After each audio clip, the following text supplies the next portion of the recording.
Welcome to J is for Justice podcast. If live breaking news and following true crime is your thing, then please consider subscribing to my channel. And if you like what you see in my videos, please consider giving them a thumbs up.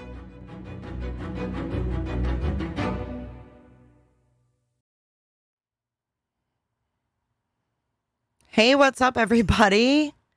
Thanks for being patient today. I know that it was supposed to be Friday yesterday, but it is Friday on Saturday. It's kind of like breakfast for dinner.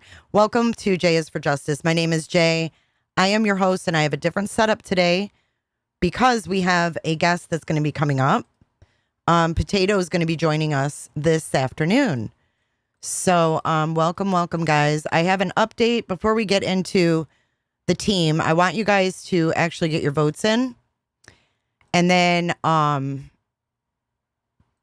going to give you an update from Jules. I just got an update from her. So let me get this set up here. We've got the panel guests set up tonight.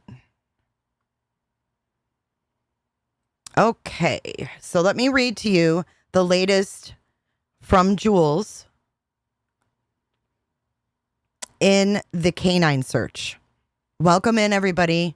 Welcome in. I don't know if I can pin chats. It's not working right. Show chat. No, it's not showing it. I can see it here, though. Okay. Hello, Wanda. All right. Drive safe, Potato. And when you get back, just come on up.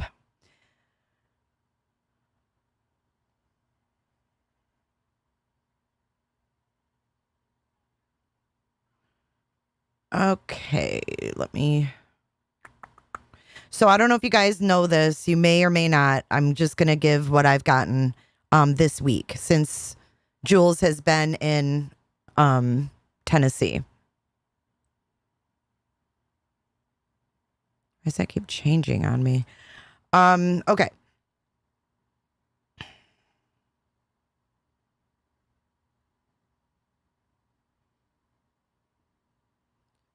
And clearing up things about her. They're coming after her because she has a film company that they produced a couple of films about PTSD and soldiers.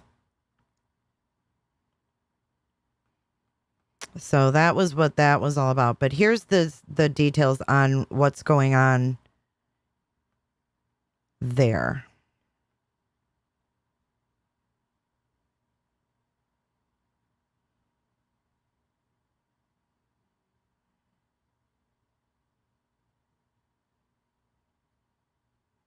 She met with the anthropology students at a college there. They were given a map overlay of the area. The School of Anthropology Forensics Department actually gave some amazing leads and ideas for searching that make a lot of sense. She is taking a few steps back and just focusing on doing her thing. I think that a lot of people everyone legit seems to have been targeted by this new team or being, trying to be shut out by this new team. So she is keeping her search to herself, which is what we know Chloe was doing, the PI in the beginning. And Tony was not happy that she was not giving him updates. I think only things that, the PI should be communicating is giving leads to law enforcement. But that's just me. And we'll get into more of that later. But so she's doing her own search with a few volunteers and other law enforcement agencies. They're looking outside of that 2-mile radius. And then Agent Simmons and Jules have established and resumed communication. And he's been very welcoming and very nice to her.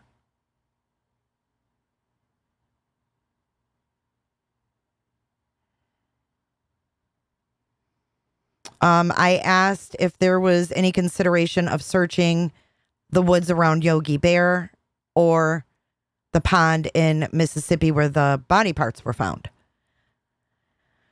And I got a yes to Yogi Park area. And the St. Jude's area has to be worked through the state on that one.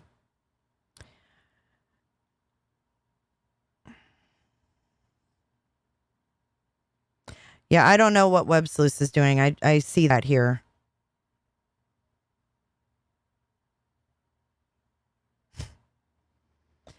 She asked her to come on and talk about how she was being bullied and what it was like on the ground. So I don't know what is going on with that. But I asked about the scent at the pond. And I'm not saying that's Sebastian, but it's interesting nonetheless. And I just asked, like, if that was him and they have retrieved that body from that pond, would there be an odor? And this is what she said. A residual odor could be there, but highly unlikely at this point. For a live active scent to a specific person, but Ara would be able to find a cadaver. Cadaver dogs are looking to detect the decomp. Chemicals released during decomp are the source odor. That's why live tracking dogs like Gator are to a specific individual, and Ara is looking for overall decomp a body.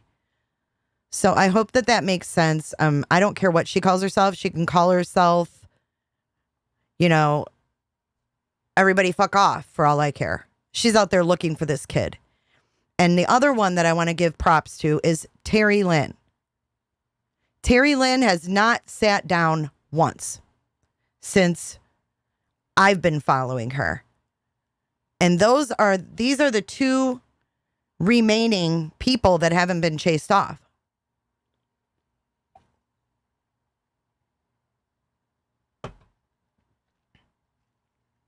It's crazy. So that's the latest. She said she's going to send me a list later of more updates. So I'll be updating you guys as we get those in. And I'm reading your comments. I know how you feel. So 81% of 82 of you think they're hurting. 4% think they're helping, and 15 are undecided. So I just want to say, like, I know Tony thinks I've been coming at him. He's got to realize that 82% of my audience feels the same way that I do. I'm just the one that's voicing it. I'm reading your emails. I'm reading your comments. I'm talking with y'all in Discord. I mean, I'm not making this up and brainwashing a whole audience. It's not happening. So with that being said, we're going to get into today's stream. We're going to start out with this Nina, because that's what everybody's talking about. Nina Glass. We're going to watch a video with her. And then I will follow up with the outcome about 8 days ago. She was back in front of this judge 8 days ago.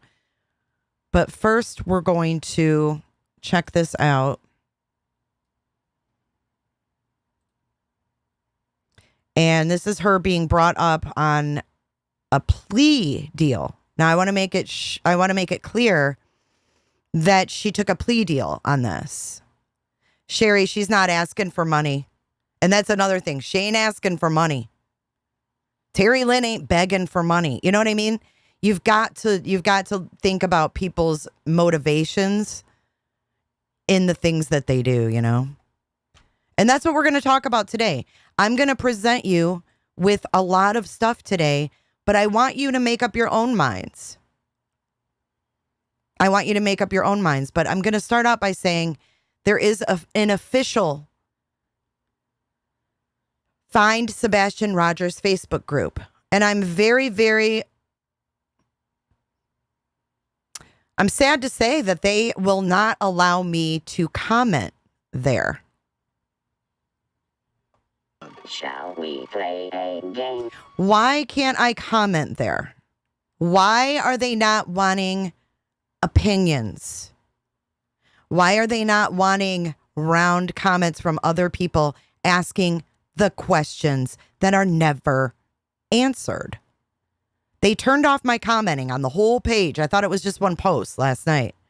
I went there today. I saw a post. I wanted to reply. I can't. All I can do is react. Well, since I can't voice there, I guess I'm going to have to voice here because I've been squelched. It's like, why?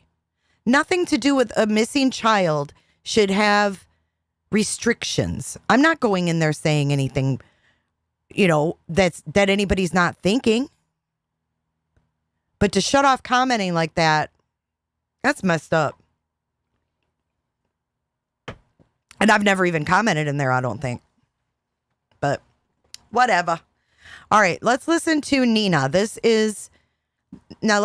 I think her title, if I'm not, correct me if I'm wrong, is Head of Search and Rescue. So she's the head of the search and rescue team. Let's start this. Okay. And then Caroline, I just have the other packet and I'll sign that. And so then we'll go with Delilah Glass and then Giancarlo Armstrong. And those are the only files I have. So if there's another file that should be up here, y'all need to ask the clerk. Yeah, it's like the Mean Girls Club.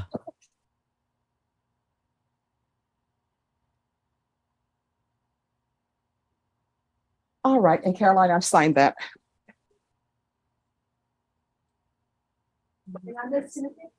Yeah, I can react. I can't comment, though. Rashawn, this is an application. Court is calling 2023 CR 3548 State of Texas versus, how do you pronounce your first name? Delina. I've been mispronouncing it forever. State of Texas versus Delina Glass. Could I have parties announced for the record for the state? Jason Garrett, Your Honor. Defense. Adrian Pettis. And are you Miss Glass? Yes, ma'am. Counsel, have you received all the discovery in this case and did you review it with your client? Yes, Your Honor. Court will find that the state is in compliance with discovery. Ms. Glass, I'm showing you what's entitled Application for Deferred Adjudication or Community Supervision. Did you review that with your attorney? Did you understand it? And did you sign it? Yes, Your Honor. Showing you what's entitled True Bill of Indictment. Did you review that with your attorney? Did you understand it? Yes, Your Honor. Counsel, do you waive the reading of the indictment? Yes, Your Honor. State, are you proceeding on the indictment as presented? We are. Ms. Glass, I'm showing you what's entitled Court Admonishments and Defendants Waivers and Affidavit of Admonitions. Did you review that document with your attorney? Did you understand it? Did you sign it in all the appropriate places? Yes, Your Honor. Did you understand you're charged with the offense of aggravated assault with a deadly weapon? That's a second-degree felony. The range of punishment is anywhere from 2 to 20 years in prison. This is a plea deal. Her charges are a plea deal. A second-degree felony. So I'm going to assume that it was pled down from a first-degree felony. And she took this plea bargain. And up to a $10,000 fine. Did you understand? Yes, Your Honor. If you have a plea bargain agreement with the state, the court does not have to follow your plea. If for any reason the court doesn't follow your plea and gives you more than you bargained for, the fact that you entered a plea will not be used against you and you will be allowed to withdraw your plea. Did you understand? Yes, Your Honor. Did you understand you have a right to jury trial, a right for you or your attorney to cross-examine and confront any witnesses the state would call in the right to remain silent? Yes, Your Honor. Did you understand by entering this plea bargain agreement you were giving up those rights? Yes, Your Honor. And did you intend to give up those rights and enter into a plea in this case? Yes, Your Honor. Did you understand that the court would grant your application for deferred adjudication? If for any reason your deferred adjudication were revoked, the court could find you guilty, sentence you up to 20 years in prison and up to $10,000 fine. Yes, Your Honor. Counsel, has your client been able to provide you with any defenses? Yes, Your Honor. Do you believe she has a rational as well as a factual understanding of the charges against her? Yes, Your Honor. Do you believe she's currently competent and was legally sane at the time of the offense? Yes, Your Honor. Ms. Glass, has anyone threatened you, coerced you, or placed you in fear to get you to enter this plea? No, Your Honor. Has anyone promised you anything other than the plea? No, Your Honor. Are you satisfied? Okay, so clearly a plea for a second-degree felony. I want to respond to this comment. CT, Tony said this Nina Glass was a PI and lost her license because of this court case. Does anyone believe she had a PI license? I don't.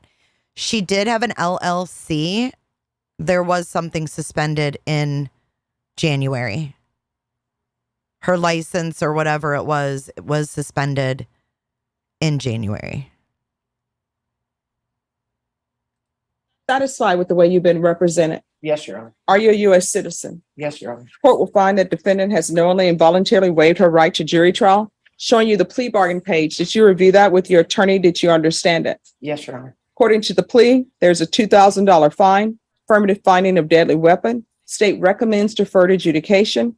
There's to be restitution to Brianna, Brianna Brown. Did you understand that to be the plea? Yes, Your Honor. Defense? Yes, Your Honor. State? It is, Your Honor. Showing you the waiver of appeal paragraph. Did you review that paragraph with your attorney? Did you understand it? Did you sign it in both places? Yes, Your Honor. Did you understand by signing that you're waiving your right to appeal? The only items that can be appealed are written pretrial motions that have been filed, heard, and ruled upon by the court. Did you understand? Yes, Your Honor. Counsel, have there been any such motions? No, Your Honor.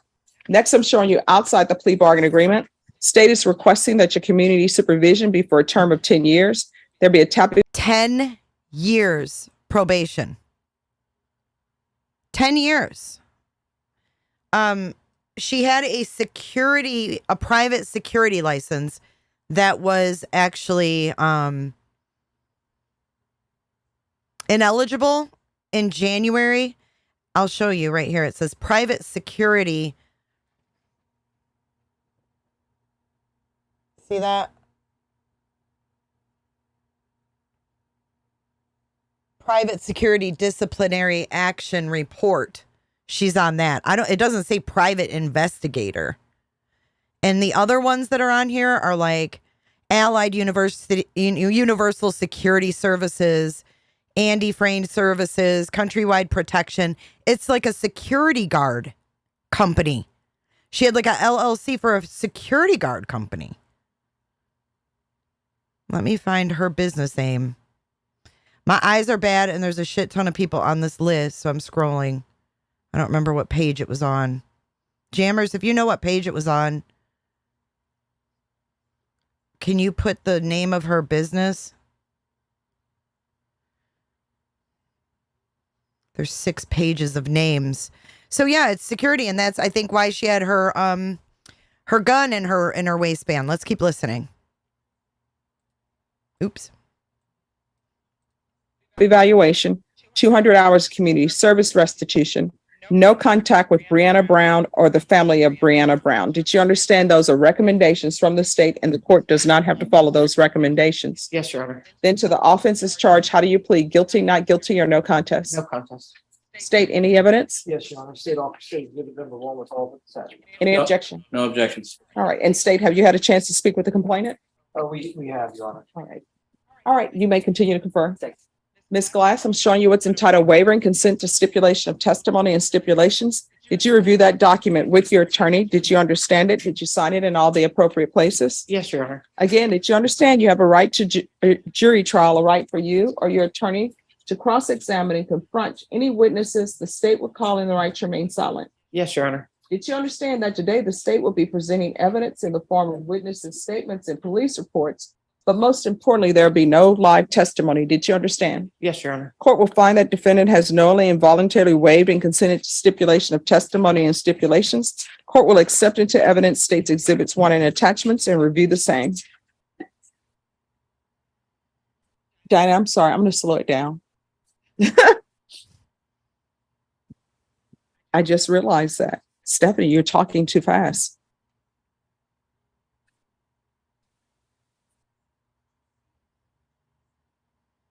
You think she's doing this for community service? Yikes. And having the public fund it, though? They all have LLCs and 501Cs.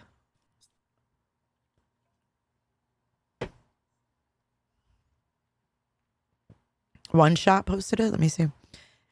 Nonprofit for SARTX Search Company. Is that what this was, though? This was something else. Scorpion something.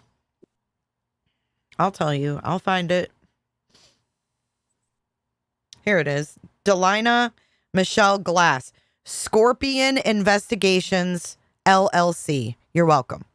Scorpion Investigations LLC.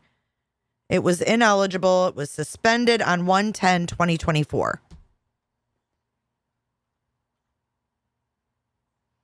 Yeah, leave Jules and leave Terry Lynn alone.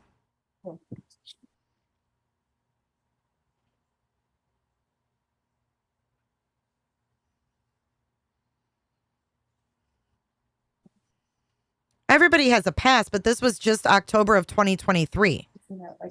This isn't something she did when she was 21, y'all. She'd be pulling a gun out of her waistband a few months ago. You're going to hear exactly what happened, too. She pew-pewed, as they say on TikTok. She shot a gun, because us grown-ups over here can say that. She shot a gun in an apartment building in a fight with her kids, her son's girlfriend, some kind of shit like that. It's crazy. Something she shouldn't even have been involved in. Tells me a lot of her moral compass that she's getting in the middle of her son's fights with his girlfriends and his girlfriend's friends. Nah. Stay away from Sebastian Rogers, please.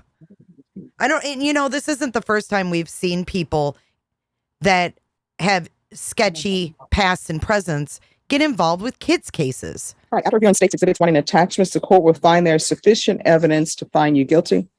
The court will defer finding of guilt as you apply for deferred adjudication. Are we proceeding with sentencing? I'd like to. Anything you wish to say on behalf of your client? Judge, I just ask that you follow the agreement. Outside of the agreement, Judge, my client is indigent. Specifically, she's on disability. I'd ask the court to consider probating the fine. You hear this shit?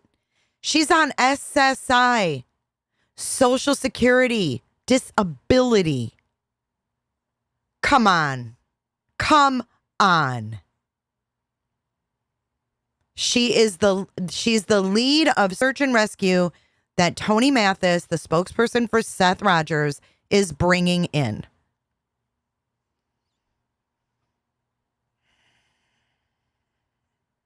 Disability. Don't they watch you if you're doing things that, you're not supposed to be able to do? So she's the boots on the ground. She's the boots on the ground, head of search and rescue. Or partially. And I have to admit, when I looked at this, I thought that on the judge's desk, it looked like a coffin, but it's her purse. It's all those flowers around it. I thought it looked like a damn coffin. In addition to probating some of the community service. All right. Why were you late for court? She was. I had to bring an Uber down here, and I come from Universal City, and the traffic was horrible. She was late for court too. For fuck's sake, she's late for her own plea deal. Head of search and rescue, late for her own plea deal. These things should not be said in the same sentence. All right. She did text me this morning too, Judge. All right. What is your disability for? I've had 5 back surgeries, 2 knee surgeries, and ongoing autoimmune disorders. 5 back surgeries, 2 knee surgeries, and an ongoing immune disorder. Christine, I am so sorry. I know plenty of people that are disabled and cannot get on disability. It's sad. Right, Beauty Skincare. 5 back surgeries, 2 knee surgeries, and an ongoing autoimmune disease. Make it make sense. All right. So I'm reading the police report. So Here it comes. always appears that females want to fight over some boyfriend who could care less about either of them. So explain to me why you thought it was appropriate. Your daughter's ex-boyfriend's girlfriend is coming over to have a conversation with her. I say conversation loosely. And so your daughter calls her brother and says, hey, this girl is coming over. So instead of anybody saying, let's call the police, everybody's like, oh, she's coming over to start something. And the brother's like, well, I'm going to come over there to help in case there's any problem. Nobody thinks of calling the police. Then you get involved. You fire a shot. You could have killed her. And I'm reading this, the bullet went. She fired an actual shot in an apartment. In an apartment complex.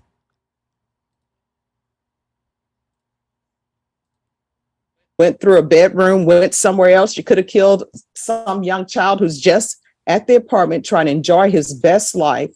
And meanwhile, people who didn't raise their children appropriately are getting into a fight over some boy who's probably with another girl right now, who probably doesn't have employment and has nothing going for himself. Because if he did, he would not be dating girls fighting over him. So what were you thinking? It was actually the young man's sister. Yeah, but what were you thinking? I was defending my daughter because she was 27 years old. And So my you daughter pulling was out a 16. gun. I was defending my daughter because she's 27 years old. She could have killed a child. She could have killed a child, and she has the audacity to put herself in a minor's missing case as head of search and rescue when she stands here and says she had 5 back surgeries, 2 knee surgeries, and an autoimmune disorder, and she's on disability.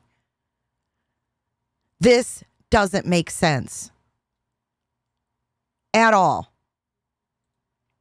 With a crowd of people. And I read the report, and what it says was your son was trying to pull you back. Other people were in between you and this person trying to de-escalate, and you escalate by pulling a gun. Did anybody pull a gun on you?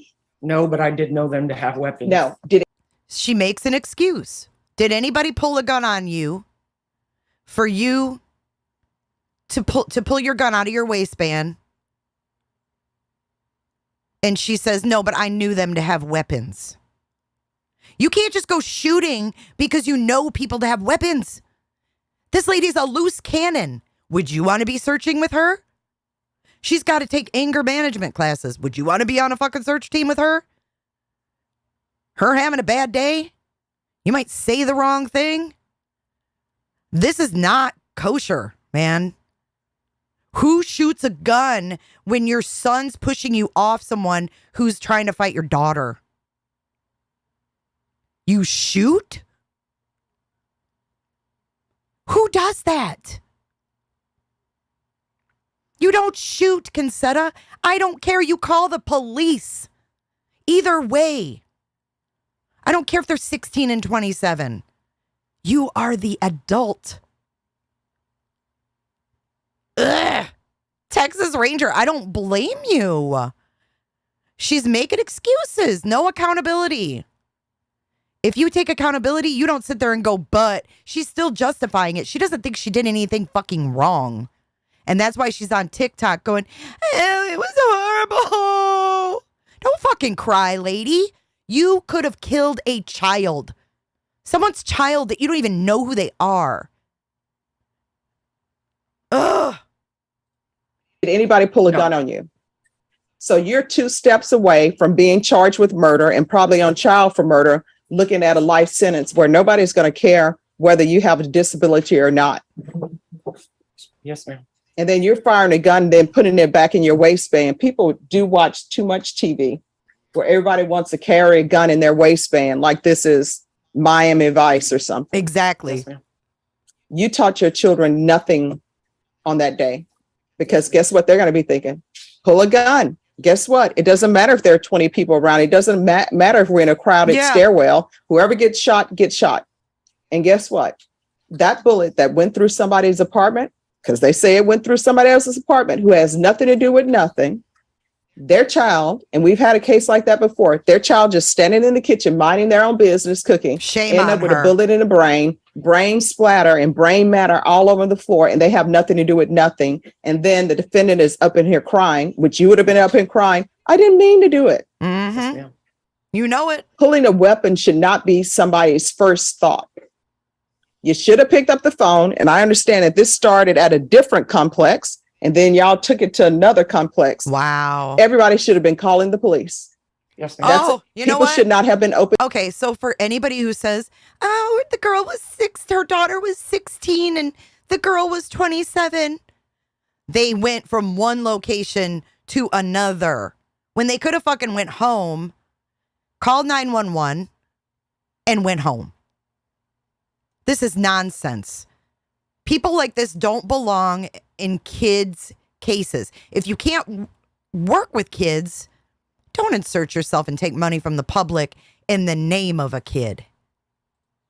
Open the doors. And if your son was coming over to help his sister, you know what he should have said?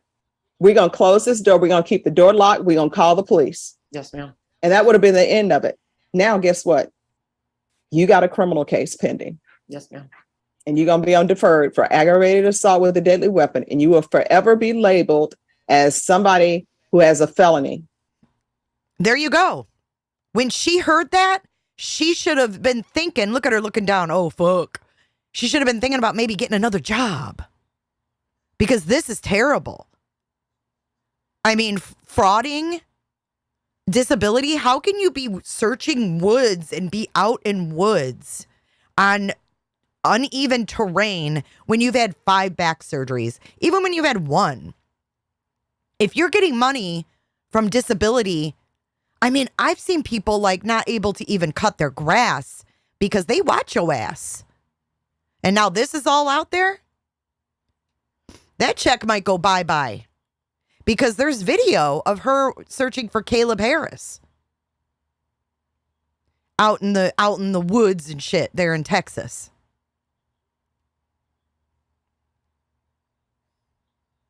You shouldn't be getting disability if you can go out in the woods and search. I'm seeing people in here that are in wheelchairs. I mean, it's sick. Yes, ma'am. Do you have any underage children at your home? Yes, ma'am. What are their ages? She's 17. Okay. Protecting your kid. This is what the court is going to do. Court is going to sentence you to 10 years deferred. That's being asked for. That's a long There's a time. $2,000 fine that will be probated. There's an affirmative finding of deadly weapon. There's to be no contact.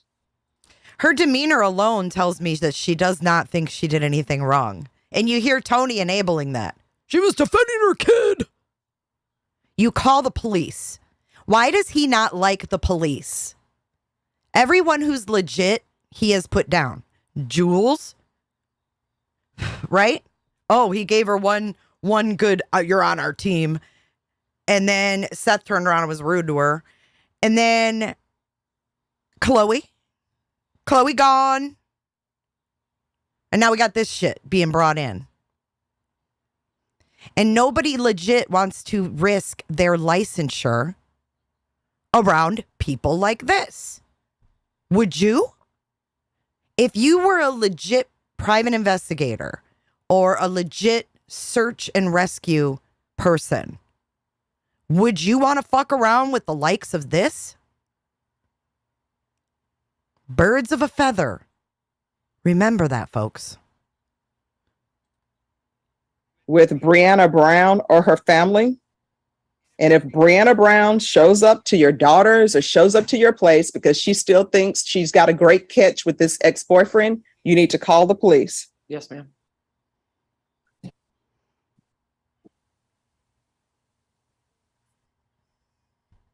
$200 hours of community service restitution. Do you have any grandchildren? Yes, I have 3. And who's the parent of those? My 26-year-old son. All right. Do you ever babysit?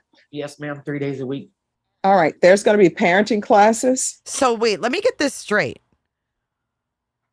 Her 16-year-old at the time daughter was fighting her brother's ex-girlfriend who was 27.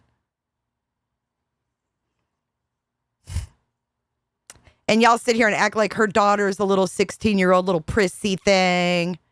Dude, she was raised by this woman. Wow. I'm going to want regular UAs. If you're drug tested today, what are the results going to be? Negative. All right. We're going to do a UA today. Regular reporting by Zoom or in person. Anger management classes.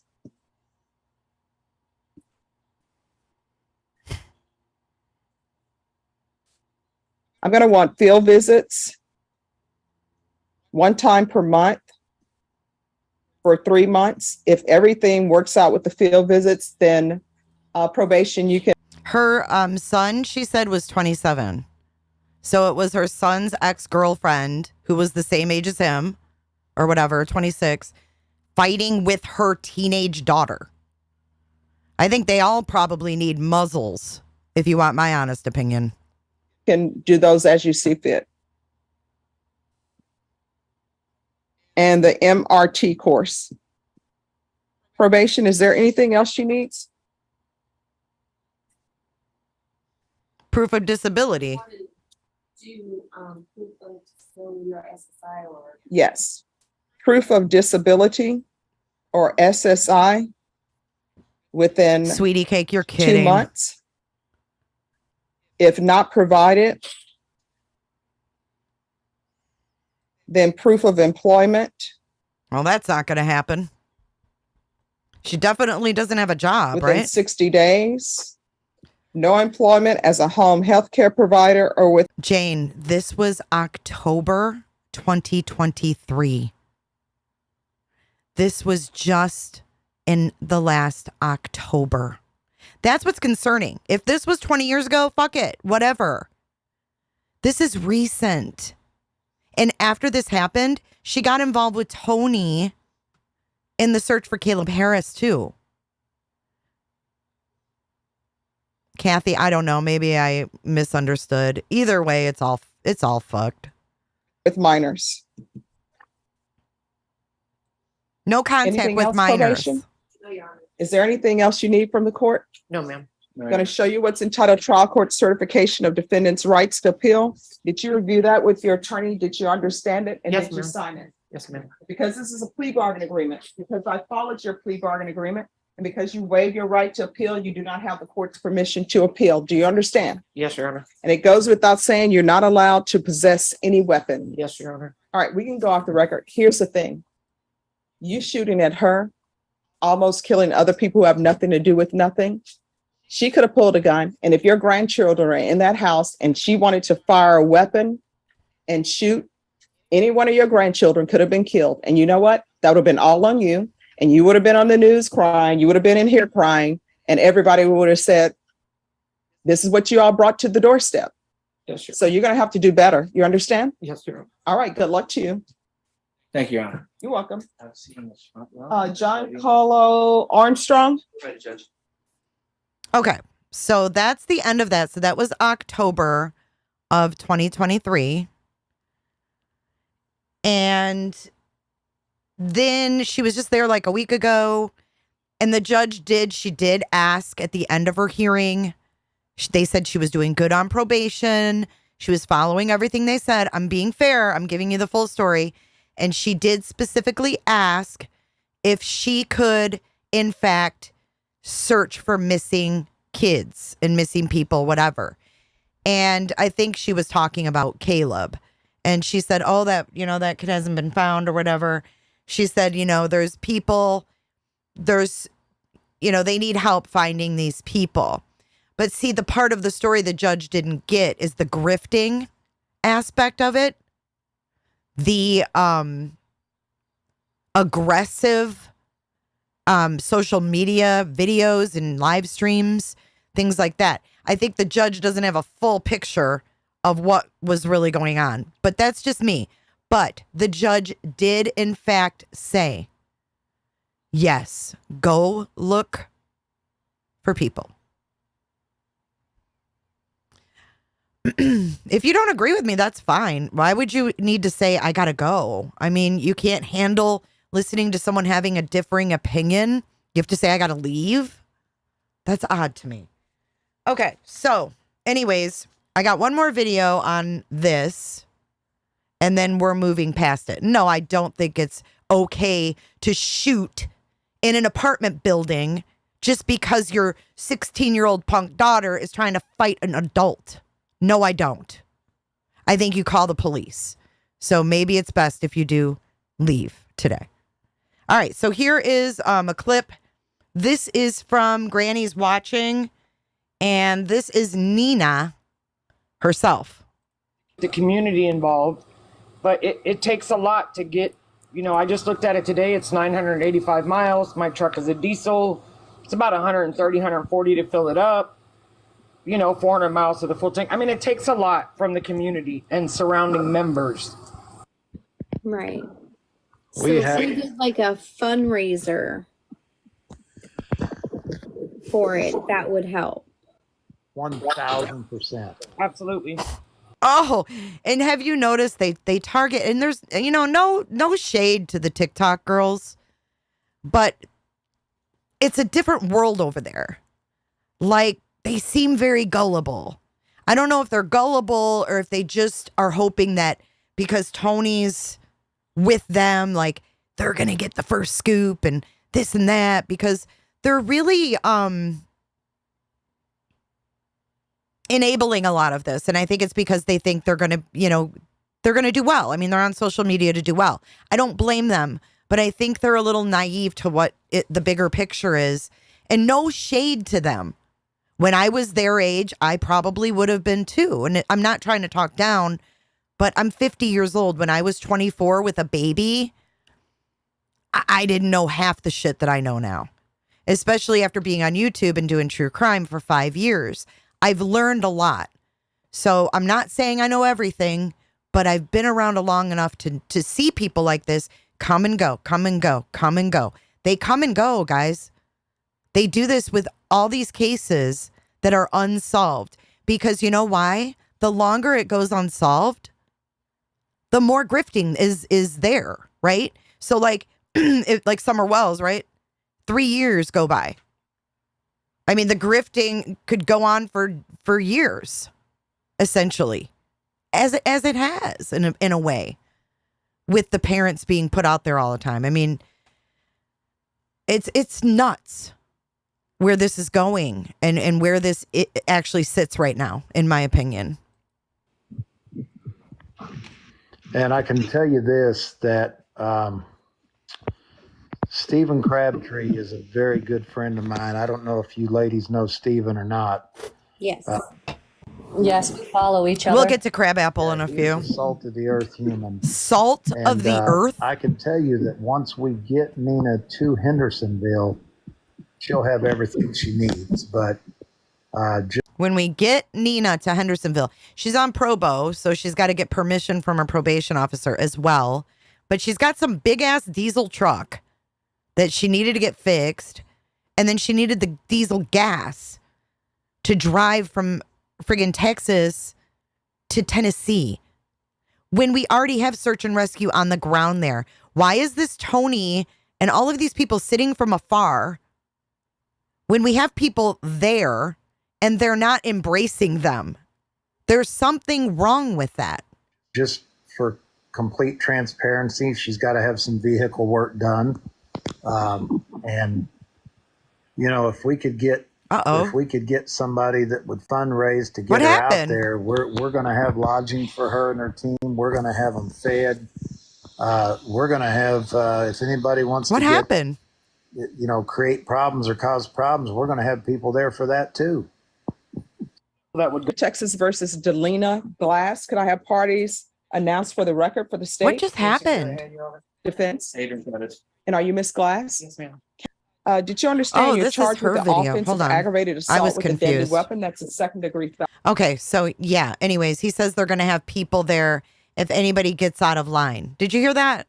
Out there, we're going to have lodging for her and her team. We're going to have them fed. We're going to have, if anybody wants to get, create problems or cause problems, we're going to have people there for that too. It's just concerning. The whole damn thing to me is concerning. So yeah, it's beauty. I know it's really scary. Bren, thank you for becoming a member. And I'm sorry I'm not pinning your chats today. I'm on a different thing so that Potato can come up when she gets home. Right, him and Crabtree are besties. I don't know what the heck's going on. We're going to get to that though. Let me get I have a lot of stuff to go over today. I want you guys to see all of it that I've seen. All right. now we are going to move on to Tony on TikTok. TikTok Tony, the CPS dealio. So I know there were like 10,000 of us in Pascal's chat because Tony said they were going to be talking about this CPS thing. So let me get this video up. Tony Mathis on TikTok. Here it is. All right, we're going to listen to...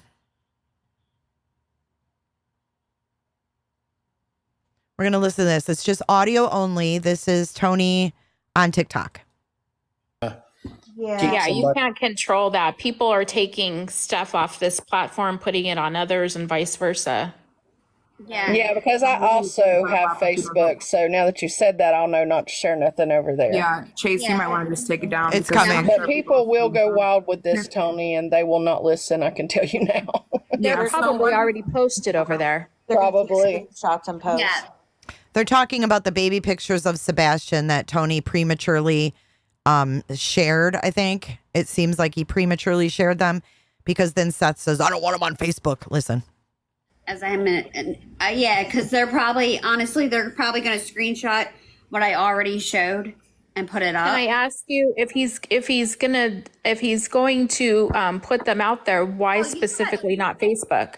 You know what I can do? I can actually put I can put Tone. something across it in the background so that if someone tries to screenshot, other than the 3 that I showed, but the rest of them that I have, I can put something over it so that when they go to post it, it's going to show right across the face. Like a watermark, yeah. Yeah, a watermark. Yeah, and I don't have the answer to that, Ocean. I think a lot of that, I just got a text from one of my team members that Seth had texted her and asked her to make sure. I think a lot of that is Seth is not a social media guy. He doesn't even have, Facebook or whatever. He doesn't use it if he does. I think a lot of that is he doesn't understand that content moves across platforms. And, if he gives us permission to use it, we've got an audience, everybody can record whatever. So, I'll have a private conversation with him about that. And just explain to him how that works, because I certainly had permission to share it with you guys tonight. So, he should also be aware that not everybody, especially older people, they don't come on TikTok. And Oh, that was the wrong clip. I'm sorry, guys. Hold on. My bad. Here we go. So did she ever? She never went to the Rogers, the actual house, or did she? I don't think so. I don't think so either. I don't And think the she's done theory, Hang on. Clarify, make sure that wherever money is sent, it's going where Tony and Seth wanted to go. Yeah. Hey, Ocean, did Chris send you a Mother's Day gift? Some of those. I just don't find that out. I just know there will be One CPS case between Chris and Sebastian, or was there 2? The information has been kind of convoluted. all I know at this point. I don't know the quantity. I know that there was a bunch of documents that Seth was able to obtain that we'll be talking about a little bit about those from Seth's mouth directly tomorrow on Pascal's show. I think we'll be on with him tomorrow night at 7:00. But I can find that out. I just know that there's a bunch of documents. I just don't know how many specific cases. Okay. So that's why there were 10,000 people in Pascal's live, because he dangled the CPS documents like a carrot, like a freaking carrot.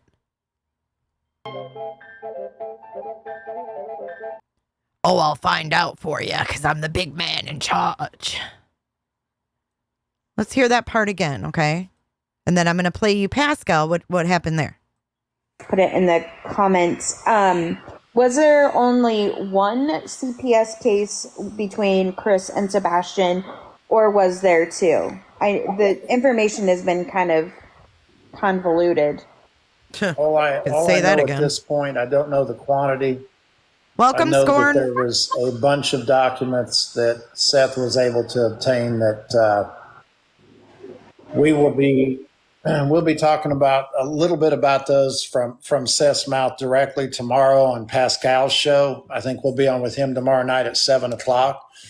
But I can find that out. I just know that there's a bunch of documents. I just don't know how many specific cases. So, yeah, he wasn't supposed to talk about CPS at all. He wasn't supposed to talk about CPS at all. We all know that. And I was like, how in the world are they going to freaking share info that's in these cases? But we all wondered, right? We were all like, oh my God. So that's why we were all there. And then now let's watch Pascal's reaction to this mess, because I think he was kind of surprised. I think that he was under the impression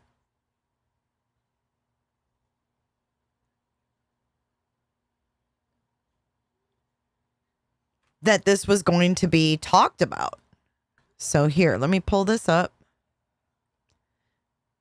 Bear with me, guys. I've got a lot to share today. So here we go. What is that? Everybody already knows what you're talking about, Pascal. Other creators have been on it. Tony mentioned it last night in TikTok. Yeah, I have the DCS records for that house. DCS records for that house. Okay, can you explain to me, because I know it's the Department of Children's Services, correct? So it's basically CPS, but Tennessee's version of CPS, correct? Correct. So what exactly did you learn? What was shed? What light was shed on you? Oh, my eyes are open to a lot of things, and no, I can't share it with you. First of all, DCS reached out to my attorney, and sure they did, because social media gets around. They reached out to my attorney. My attorney reached out to me, and I told them I had no plans of releasing any of this stuff at all. But I know it. I know what happened. I know the reports that were going on. I have a lot more understanding of what was happening in that house now. Okay, so you are not going to release the information? No. Why not? The reason why I asked this, Seth, is because it could give more insight on why your son may have ran away, why your son may have disappeared. I mean, if it's not to the public, have you at least given it to law enforcement? Oh, Sumner County has had it from the get-go. Yeah, they've got it. You know, I've been in contact with TBI. TBI didn't have it, and I advised TBI to turn around and request the unredacted records, because I got the redacted ones. And I told them that they need to request the unredacted records and they need to look at it. Okay, that's something I didn't know that they had it. Tony, can you expand on that? County. Oh, go ahead, Seth. Tony hasn't seen the records. I haven't shared them with anybody but my attorney. Wow. We have, for full transparency, we have discussed some of the things in those records. For full transparency? Very vaguely, but he's under legal advisement not to share those, Pascal. I see. Mm-hmm. You opened your mouth. You opened your mouth before talking to your client. Nothing but utter disrespect. CPS records are sensitive. Sensitive. Does Tony even take that seriously? What was happening to Sebastian and what could possibly be in those records? Why is he flaunting them to promote himself? One must ask oneself. Go ahead, Seth. Tony hasn't seen the records. I haven't shared them with anybody but my attorney. Don't. Wow. We have, for full transparency, we have discussed some of the things in those records. For full transparency, he'll discuss Sebastian's CPS calls, but he won't discuss the felons and the issues on his team, and he blocks people from commenting. And then he goes on TikTok and says this outlandish shit, hoping that no one will see it after it's gone. Very vaguely, but he's under legal advisement not to share those, Pascal. I see. With the public. Okay, I get it. It's just shocking information, and I'm sure. So you're saying that there's more incidents that happened where CPS showed up to the house beyond just the belt situation with Mr. Proudfoot. Am I correct or am I wrong? Yes. Are we talking multiple? Or are we just talking about like one other incident? You're digging. He's digging, isn't he? He's I'm digging. just saying, hey, I got. Walk with me down this path. He's digging. He's digging, isn't he? It's a game to him. It's a fucking game to him. We're going to watch this and I want you to watch his face and then we're going to move on. Are we talking multiple? Or are we just talking about like one other incident? You're digging. He's digging, isn't he? He's digging. He doesn't give a shit about those sensitive records. It's not funny. Can you imagine even smiling when talking about the abuse that this boy suffered? I can't, and I don't even know him. I don't even know Sebastian. I never had the pleasure of meeting him, hearing his humor. Oof. Seth. He's not doing you any favors. He ain't. He keeps talking about putting pressure on law enforcement. This dude needs to take a seat. He doesn't like anything that's legit. Yeah, what about Caleb? What happened to Caleb's case? He still isn't found. Why are you walking away from it? I don't get it. Pascal was confused. I think so too. Oh, Seth, just be smart and do not confide in this person. He's doing things that you don't even know about half the time. Well, now I think Seth is watching him. So we'll get to that as well. All right. So our next clip, let's see what's next. That plays next. Some sketchy clips for you guys just to discuss. Hey, I got. Walk with me down this. Whoops. Okay. So this is Tony talking about Seth, his client. Walk with me down this path. Early on, they asked Seth to do some things in their mind to gain their trust. He didn't do those things, and they cut him off for a long time with communication. He was not getting communication through his PIs. Okay, so there, he just put his client on blast for not cooperating with police. So is this guy a plant? I don't get it. He's straight up saying, oh, the cops didn't like Seth so much that they wouldn't even communicate with his PI. That's what I heard. I'm going to play it through again, and then we'll go right into the next clip. Walk with me down this path. Early on, they asked Seth to do some things in their mind to gain their trust. You're welcome, guys. Do those things, and they cut him off for a long time with communication. He was not getting communication through his PIs. Let's see. When is the interview for Caleb? Kelly, I think it's probably going to be in the next week to 10 days. I think we're going to have Brian Entin go down to Corpus Christi, and he's going to do a live interview. We wanted to wait till he could come down there and tell the story from the start as the way we know it. So we've been fighting to get Brian Entin for a long, long time. And he's been fighting to get Brian Entin for a long, long time. Listen to his words carefully, guys. And we finally Hi, got Brittany. confirmation that he is going to cover the case. So very, very, very happy about that. How long has Tony been trying to get Brian Entin? One must ask oneself what this is. This was on Tony's personal Facebook, January of 2023, in Moscow, Idaho. Posing with Brian Entin. So how long has he really been trying to get Brian Entin, and why? January 2023.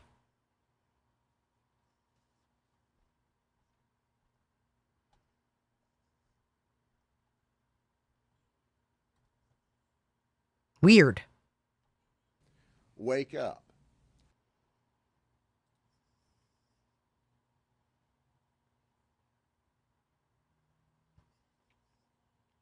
What's up, Wiggly? Okay, so then we have another post. Tony Mathis is in Moscow, Idaho. A little footage from my trip to Moscow, Idaho on Sunday. If you are following this case, this will all make sense to you. So glad they caught this dirtbag. He had his drone there. Why isn't he droning for Sebastian? What's going on?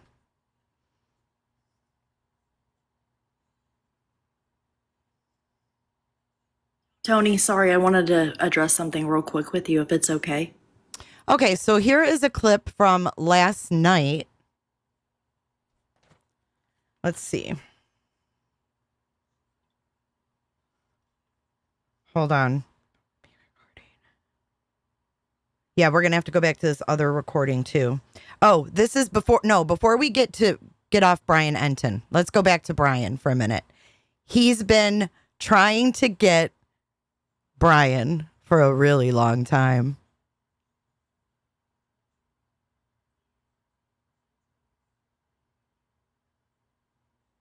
Sometimes the truth is right there. Yeah, he does. I don't, because he's like, is he fanboying on him? Like, oh my God, it's Brian Entin. I would bet dollars to donuts that this guy reached out to one of the Idaho 4 families. And my guess would be possibly the Gonsalves family. Just a hunch. That's just my opinion only. If I heard that, it would not surprise me. Can one of the moderators slow the chat just a smidgen? Okay, so here's another clip for you. This is going to be just audio. And this is Tony on TikTok. And remember how I said the TikTok view or the live videos, they're gone. The public can't see them, right? So listen to this. This is Tony on TikTok. You know, you're not going to just have a generic dog that's like trained on all these different things, because they're not going to be as effective as if they were trained in one area. Wait, hold on.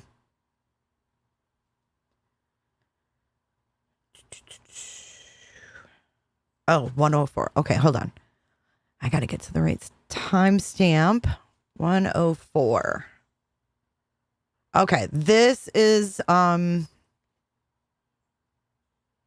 talking about content moving across platforms.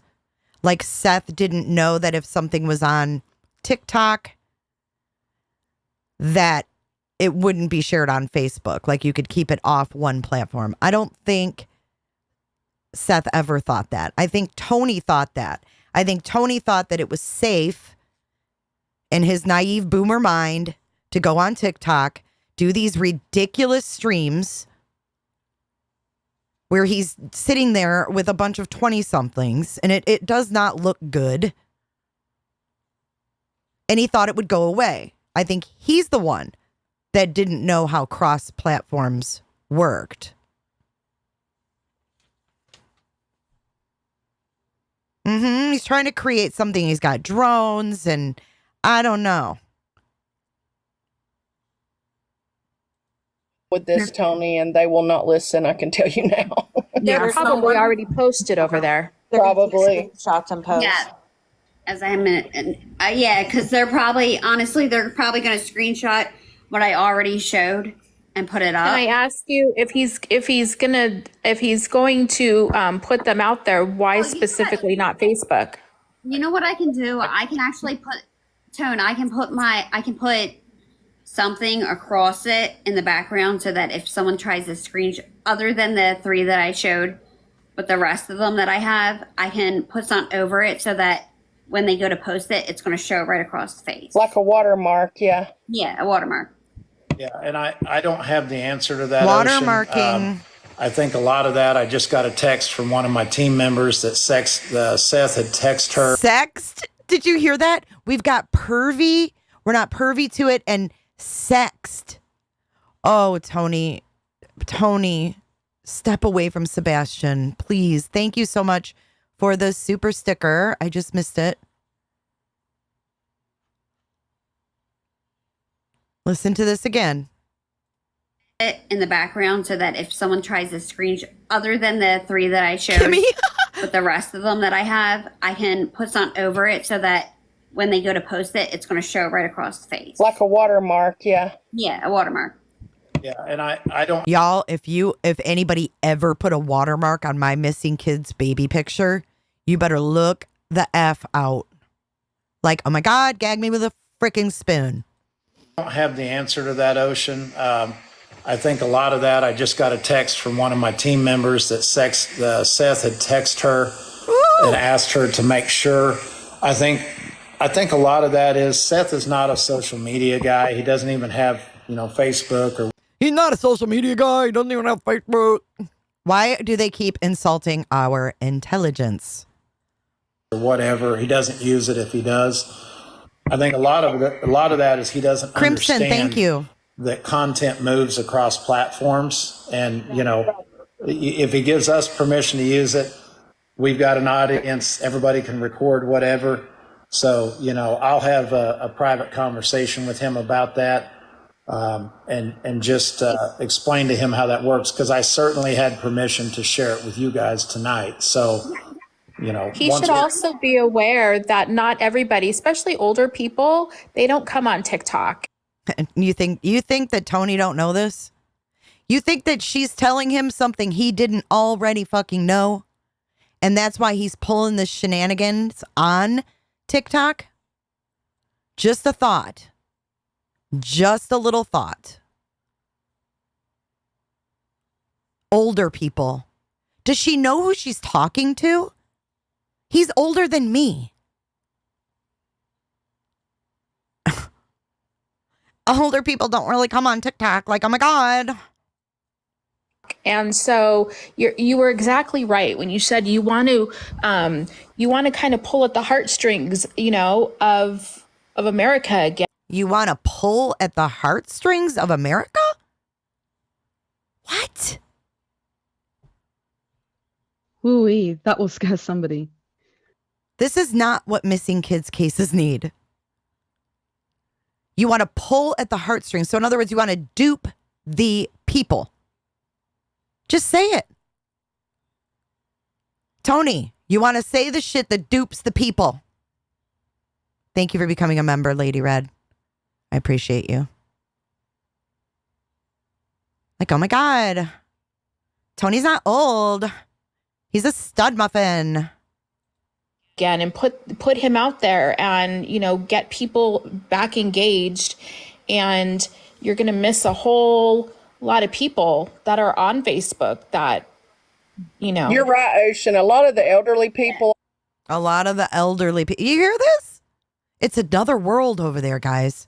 I'm telling you, when you step over into TikTok, you're stepping over into the fucking Twilight Zone.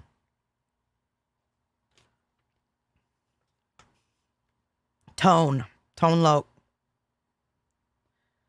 Okay, next clip.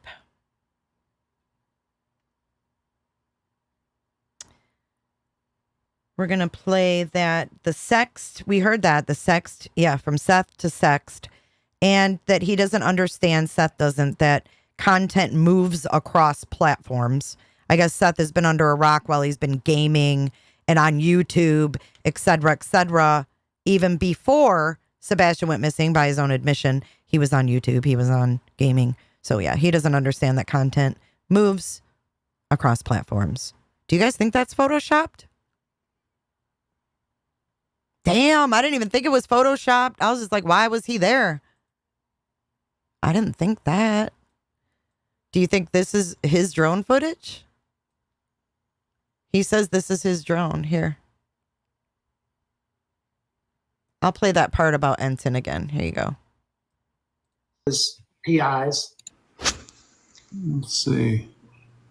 When is the interview for Caleb? Kelly, I think it's probably going to be in the next week to 10 days. I think we're going to have Brian Entin go down to Corpus Christi, and he's going to do a live interview.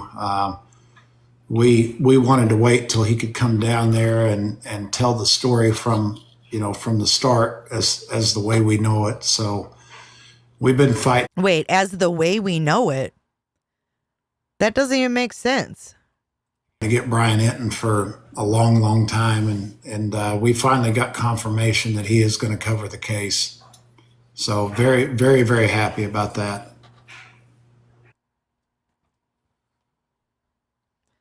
I don't think it's photoshopped.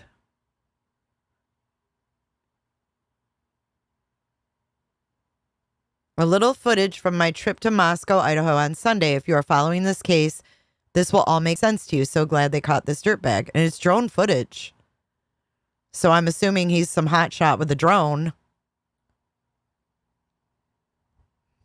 What's he got in his back pocket? He's going to these places. I don't know. It's weird.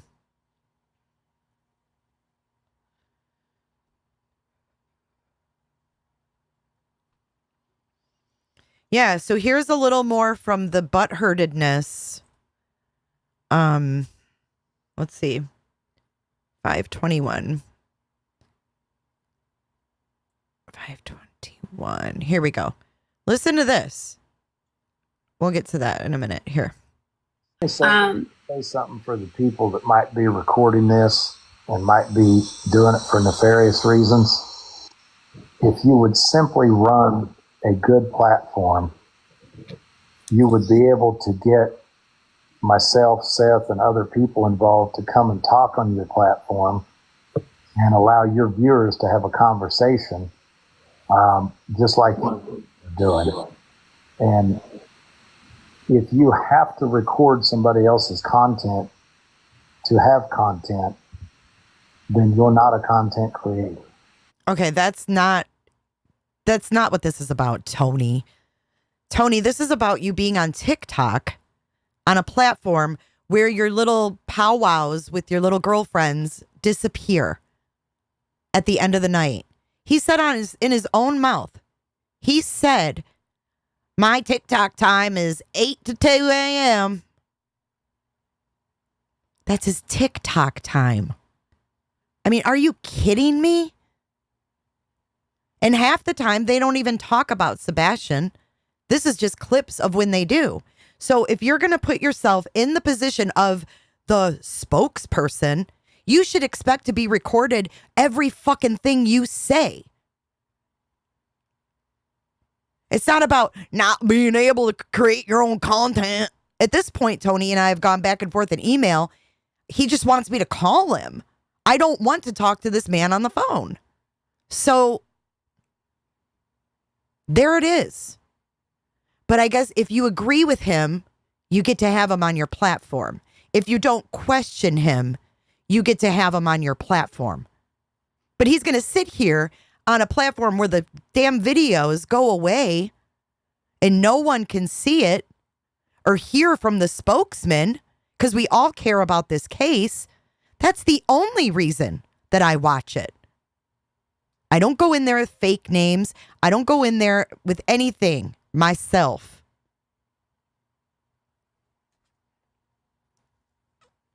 But he's going to sit here and go put us down because we're replaying something that we have to capture because he can't make the shit public. I never seen a public relations person so non-public in my life. What you are witnessing is real. The participants are not actors. Thank you. So I've said that over and over again. I've even reached out to a few people. Go getters, get after it.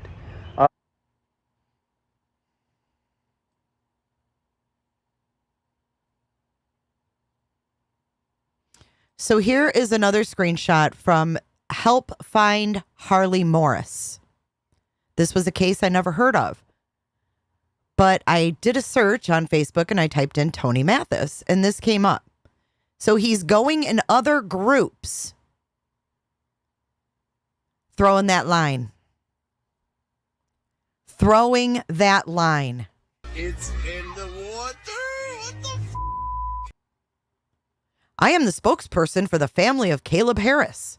These cases are eerily similar. Someone please have the mom or dad message me. Dude, why is he contacting all these parents? Like, how can he doesn't even know the Sebastian case? Yet on April 11th, he was in there trying to get Harley Morris's parents on board. And I guess now he's an admin of that group. He is now an admin of this group.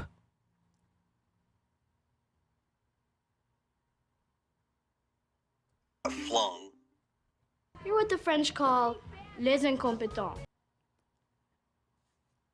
So we've got Idaho. Now we've got this Harley Morris. We've got Caleb Harris. We've got Sebastian Rogers. Who else? Who else is in this guy's belt notch?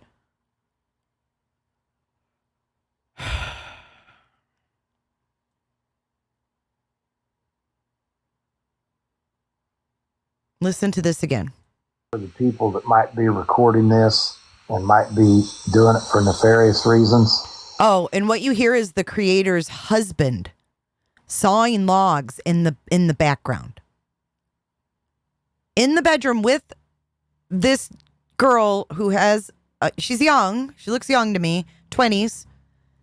Her husband has worked all day probably, snoring, and that's him in the background while this is going on.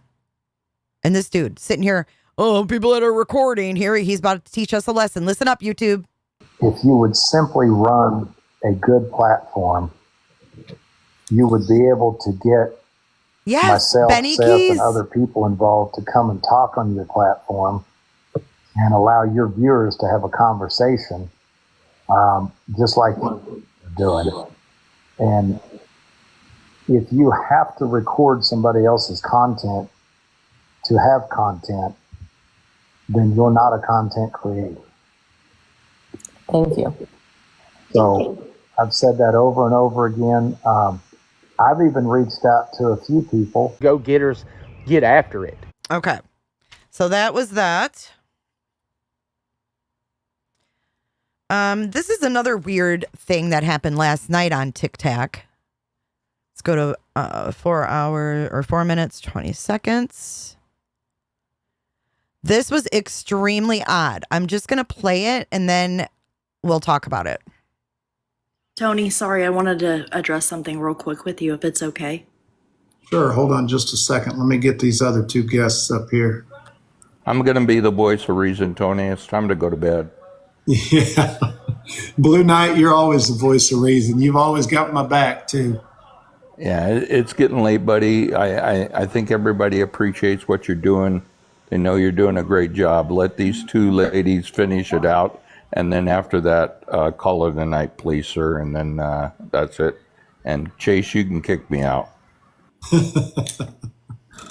I will do that. You will see I will do that. I'll answer these students and then I'm going to call it a night. I gotta get packed. You are correct, sir.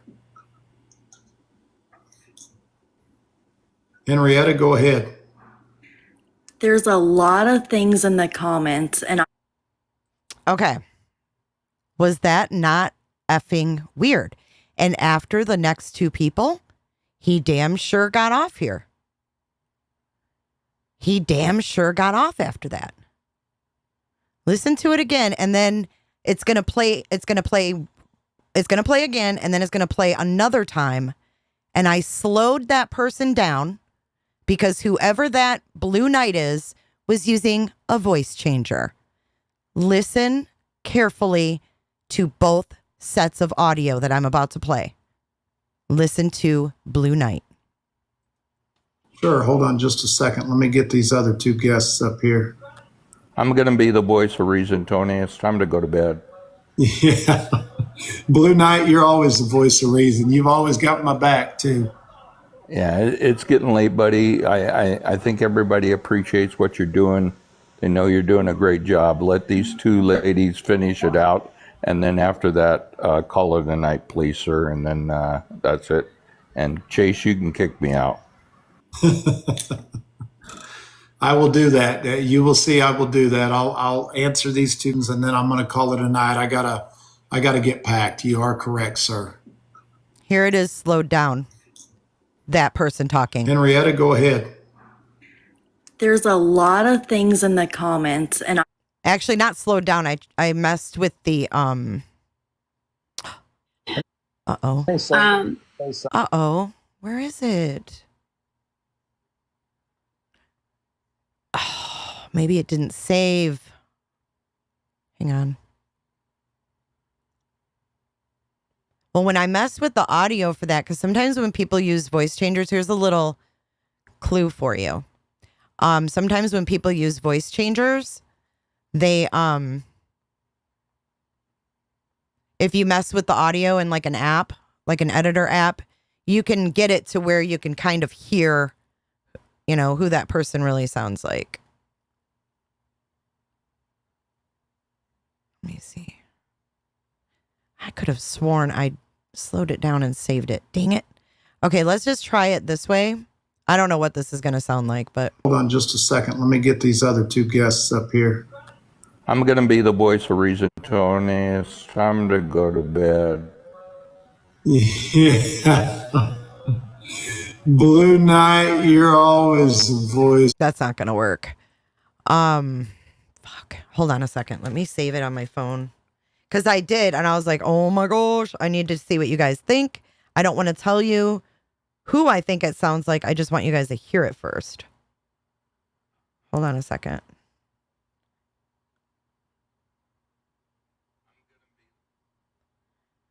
All right, I just got to send it over. Give me 2 seconds, guys.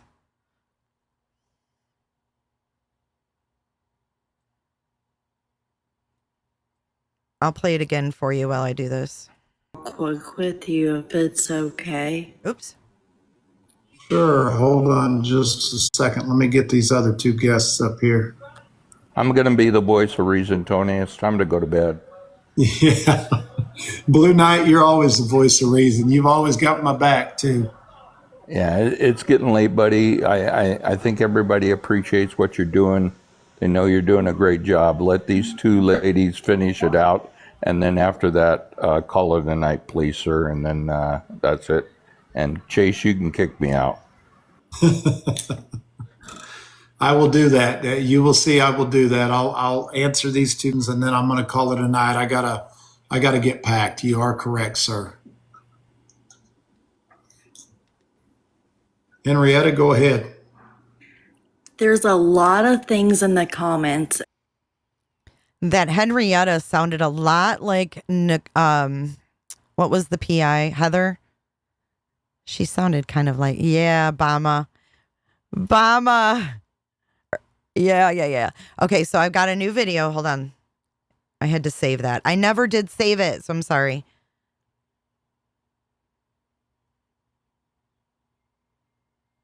Let's try this again.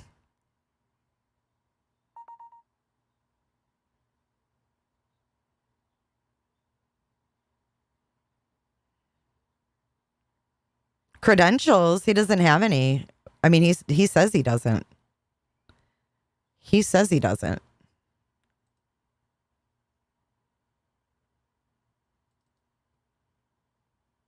Okay, let's see how.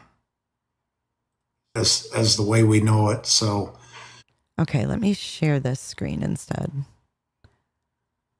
We're not done yet, folks. Not yet.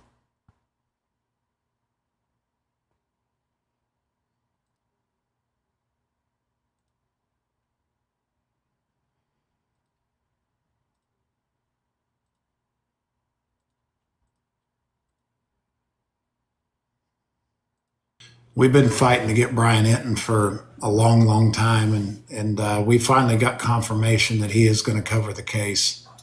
So very, very, very happy about that.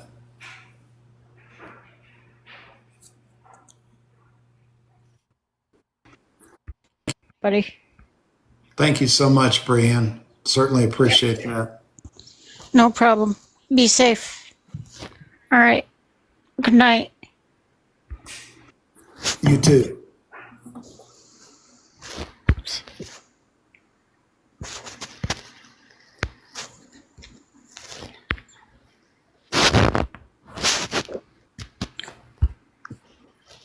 This is where it gets weird. Let's see. When is the interview for Caleb? Kelly, I think it's probably going to be in the next week to 10 days. I think we're going to have Brian Entin go down to Corpus Christi, and he's going to do a live interview. We wanted to wait till he could come down there and tell the story from the start as the way we know it. So we've been fighting to get Brian Entin for a long, long time, and we finally got confirmation that he is going to cover the case. So very, very, very happy about that.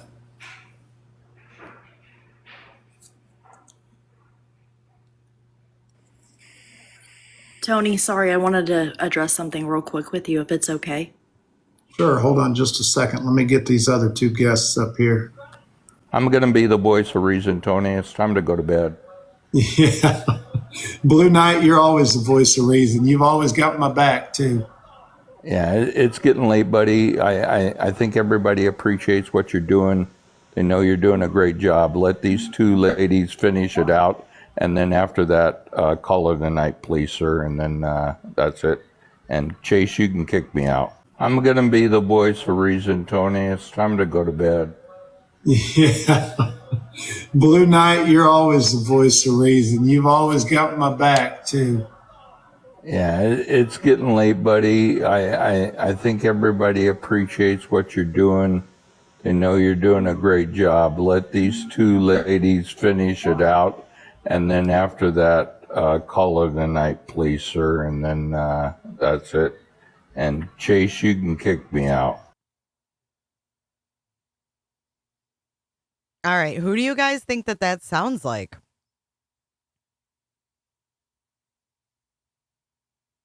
Because, like, who else would he be that nice to? The person that can control whether he's on the case or not, right?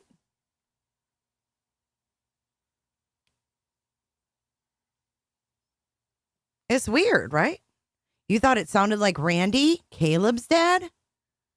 I don't know what he sounds like. You think it sounds like Chris? I thought it sounded like Seth.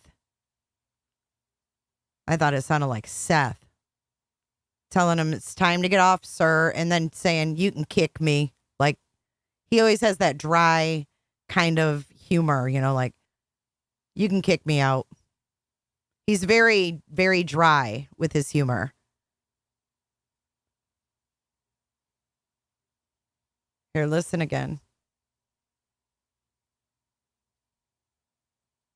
Yeah, it's getting late, buddy. I think everybody appreciates what you're doing. They know you're doing a great job. Let these two ladies finish it out. And then after that, call it a night, please, sir. And then no, I'm not Scientologist. And Chase, you can kick me out. That doesn't sound like Chris to me. It sounds like more like Seth than anybody. No. Just a TikToker? No. No little TikToker is going to come up and tell Tony to call it a night and he actually do it. Okay. I thought that too. I thought it was somebody trolling, but he literally took the next two people. He didn't even take the next two. He took Henrietta at the top and then some other person who popped in, and then he did call it a night.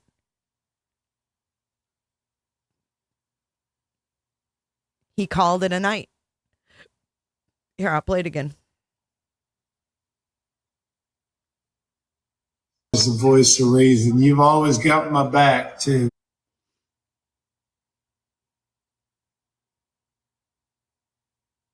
See how his face? He really didn't think that was funny. Watch him. Just watch his face really quick. See how he's like, oh, yeah, haha, that's funny. Yeah, not so much. Not so much. And he did wrap it up. That's what was crazy. Because I don't think he answers to nobody. Blue Knight, you're always the voice of reason. You've always got my back, too. Yeah, it's getting late, buddy. I think everybody appreciates what you're doing. They know you're doing a great job. Let these two ladies finish it out. And then after that, call it a night, please, sir. And then that's it. And Chase, you can kick me out. I'm going to be the voice for reason, Tony. It's time to go to bed. Yeah. Blue Knight, you're always the voice of reason. You've always got my back, too. Yeah, it's getting late, buddy. I think everybody appreciates what you're doing. They know you're doing a great job. Let these two ladies finish it out. And then after that, call it a night, please, sir. And then that's it. And Chase, you can kick me out. Okay, so I went back to see what they were talking about before this. I mean, it's clearly a voice changer, so it could be anybody. Yeah, you don't think it's a voice changer? What I noticed was that the guy had like an accent when he said finish. My mom was from Indiana, and she said finish instead of finish. The finish. But who's Gary H. and why would he be kicking him off the platform? Isn't that weird? It's time to call it a night.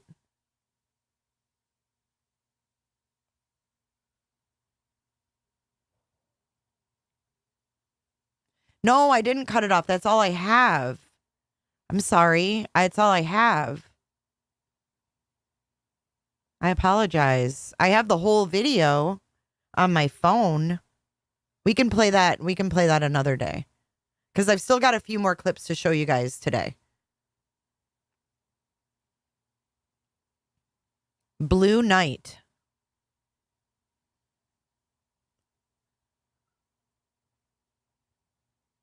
Whoever it is, he respects this person. It's not Seth or CP based on his cadence of his speech. Y'all, I'm trying to keep up with chat. It's wild. It's To wait till he could come down there. Tony, sorry, I wanted to address something real quick with you, if it's okay. Sure, hold on just a second. Let me get these other two guests up here. I'm going to be the voice for reason, Tony. It's time to go to bed. Yeah. Blue Knight, you're always the voice of reason. You've always got my back, too.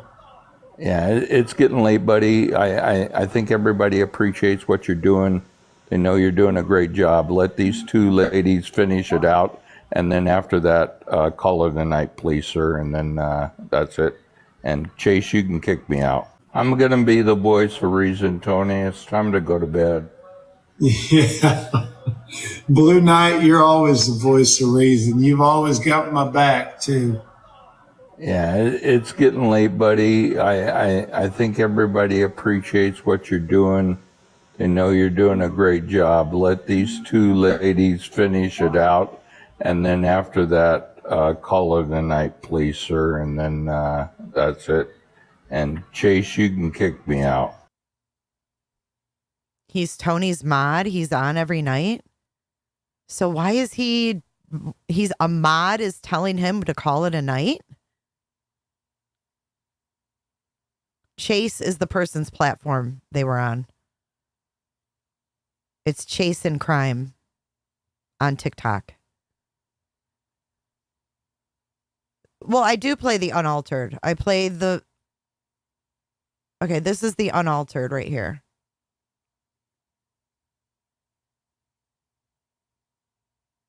Hang on. There's one altered and one unaltered. But right before this, what I was going to say, right before this, what somebody had said, actually what he said was that Caleb's case, he was comparing, he said Caleb's case is different than Sebastian's case because LE never suspected the parents of doing anything in Caleb's case. That was the last thing I heard said. Then this woman calls in and she's like in a wheelchair. She's like disabled. I wish I could help. I wish I could search. I can't get out of the house, whatever. Okay, then that happens. And then all of a sudden, this blue knight comes in telling him to get off. When he said Caleb's case, none of the parents were ever accused of anything. And yes, Perry, that is a good point because Barbecue Lady met Seth, went to dinner with him. I hope I can share this, but she went to dinner with him. And at one point during dinner, he pulled his wallet out with his little jail badge and showed it off. So, yeah, he would think blue. You know what I mean? Address something real quick with you, if it's okay. Sure, hold on just a second. Let me get these other two guests up here. I'm going to be the voice of reason, Tony. It's time to go to bed. Yeah. Blue Knight, you're always the voice of reason. You've always got my back, too. Yeah, it's getting late, buddy. I think everybody appreciates what you're doing. They know you're doing a great job. Let these two ladies finish it out. And then after that, call it a night, please, sir. And then that's it. And Chase, you can kick me out. I'm going to be the voice for reason, Tony. It's time to go to bed. Yeah. Blue Knight, you're always the voice of reason. You've always got my back, too. Yeah, it's getting late, buddy. I think everybody appreciates what you're doing. They know you're doing a great job. Let these two ladies finish it out. And then after that, call it a night, please, sir. And then that's it. And Chase, you can kick me out. DCS reached out to my attorney, and because social media gets around, they reached out to my attorney. My attorney reached out to me, and I told them I had no plans of releasing any of this stuff at all. But I know it. I know what happened. I know the reports that were going on. And you've always got my back, too. Yeah, it's getting late, buddy. I think everybody appreciates what you're doing. They know you're doing a great job. Let these two ladies finish it out. And then after that, call it a night, please, sir. And then that's it. And Chase, you can kick me out. I'm going to be the voice for reason, Tony. It's time to go to bed. Yeah. Blue Knight, you're always the voice of reason. You've always got my back, too.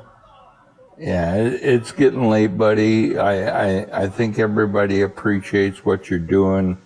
They know you're doing a great job. Let these two ladies finish it out. And then after that, call it a night, please, sir. And then that's it. And Chase, you can kick me out.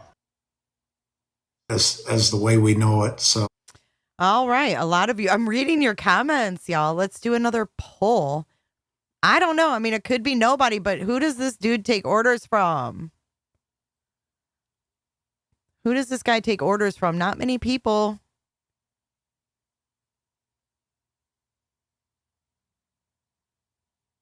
Why would a grown man need to tell another grown man it's time to go to bed? Who would? That's weird. All right, we're going to do a poll. Who's telling Tone to go to bed? I told him to go to bed, and he did. Steven, I see you. Why do you guys think it was a cop? I'm going to give you a few choices and other. So go ahead, vote. Go ahead and vote. Whoever it is told him to go to bed, and he did. I'll tell you that. Quick with you if it's okay. Sure, hold on just a second. Let me get these other two guests up here. I'm going to be the voice of reason, Tony. It's time to go to bed. Yeah. Blue Knight, you're always the voice of reason. You've always got my back, too. Yeah, it's getting late, buddy. I think everybody appreciates what you're doing. They know you're doing a great job. Let these two ladies finish it out. And then after that, call it a night, please, sir. And then that's it. Unredacted records, because I got the redacted Oh, you wanted me to slow him down. ones. And I told them that they need to request the unredacted records and they need to look at it. That's not going to work. I'd have to put it in my editor. But Tiger Shark, Seth is a grieving father with a lost child. Why even spend time scrutinizing if he would use a voice changer? Can we cut him some slack? He's not on social media. This won't help find the child. Yes, he is on social media. He's been on plenty of YouTube platforms. His mother is all over Facebook, and his PR guy is all over TikTok. So I'm actually hoping that Seth watches this with an open mind. I don't know what's going on behind the scenes. These guys say buddy too. It's just a word. But he actually got offline. If I wouldn't think anything of this if this dude didn't actually listen to whoever it was. Well, Chris McDee's dog's name is Buddy, isn't it? I think his dog's name is Buddy.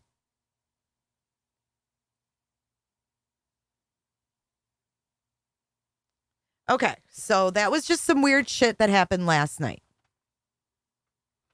Okay. That's all that is. I just wanted to point that out. I thought it was odd because, like, seriously, I had it on and my husband and I were listening and, like, that happened and we were like, what the fuck? Who was that? And then we were like, let's see if he actually ends it. And he did. I was like, oh, weird. Jenna, I couldn't tell you that. I don't know what your email is offhand. I get tons of emails, but I do pass along everything that I get. Okay. The next thing is going to be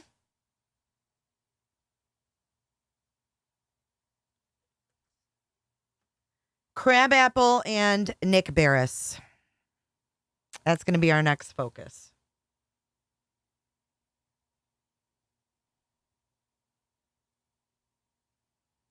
Hang on, I've got to close down a few windows here.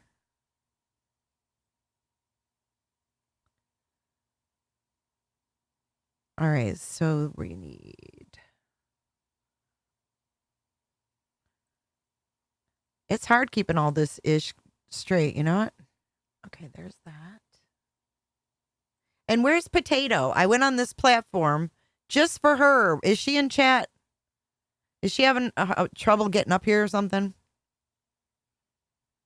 Hello, everyone. Ooh-wee. That'll scare somebody. Like, what the fuck is this? And everybody's like, what the fuck is this? All right, let's get this video up.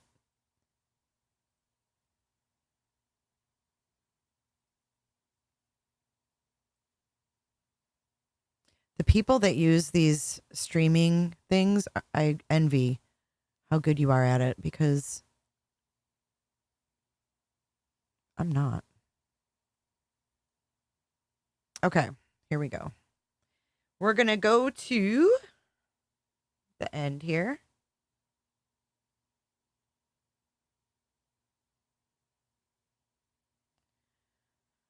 Oh, fuck. Okay. And look at, someone's encouraging him to strike. Look at this. This is what they're telling Tony on TikTok. You can strike them too if they're rude. You can't strike people for being rude. Welcome, Canadian Nana. You can't strike people for being rude.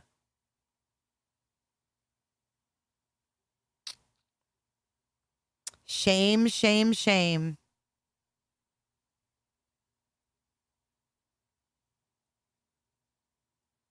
Reached out to a few people. Go getters, get after it. I'm not that guy. I don't know nothing about investigative stuff, you know, and as I was, obviously everybody already knows my past, you know, kind of been on the other side of that. So, but I just wanted to just make the statement like, hey. Yeah, he wanted to make a statement. This guy, this is meet Stephen M. Crabtree. He is allegedly a local there, and he went nosing around to law enforcement, making appointments to meet with TBI, all this crazy shit. All this crazy shit.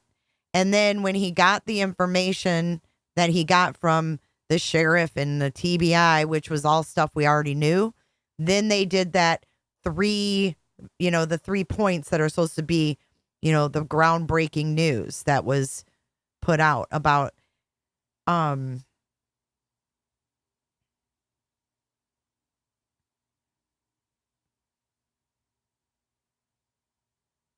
I lost my train of thought. But he put out breaking news on TikTok. They said there was 3 breaking things about Katie's mom talking to Sebastian on text, about him being seen on the 26th on video. Then he said that he was seen on camera at Warsham's. And then the next day he came out and said, "Oh, I was wrong. I was wrong." So he's teamed up with Tony. Yes, he's done time. He's he's an addict. He's a recovering addict, and I applaud people that are recovering addicts, but I don't think kids, anything to do with kids, is a place for that. I just don't. I think keep your distance. I don't think it's kosher, but here we go. There's, you know, people like JR, Peachy, Ocean, Cindy, Chasing Crime. You know, y'all want stuff like that, informative stuff. Go to these women and man and, you know, watch these people. These women and man. JLR, at least he called him a man. Cindy, Chasing Crime. You know, y'all want stuff like that, informative stuff. Go to these women and man and, you know, watch these people. And I don't think that this dude's full out recovered, because when I've seen him on those panels, he can't sit still. And I'm not trying to judge, but he's now teamed up. He went in to talk to the sheriff's department about Sebastian Rogers, and they recognized him from his past. Really incredible at what they do. They do a lot of digging, a lot of homework, a lot of resources. That is one I just thing. don't want y'all to I will give him that he owned it, but you can't be this careless. That's a big thing to make a mistake on. And to back it up by saying law enforcement told you, that's the worst of the worst. Use what I do with that. That is way different. And I'm also about like trying to bring, you know, people together in this instance. You know, I think that, you know, I've always.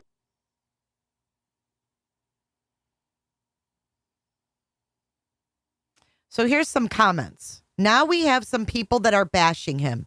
I feel bad for him.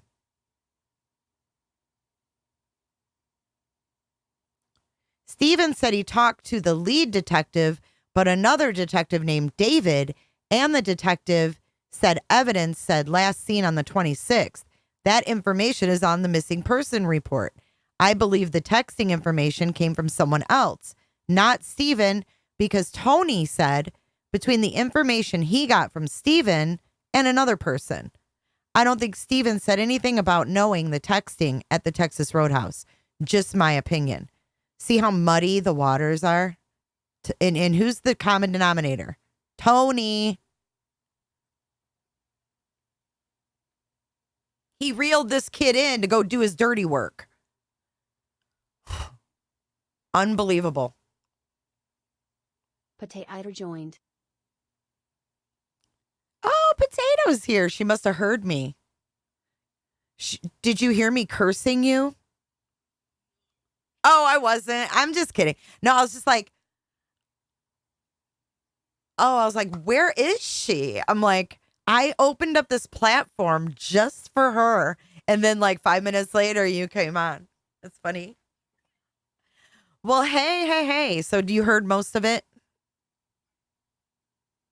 Okay. Do you have any thoughts on, okay. Mm.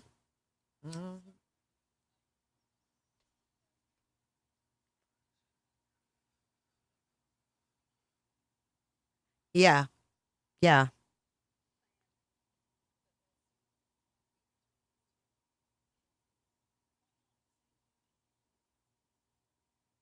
Mm-hmm. Tug at the heartstrings. Oh, you guys can't hear her? Wait a minute. Hold on. You know us. Hold on a second. Let me switch this.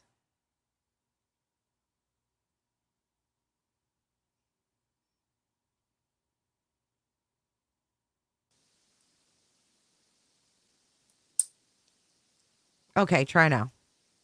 Hello. Okay, they can hear you now. Sorry about that. Hi. Okay, so anyways, she said that there was red flags all over this shiz, and then she mentioned the Facebook post where he was in the other group, saying, "Hey, they're eerily similar. I can help you. Have the parents reach out." And then now we can hear you. Exactly the same thing that he said about Sebastian when he first came on the scene. You've seen there's so many similarities between him and Caleb. And remember, I was saying, so what are the similarities? And he never would answer that. No, he doesn't answer anything, but he'll sit there and answer questions about CPS papers to be transparent. Which he shouldn't really be talking about. Right. Right. It's so inappropriate. Like everything is so inappropriate. The long TikToks for 6 hours a night, it's just all inappropriate. I mean, for what reason? What is he doing it for? Why is he inserting himself? And the whole Brian Entin stuff. We've seen him in Idaho, and then he's like, "Oh, we've been trying for so long to get him on this case, and now he's finally doing it." It's like, what are you? Are you like fangirling over Brian Entin? That's what it looked like to me. It's so weird. I just want to know what his game is. Yeah, me too. But as long as Sebastian's missing, it's just the same game, right? I also want to know who that Blue Knight actually is. Yeah. Because who's PR in the PR guy? Right. Who's keeping him in check other than his wife? Well, it definitely wasn't her. I just think it's odd that a grown man is telling another grown man it's time to wrap it up. It's time to go to bed. Yeah, but you're right. I mean, Yeah, that's a pattern. That's a pattern, Potato.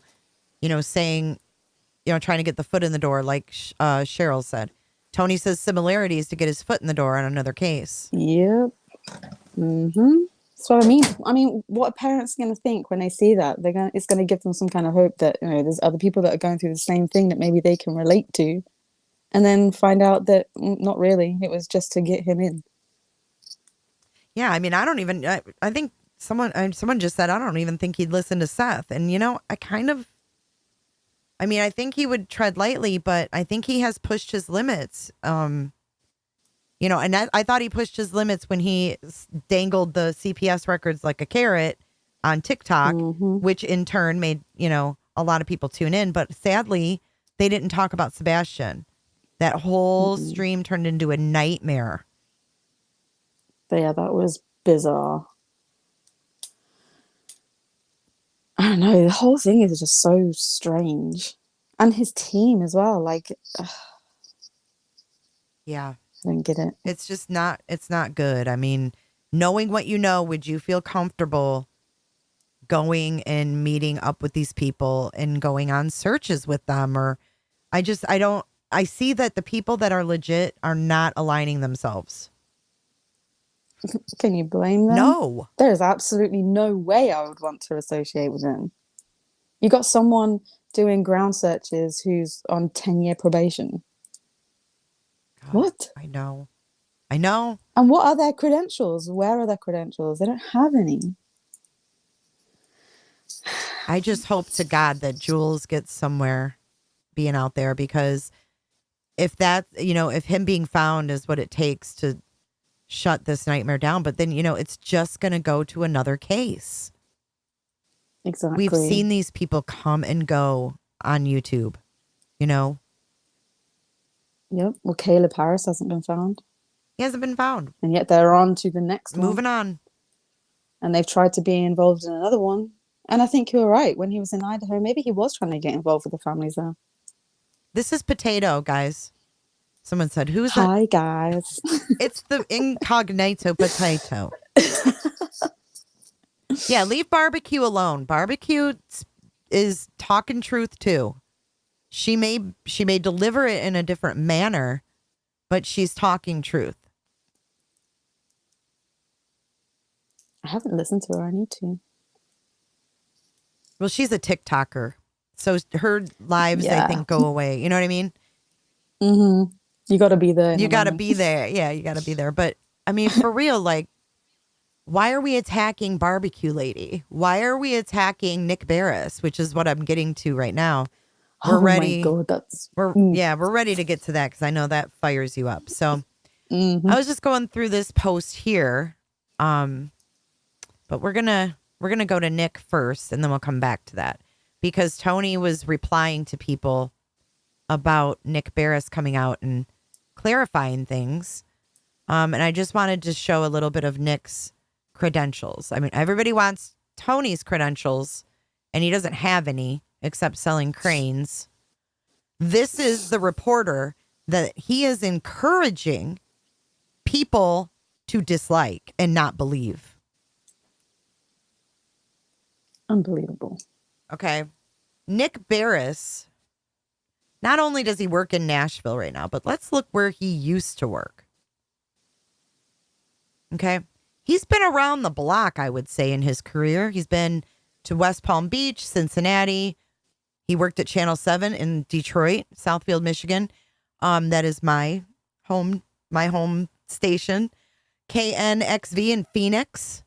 He was also on WWLP in Indianapolis, Massachusetts, San Diego. He worked here in Tampa. Hold on. Let's go back. He worked here in Tampa, San Diego, Las Vegas, Baltimore, and more. So let's go on. He is the enterprise reporter for WTVF television right now, also known as News Channel 5 in Nashville. He's a graduate of the University of Oregon. His first job was at KTVL in Medford, Oregon. From there, he worked for a year in the United States Congress. Weird. Nick then worked for the Orange County News Channel, in which he was notorious for his cover of the Northridge earthquake, Laguna Beach fires, President Nixon's funeral, and the O.J. Simpson trial. You don't get any more experience than covering the O.J. Simpson trial. And Tony sells cranes, which one of the suspects in this case operates. Just saying.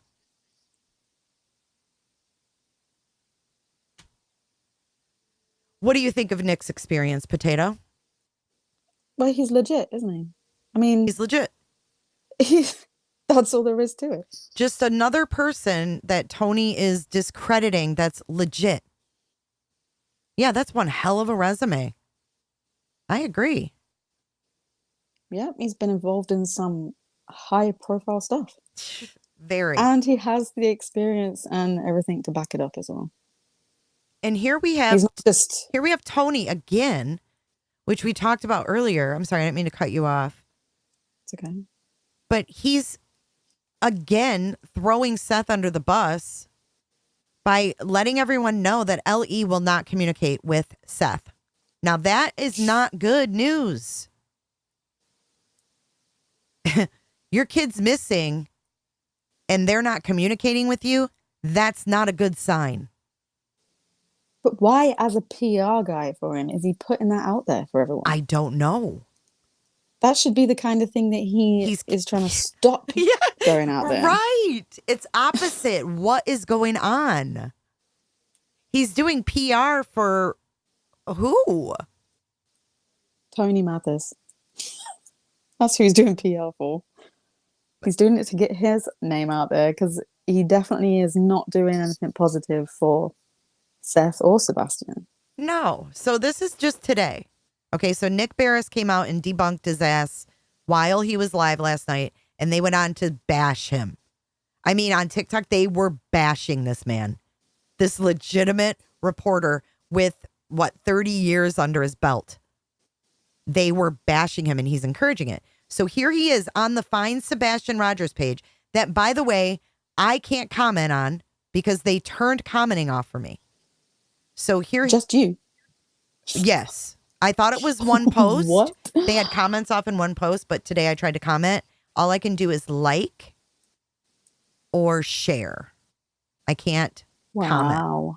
Okay, so here he says, Tony Mathis, if they would do a press conference or communicate with the father, speaking of LE, we wouldn't have to rely on local citizens off the streets to pressure for information.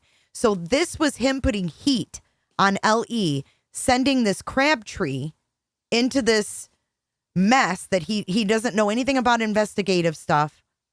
I kind of feel bad for the guy because I think he was put up to do it and then it backfired on him. It wasn't good. Well, he just gave himself away in that little statement. We wouldn't have to rely on citizens off the streets being pressured for information. Mm-hmm. And what has he been saying? Yeah, I'm going to put pressure on law enforcement. So he uses other people to do his dirty work. So he says, nobody is lying about anything. Misunderstanding and walkbacks are much more likely. Hey, Nick. So he addresses Nick. Hey, Nick. Instead of throwing shade at a citizen from your community trying to help, why don't you tell the Sumner County Sheriff's Office that the community and the father want and deserve answers? If this case is over their heads, he's talking to the FBI, TBI. Who is he to say that? If this case is over their heads and they truly have no leads, then have them elevate it. You are being disrespectful to a volunteer trying to get answers and tells a story in and of itself. So see, there's comments, 32. I can only react, send, or share. This is not transparency, Tony. I'm blocked from commenting. All I could do was laugh. So for what reason? I don't know. What? They just not want people to disagree? Right. I mean, here's another one. He's responding to Sally. The story and its presentation is not a good look either. This lady was defending Nick. You know, she says, I think she said it wasn't a good look that he did that this guy went out there and said the wrong info. And he says, the story and its presentation is not a good look either. Seth has tried with LE and they continue to not communicate with him or the public. It would squash a lot of this craziness and drama surrounding this case. I have given my number to LE to try to open up lines of communication, and we don't hear from them until they don't agree with information being released. Seth deserves answers respectfully, ma'am. Is it any wonder that Ellie are not in communication? This is someone who goes straight onto the internet and talks about things he's that they making it cannot worse. even. He's going to make them never talk to him. He's absolutely. Is that what he wants? Because Heather was trying to repair that relationship. Remember? Yeah. Heather said that it was difficult. He soon put a stop to that. Heather was working on repairing the relationship, She's familiar with people in LE, and she was trying to be the go-between. And he got her out. He told Seth, they're not talking to her. You're wasting your time and you're wasting your money. I guarantee it. That's my opinion only, but he was paying Heather, and So is this his idea of building relationships with Ellie? Go online and try call them out, saying that they're not doing what they're supposed to be doing. And then he thinks because he gave them his number, they should be calling him. Well, he gave me his number too, and I have no desire to be alone on a phone call with him. Anything that can be said from a PR standpoint should and can be said publicly. There should be no behind the scenes conversations on the phone. If a creator who's spreading awareness about this case wants you to come on the platform and talk about this case, you should be more than willing to do it. It should not be going back forth in email, wanting me to call you personally to talk to me on the phone. But what is the role of a PR? It's public relations. So it should be public. What he should be doing is trying to streamline the conversation or whatever. Protect Seth from questions that maybe shouldn't be asked or he shouldn't be answering. That's not what Tony is doing. He's answering the questions that shouldn't be asked. And he's putting himself on TikTok and giving out this information that he got from someone on the street and saying, like, putting it out there like it's breaking news. Yeah. Dangerous. It's very dangerous. It's very dangerous. I mean, it is, because what he was doing was, it literally was changing the timeline. Saying that there was video of Sebastian seen on the 26th. That's changing the timeline. That is dangerous. It is very dangerous. It's not just a whoopsie. That's why it's like, I don't want to like hold this, Crabtree's ass to the fire, but an excuse that you don't do investigative things is probably the reason why you should have never walked through those doors asking questions about an investigation and then reporting it back to Tony. Exactly. I mean, if there's a regret, it's going to have to be that you did that for Tony. Because if this guy doesn't do investigative stuff, why would he insert himself? Somebody pulled him in. Somebody pulled him in as a local, and he was used. And now he's getting the hate. For what? And then Nick has to come out and correct it with the public. And then he gets blasted for correcting it, and people are questioning his credentials. Nick has to fact check his shit 3 times over. I guarantee it. He can't put things out unless he's verified it. He's talking directly. He has a career. Yeah, and he's talking to law enforcement, something that Tony just admitted he's not. If LE doesn't want to talk to him to even verify shit, you should wonder why. But why are people bashing Nick Beres though? Why bash him on the word of someone like Tony who doesn't have credentials and he's not an investigator, he's not anything? Because it's the truth. They're discrediting the people that are saying the truth. The people that aren't spinning it. The more drama they create and the more spin, the more money you create. Content. That's what he said himself, isn't it? You have a platform that has good content, then maybe we'll be willing to talk to you. What? It's not about content though. He shouldn't be out there trying to make content for people by being on their panels or whatever. It seems like that's what his focus is content, but it's not.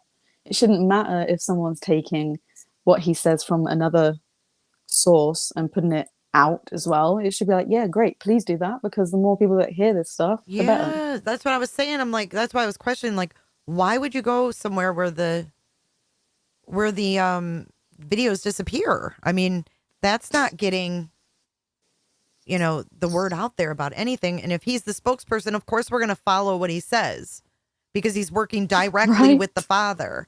So he's like, oh, maybe we'll have you on. No, not everybody wants you on. But we do want to follow the case and see what kind of things are going on.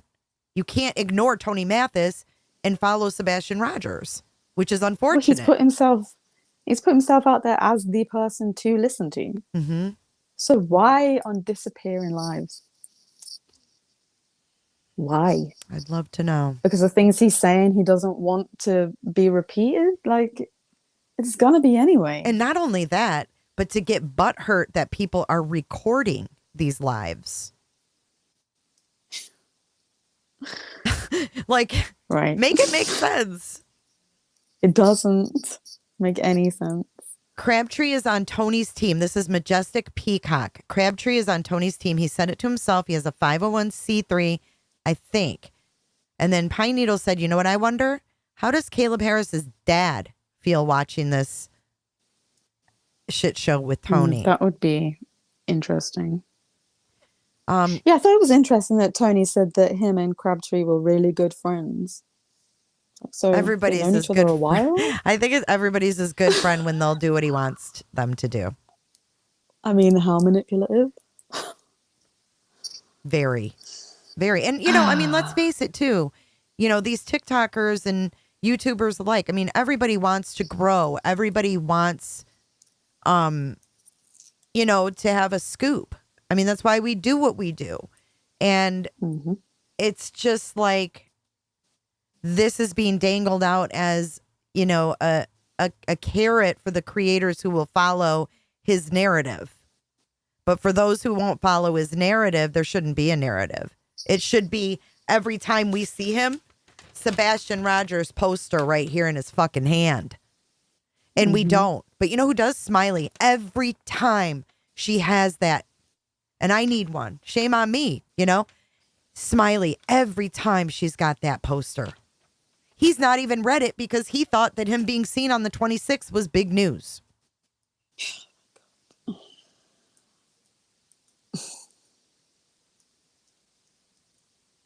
I don't know. I don't know anything about nonprofits. I've personally never tried to start one. I know someone that did, and it turned out to be a whole shit show scam nightmare. So, who has a nonprofit? Nina did. Oh, Scorpion Investigations LLC. But it was suspended in January because of her felony. Right. There was a caller last night saying that she gave Seth $250 a week for 9 weeks. Majestic Peacock says. Who did? Somebody that called in on a live, I guess. Oh. Wow. Yeah. We've heard these kinds of stories before. So anyways, about recording, you guys, I want to just give you a heads up. So in Florida, it's a 2-party state. So you can't just call someone and record it unless you tell them ahead of time and they have the opportunity to hang up if they don't want to be recorded. So it's funny because Tony was like in his last email, you can call me. Like he's still, instead of just setting up a time to come on my show, you know, and tell me what topics are off limits and what isn't. That's all I asked. Are there certain questions we can't ask? Are there topics we can't talk about? Other than that, I'd love to hear about Sebastian's life with Seth. I don't know why there has to be a pre-phone call for that. His life is his life. You know what I mean? Like, just come up. Let's talk about Sebastian. If there's something that you don't want to talk about, don't talk about it. Yeah. So anyways, that's literally facts. Right. It shouldn't change, right? No prepping needed. Exactly. So, but then he wrote back and he said, you know, call me to set something up. You can even record it if you want. Well, I know from experience when Mark Gillespie threatened me by saying, you better check Florida laws, you recorded illegally. I'm just wondering if I was maybe being set up there. Because I would have had to say, hey, dude, I'm recording you, but he kind of gave me permission. So does he think I'm stupid and I'm just going to take the email as permission and then just record it because he said I could and then play it live and then come get me? I don't know. I don't trust this shit. I don't need to have. I mean, I don't need. I ain't messing with that. no. I think you are very right to be suspicious. Yeah, I don't like it. Like, don't tell me I can record you and knowing that I live in Florida, which is a one-party state. You know what I'm saying?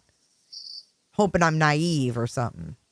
I've been around this block a time or two. Dispatch Crystal said, I started donating to Seth when this all started. I won't donate anymore as long as that circus is involved and Seth is allowing this drama. Be very careful. I have a doctorate in business administration. This is Buttered Buttons. Hi, Buttered Buttons. Nonprofits are easy to set up and are not always bad. Are you doing call-ins tonight? I have a funny to lighten the mood. No call-ins today, but save that funny. We definitely are going to be taking calls on Wednesday. I don't know what's going on tomorrow yet. Jay Ballou says there's a reason Ellie is not giving Tony or Seth information. Yep. Especially now. There's absolutely no way that they're going to give them anything. If I had it in an email, I think it'd be okay. I don't think so. You have to verbally say it on the phone call. You have to say you are being recorded and give them the opportunity to hang up. Yeah, I don't think the email would pass either. Nope. Because it could be for another conversation. Absolutely. You could literally be like, wait, we already had that conversation. You recorded the one I didn't want recording. Bonnie's Journey said, I want to know who pushed Tony on Seth. What do you think? How do you think that whole love affair started? Who pushed Tony on Seth? Yeah, do you think he was pushed on him? I don't think he was pushed on him. I think he seeks people out. I mean, you saw it with the other post of the other missing person. Kels, thank you for your PayPal. Thank you, Kels. Yeah, I don't know. I don't know. Did he reach out like he did in that one group? You know what I mean? Like, did he somehow get a hold of Robin Rogers and be like, hey, unhinged grandma? Which that was what she was called on one of the TikToks too. They laughed and said that Caleb's grandma was unhinged and there was also an unhinged grandma on this. I heard that Pascal did not. I heard he did not. I talked to one of Pascal's mods and they said no, that Pascal did not hook them up. Do you want to read some of the comments? I'm going to go grab a new drink. I can't see comments. Oh. I'm on my phone, so I can't even see YouTube. Oh no. Let me put it on the screen. Sorry. No, I can put it right on the screen. It's a nifty little option here. I just got to go grab a drink. Let's go back. Chat box. There we go. It should come up on the screen right above that, right over that post when it kicks in. There it goes. All right, I'll be right back, Potato. I don't see it. Thank you, Mama Bear. Okay, I cannot see chat. So I can't read anyone's comments. I am sorry. Above the post.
Potato, you couldn't see it?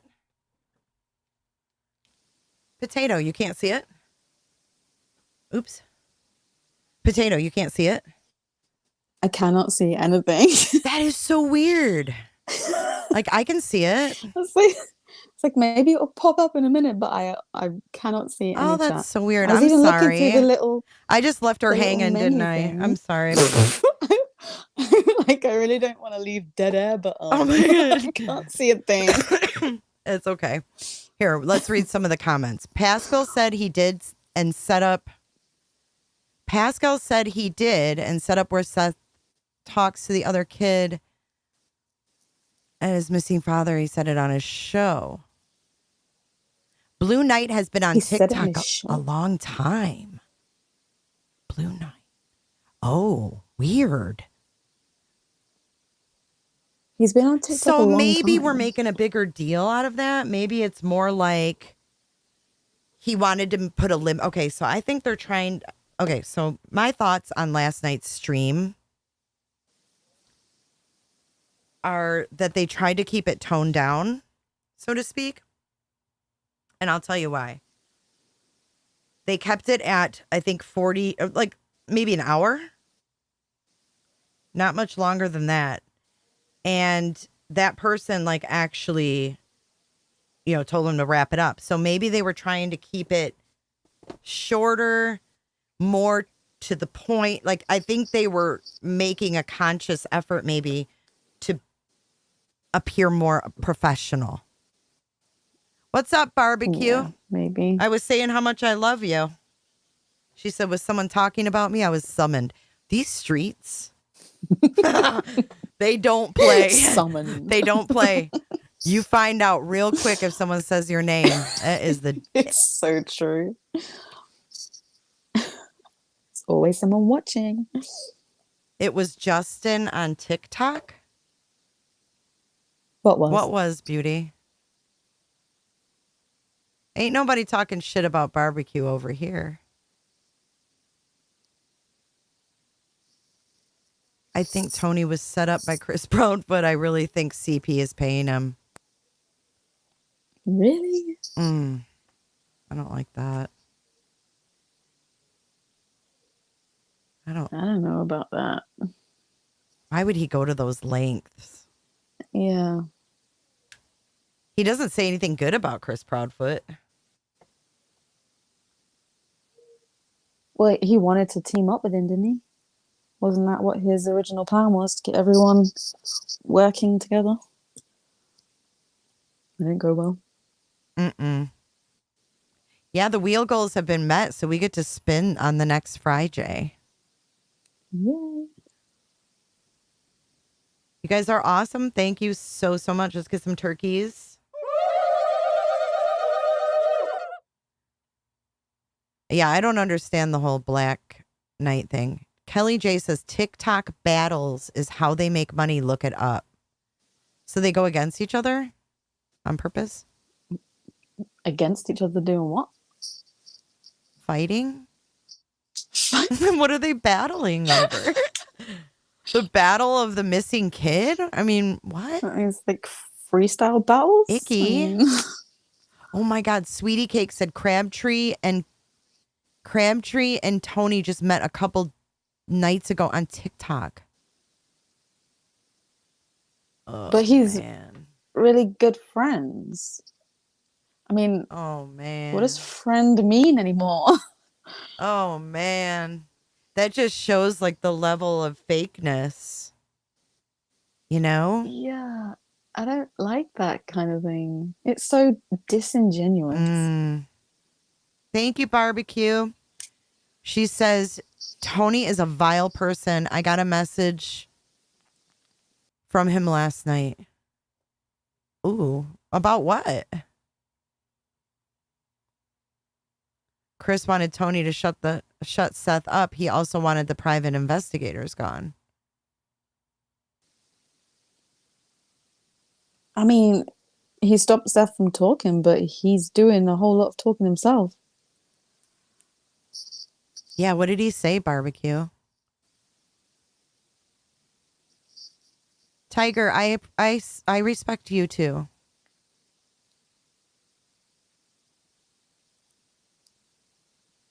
Tiger, weren't you the one that was going to leave earlier? I'm glad you didn't leave. They were like, I'm going to leave because I can't remember what they were upset about. Oh, I think because I was saying that might be Seth with a voice changer. But the only reason that I thought that, honestly, was because he couldn't really go in the chat and say, hey, Tony, cut it off. You know what I mean? He did have similar sound as well, but maybe it's just where they come from. Mm-hmm. Like the way they talk was very similar. But then he said finish, and that threw me off because finish, like I say finish. Finish is like a northern accent.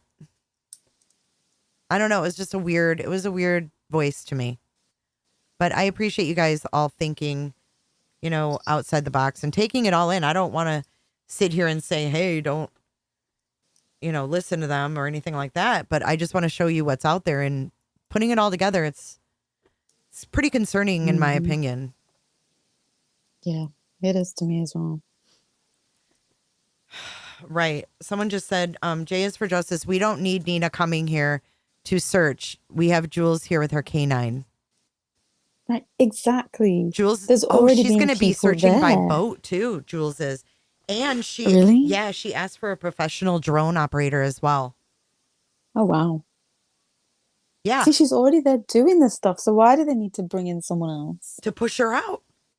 But for what Right, reason? but why? Like, what is it?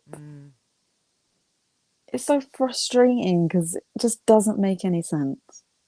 All the people that have legitimate backgrounds and experience have all been pushed out. But you know why? I think because they can sniff this shit from a mile away.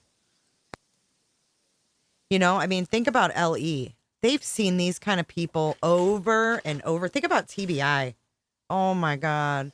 Even with just Summer Wells alone, I'm sure they learned a lot about social media and the kind of people that, grift on these cases and insert themselves. Like, I'm just not comfortable with someone who is ordered by a court that they can't work around children to be out searching for one.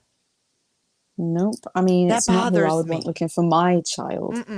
If it was my kid in that situation, there is no way I would want that kind of person. No, it just out there dirties looking for my everything. kid. Yeah, it just makes everything just that much messier. Yep. There's plenty of people that don't have felonies and aren't ordered to not be around kids that want to search. And it also pushes out the people that have the credentials and everything that can really help because they don't want to be associated with someone like that. Exactly. If you're going into this credible and you remain credible, you're not going to associate with that. It's too risky. And that girl is a ticking time bomb. I mean, 8 months ago, she pulled a gun and shot it in an apartment complex building. It went through a wall into somebody innocent's apartment. That's serious to me. That's unhinged. It's crazy. Ugh. She could have so easily killed someone. So easily. Bye, Auntie Cheryl. She's just lucky that she didn't. Yep. And now she's out here involved in a missing child's case. And, people have said, I want to get your opinion on this. I've heard people say, if it was your kid, you would let, you'd want anybody searching. No, I wouldn't. There's been people who I would want helping look for my child, but now they're all pushed out of this case. No, I wouldn't want these people because I wouldn't want anything to jeopardize finding my kid. You know what I would say? You know what I would say, Potato? Sorry, go ahead.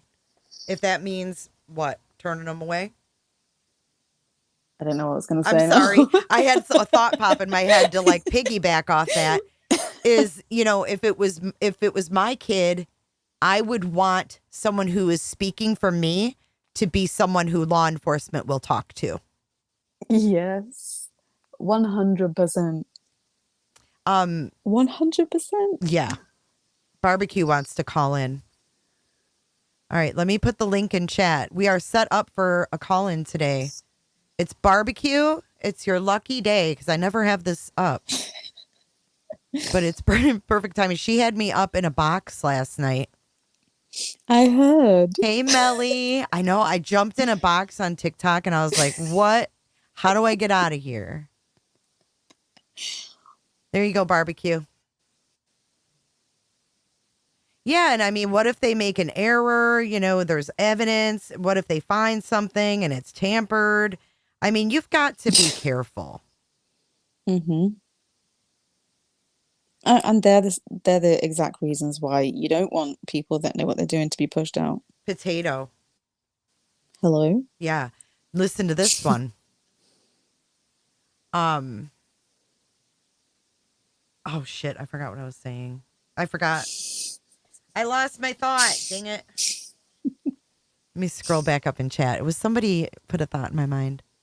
Bonnie thinks that there's people that do not want this child found. What do you think of that? Well, that's what it seems like. That is what it seems like. I don't know. I don't even want to say it, but it definitely does seem that. Jules has told me that she will not be run off.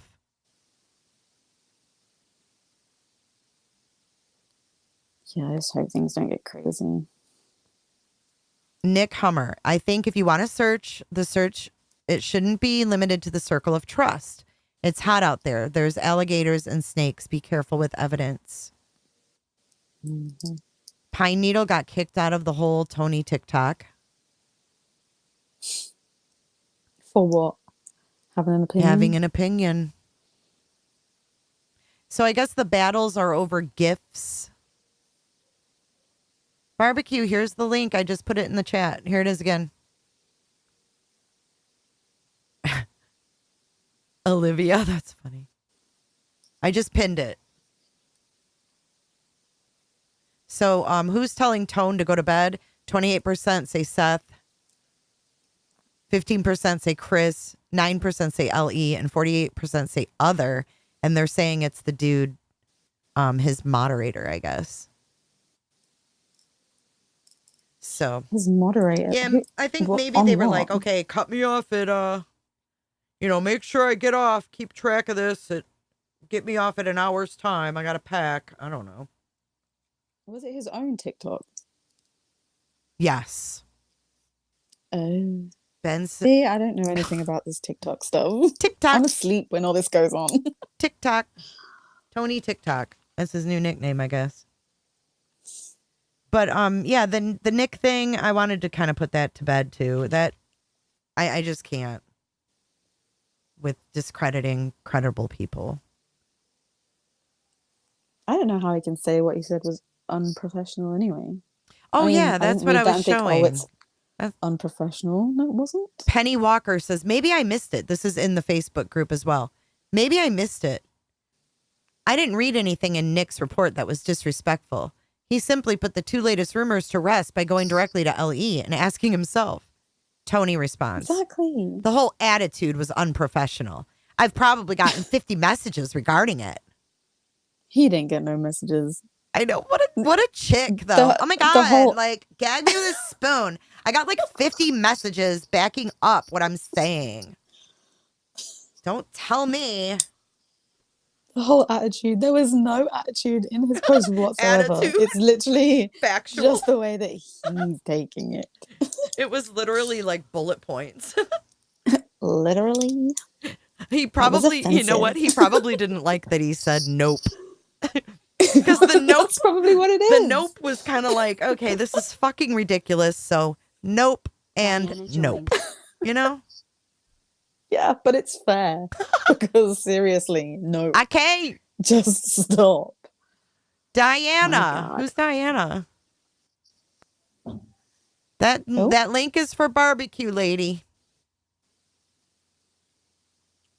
No, Jules is not collecting money, as far as I know. If I hear that she is, I will pass it on. But she has not asked for a dime from anybody. Kelly J says, Nick has been here in Nashville a long time and is awesome. Ben says, check your email. Okay. Thank you, Nick's World. We just got $10 from Nick's World. Thank you so much. Oh, she asked. Oh, text it to her. Okay.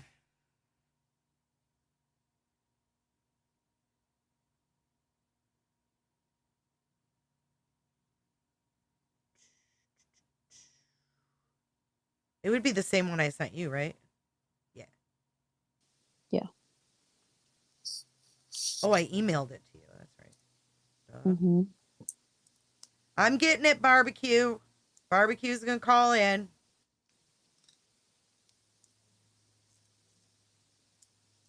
Don't be offended if she's gnawing on a rib or a piece of corn, because that's how she rolls, the barbecue lady. I'm just kidding. She does have a gift on TikTok that's a barbecue or a Corn. Coin. Yeah.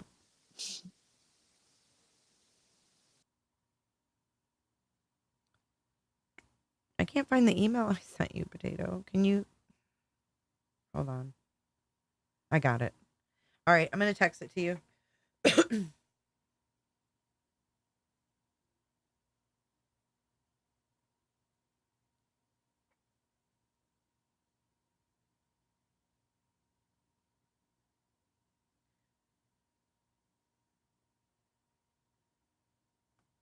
She's just going to call my phone. The shit ain't working for her, she says. Can you remove the chat window on the screen, please? Sure. I forgot that was up. All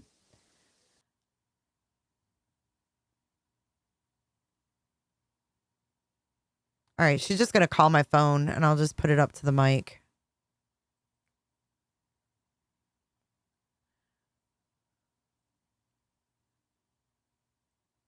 Okay, so then after that, he says that the whole thing was unprofessional. She says, I'm sure you did. I read his report totally. Barbecue lady joined. Oh, she got in. All right, welcome barbecue on panel. What's up? Hi, I just wanted to read you this message that I got from Tony. Sure, go ahead. Everybody, this is Barbecue Lady. Before you read it, where can we find the Barbecue Lady? Letting everybody know. I'm sure they know, but it's all over TikTok, BBQ Lady. Okay. What you got, girl? But there's like 19 accounts on there because people make fake accounts. So, Oh my God. So let's see what day I actually sent this. On Wednesday at 3:51 a.m., I started a message to Tony Mathis, and I stopped it at 5:15. So it took me 2 hours to type this. It was summarizing my intent with the case, that, me and Tammy had gone down there, had searched on our own dime, and trying to kind of like inform him of where some of these little rumors were stemming from, and, have accountability for things that maybe I did say that were said and whatever. And at the end of the message, there's just so much. I basically said there's a lot of people pointing the fingers that everyone else is telling them what to do, but in my personal opinion, if people that are sitting on their asses at home not doing a single thing except for causing drama, how are they helping? Additionally, it's just my opinion that there's a lot of things that you don't know, that it's coming across like, what do you know? At this point, all the other bullshit needs to stop. It's been going on for way too long, and honestly, I'm fed up with it. If you have a little group chat going on with the people if you have a little group chat going on with people, then you need to take control of your group, especially as what is being said when you're not on the panel. It's a direct reflection onto everyone's character as a whole. Now we're going to go back to sharing the flyer, getting people to make TikToks about the flyer, continue to show support of one another. And from here on out, we don't want to hear anything coming from the other side. And I'm saying the other side is we've been attacked. We're under attack from Tony, his new crew this group that he formed, which was already a group. The one that you actually streamed on Monday, believe it or not. Okay. The commentated video. That threat needs to stop. This bashing needs to stop. Your chat needs to be controlled. The shit needs to be controlled. And if you're not willing to do anything about it, then get off TikTok. This is and him? focus on. No, this is me. Oh, okay. I'm like, okay. She's All like, right. I was confused for a second. Sorry. no, I mean I could read the whole message, but it's. No, go ahead. I just wanted to wanna take up clarify. your Go ahead. time. No, you're But I good. would love. I'm going to be making a TikTok about this. I'm going to put all the screenshots out there. The shit needs to be controlled, and if you're not willing to do anything about it, then get off TikTok and focus on creating the bridge between Seth and law enforcement, like you said was your goal. Because as far as I see, the bridge is burning. Mm-hmm. I agree. Later, that's so true. Yep. So, and I prom maybe one day I will read this, but I thought I made a TikTok about it and I posted this actual comment that he wrote, and he said, I never started the drama. I'm disappointed you're not the person I thought you were to Seth or I, either one. You've made a grieving father actually hate you as a person, and that's not easy. You focus on your mission, whatever that is now, and I'll focus on helping two grieving fathers that picked me to be by their side in the toughest time in their life. Oh my God. I hope life brings you everything you deserve. Wow. Now, if I would read this message, like even little bits and parts, I mean, literally it starts out like, hey, I received your message a few days ago. I didn't reply because I wanted to take a step back from everything. And I'm just going to say what I need to say, and you can do with it whatever you want. You know, I told him why I came on the app, like, because I have a lot of followers over there, and I was, you know, accused. There's a lot of people being accused of clickbait, and you're trying to get money and blah, blah, blah. And that's always their go-to. Yeah. And I basically told him like, hey, I'm not monetized. You know, I talked about like, I'm not a true crime reporter. I told him about the cases, and I'm just briefing this as I'm skimming down, and it's whatever. But I told him about like cases that I've only followed just because, you know, I'm not whatever, like I'm not a true crime reporter. I told him that I myself was a domestic violence survivor. First of all, if you're a guy like, and you just disregard like people actually telling you personal things about their life, and they're just like, yep, we fucking hate you. You know, I'm still skimming. I told him about how I stumbled upon the Sebastian Rogers case. I told him about how, like, you know, we weeded out some people that needed to be weeded out based on, like, you know, our own morals and values and things like that. And I told him about, like, how we went down to Hendersonville on April 9th, 10th, 11th, and 12th to search on our own dime. Barbecue. My listeners, I know a lot of them know who you are. I can't see your chat. I know a lot of them know who you are and what you've done. But I can tell you for a fact, there's a lot that don't know that you actually went there. And if you have a few minutes, I'd love for you to share that story. And Potato, interject at any time, because she's got one hell of a story. Yeah, I want to hear it. If you don't mind, Barbecue. So. I mean, a lot of it would, I mean, if you want to give me 15 minutes to read this message, you will be the only person that has read this besides Rag Talks and Tammy Midwest and Anna. I mean, if it's pertinent, I'll read it fast to what's going on.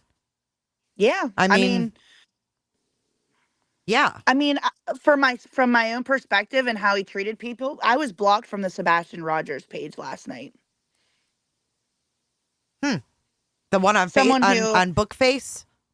No, on TikTok. I'm not on the one on Facebook. Oh, you're blocked from even watching it? Yeah. How come? Because you don't agree with what they're doing?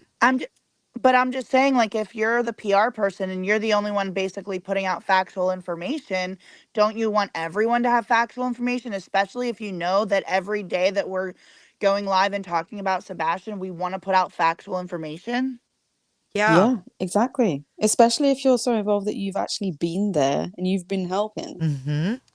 Okay, everybody says yes, Barbecue, read it. Oh, God. Okay, so... I'm gonna mute. I love your me voice. too. I love your laugh. Listen, I'm going to give you the floor. I'm going to mute as well. I'm all ears. And by the way, this picture that was sent to me, I guess T-Rev is with Seth, and this is what he posted on his community, I think. But So that's who T-Rev he was. is That's with who he was. Seth. That's who he was riding around with last night. That Tony was bragging about. What? I had no idea that Wait, what? T-Rev was there. Someone just said T-Rev Yeah. moved to Tennessee. What? Oh my God, this shit just got, when I thought this shit couldn't get any weirder, it just did. Dude, it is the most bizarre thing that I've heard of since Kaylee. Ain't nobody got time for that. I mean, this is beyond. But wait, why is he taking a picture like that? And I don't know. He shared this picture? It's like proof. Publicly. Proof. Yes, publicly. What? Whatever. Like, if I'm going Okay. to take a picture of somebody, I at least want to be in it if I'm hanging out with them. Why did he Wait, post exactly. that though? That's like a undercover picture. Is I'm gonna quickly everybody snap this like, without him knowing? is everybody going at Seth for some reason? Like, what the heck? I think the tables have been turning, believe it or not. I think I'm getting that feeling too. So wait, he's in Seth's That's house. T-Rev's feet and his shorts that you see. Taking this picture of Seth just lounging in his house, relaxing, and then puts it online. Whose house is that? Because there's no flooring. Where are they? There's like it's particle board on the floor. This is crazy. I wish I could read the chat right now. Facebook. This was on T-Rev's Facebook.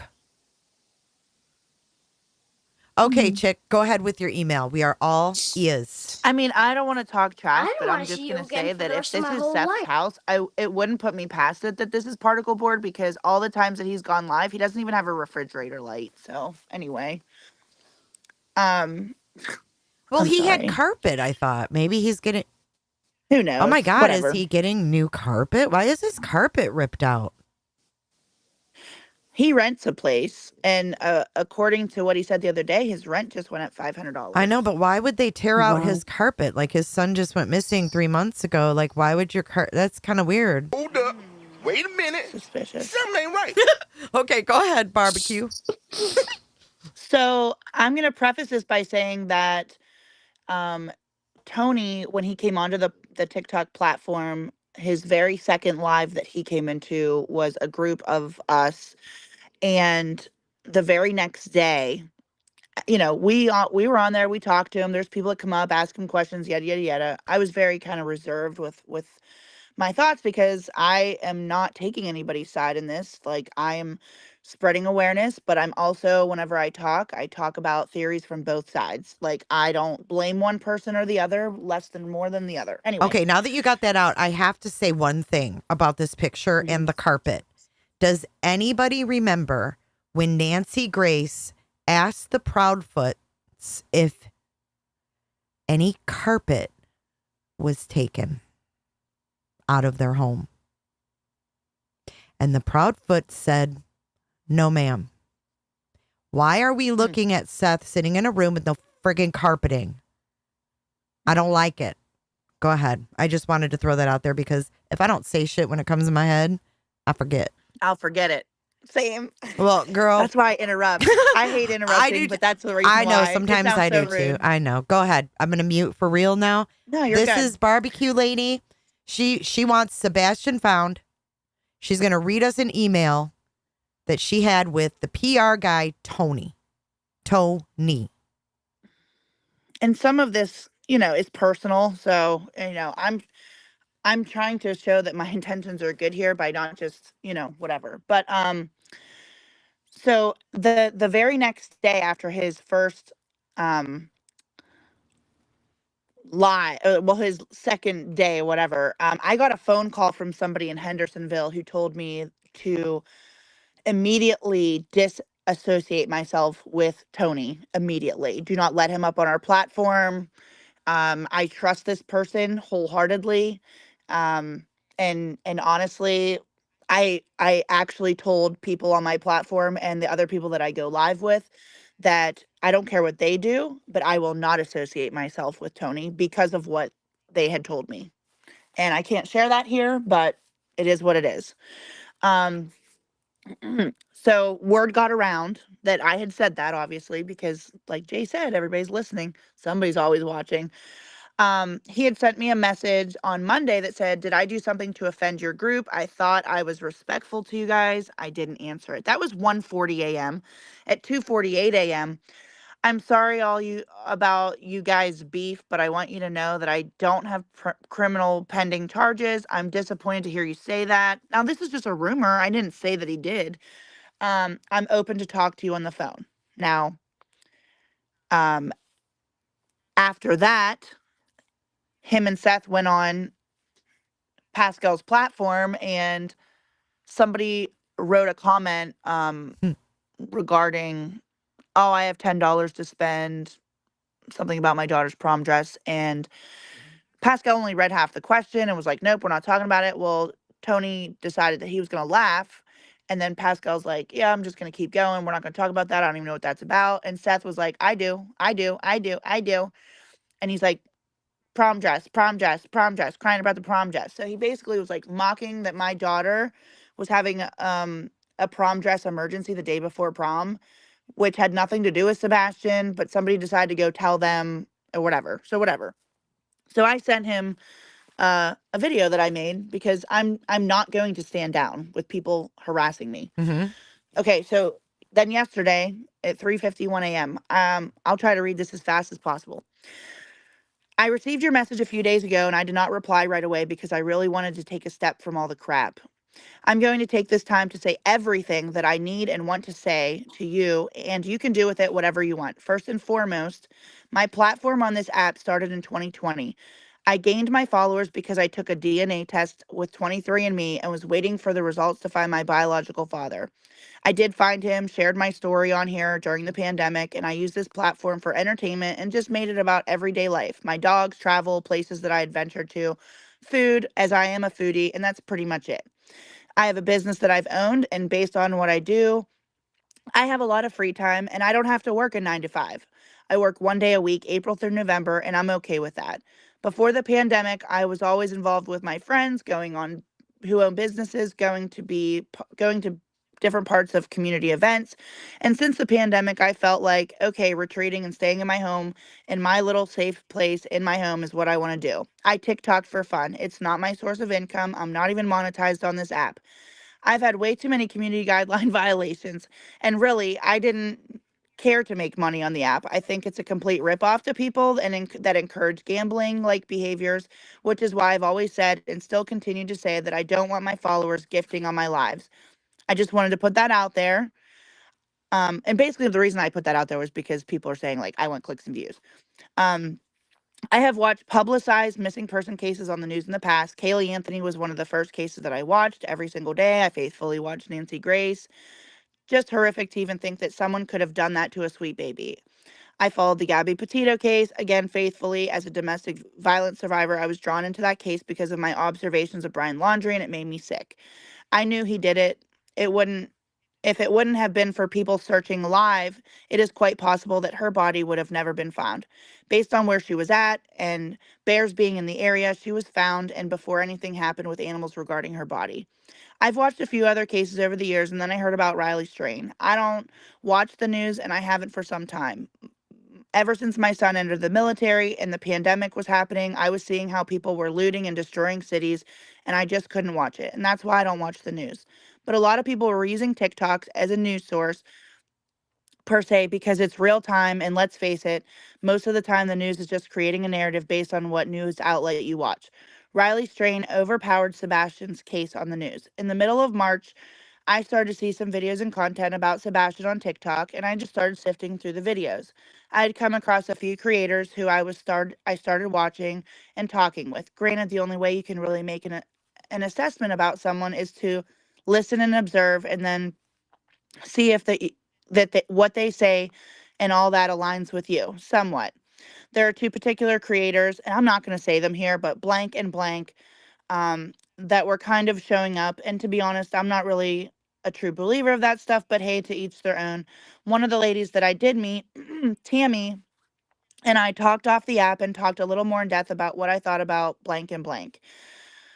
We both agreed that It was bizarre, but tried to fool us in the beginning. I never wanted to discredit her because, again, this is TikTok. As the days passed and I found myself thinking more and more about how crazy this lady sounded, I found myself rolling my eyes and I just kind of let this person in the box, meaning like not putting her up in the live and not bringing her on to the boxes less and less. Because of this, I could then control from things going haywire. I never said anyone couldn't go talk to her or watch her videos, but I also wasn't going to tolerate the pawn jumping, people going from live to live, bold-faced lying. Around the beginning of April, I reached out to Tammy and asked her if she wanted to meet me in Hendersonville. It was something that we both would really have to plan because we both have businesses, kids, pets, etc. We set a date for April 9th, 10th, 11th, and 12th, and at this point there were 3 other ladies that we're regularly going live with. Someone kind of made a joke about being the Fab Five, and and it was kind of something that the chat kept going. It was kind of a joke, but then in the moment, a bond had been made.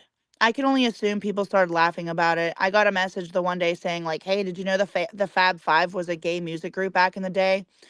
People will say anything. Leading up to the week prior to us going to Hendersonville, we spent our time together gathering as much information as we could in a notebook, including scouring the area with maps and properties using Google Earth to compile lists of places that may have been overlooked that could be potentially searched again or searched for the first time. There were a few places in particular, some of Hendersonville residents had offered. Okay, I'm sorry. There were a few places in particular that some of the Hendersonville residents had offered to go search while we were on live. The 2 places in particular were Sanders Ferry Park and Mary's Magical Playground.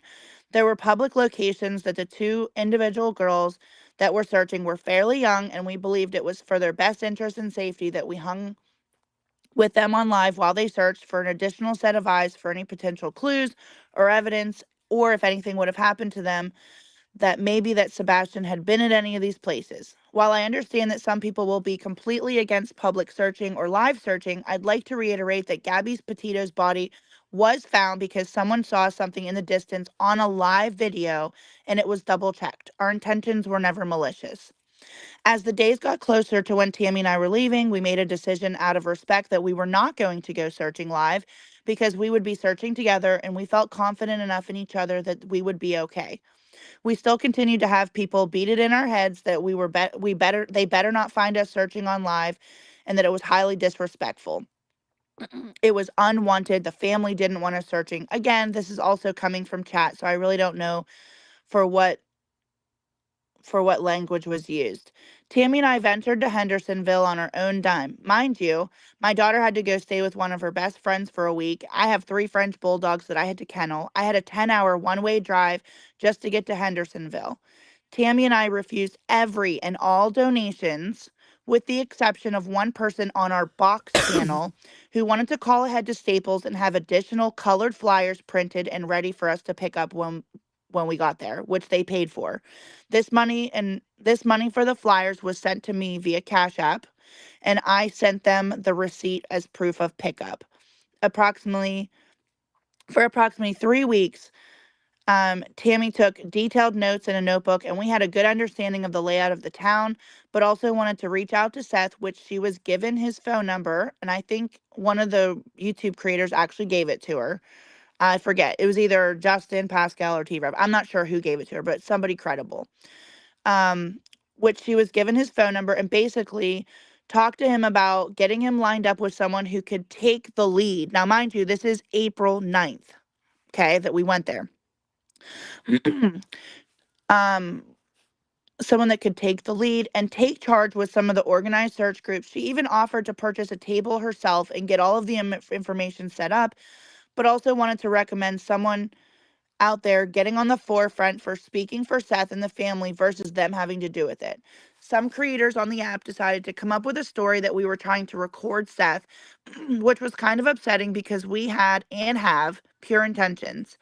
On the first full day there, Tammy did reach out to Seth and he agreed us to meet at a place for lunch. Mind you, this was directly after he had his polygraph. Like, he met us directly after his polygraph. Okay. So, agreed to meet us at a place and have lunch and kind of review some things Tammy wanted to talk to him about. Seth picked a place. My only intention in it was My only intention was that it appeared that Seth was kind of running out of steam. And as mothers, we wanted to just try to make sure that we got him a good meal, maybe have a little bit of reset. We didn't know if how well he was taking care of himself and just wanted to do something nice for him.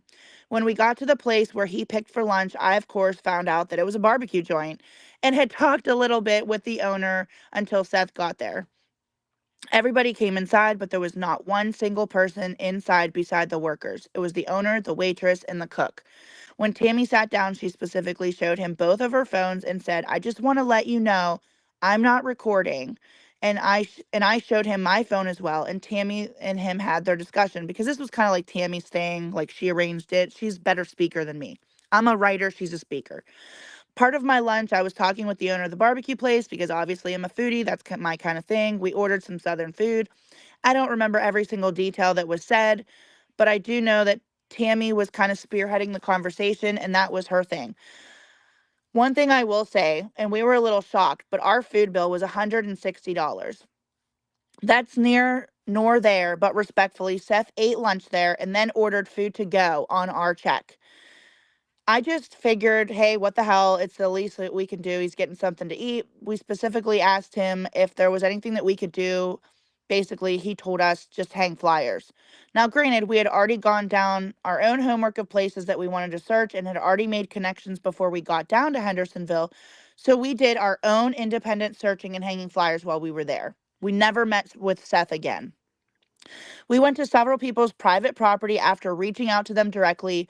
One property owner actually handed us keys to their side by side and allowed us to search with two other Hendersonville residents to go behind the construction site behind the subdivision. There was also areas of ponds on this private property. We were informed that were canine dogs that searched around the pond. To this day, we don't know if that's actually true, but again, we're just crossing places off the list that we wanted to search specifically. As far as hanging flyers, we stopped at stores, gas stations, fire stations, public parks, and hung flyers, and also replaced many flyers that were there faded from the sun. We knew that some other people were there. We knew that some other people that were searching down there before we got there had made some statements that people were receiving threats. We did not experience that. And as a matter of fact, we experienced the complete opposite. Everyone was completely wholesome and kind. Every store that we stopped in expressed their sadness that he was missing. It was truly heartbreaking. People on TikTok accused us of going down there for a girls' trip, and we could just only roll our eyes with disbelief that they were creating all these lies. Also, we reached out to the owner of Broken Spur Ranch, which had gotten some really bad videos made about them on TikTok saying that they were threatening them. And since Drake Creek ran along the side of Broken Spur Ranch, we thought it would be a good opportunity to reach out and see if they could let us come on to search. Brent, which Tony knows this because Brent came on the live and actually asked Tony questions the very first time and only time he ever came on my platform. Can you explain who So, Brent is? Because a lot of people I am. don't. Okay.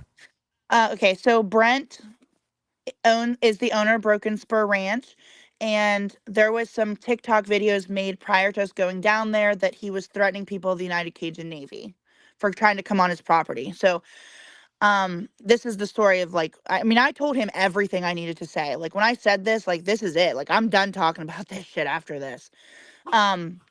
Brent, who you saw in our live, has been on your live, is the owner of that ranch. We personally met with him, and in general discussion, we were able to hear a different side of the story. Brent's ranch has over 100 children that are signed up for horse lessons, and there's also an autistic program on the weekends for those and those parents sign waivers that Brent will be acting in loco parentis and protect those children while they are on his property. So having random people, for example, the United Cajun Navy, just showing up demanding that they wanted to get on the property wasn't going to happen. And again, that story got spun completely out of context for the purpose of clicks and views for the internet. Brent also allowed us to review the Ring app and the neighborhood section, which, since there was a report a day or two before Sebastian went missing of a strange person hiding behind trees in the area. We also learned that Brent assisted with an equestrian search in the first few days and partnered with Nashville Equestrian, and they utilized 20 of Brent's horses to canvass Drake's Creek and other areas. It was a great perspective to be able to talk to somebody local and really get an idea of what resources were actually used, and also to be pointed in a direction of where they think we could go continue Can I searching. stop you for 1 second? Yeah. This is amazing. And okay, so Brent was the one, it was rumored that he was telling people, no, you're not going to search my property. Right. And then when you talked to him, he let you guys review footage and all this other Yes. stuff. Okay. Yes. And he came out on TikTok and said, hey, it didn't go that way. I wasn't against them searching. Right. Right. Okay. I just wanted to clarify. It was the manner that it was done. Like they just showed up there. They didn't have Right. credentials. He's got you a didn't know who they business were, to run. and he has Mhm. kids on the property. Yeah. Like there's okay. No, that makes So, total sense. Thank you. I just wanted to clarify yeah, it. if anybody's kid was there, they wouldn't want random people just showing up. Like no, I mean, especially after what's been learned about other people and sex offenders and stuff like that Right. doing searches. Well, right. I mean, Okay, we've got felons out there. You can't just be traipsing on people's property. So additionally, Brent has been a great liaison with debunking some of these Facebook rumors of people's panic, saying that law enforcement is here, there, and everywhere, and just all the drama that goes on with that. Now I have his personal phone number. So I've asked him a couple times, like people have sent me stuff. Oh my God, did you hear this? Okay. Brent has, I lost my place. Hold on 1 second. Oh my gosh. Okay. Brent has been a great liaison with debunking some of these Facebook rumors of people's panic, saying that law enforcement is here, there, and everywhere, and just all the drama that goes with that. He has driven to locations that debunk false claims of law enforcement present, like the rumor, and I might be wrong with the road or lane, but at Rockwood Lane, and someone was like, oh, I found a fresh pile of dirt. This was a couple weeks ago. He drove there, ain't nobody there. The internet always likes to be in a tizzy, I swear.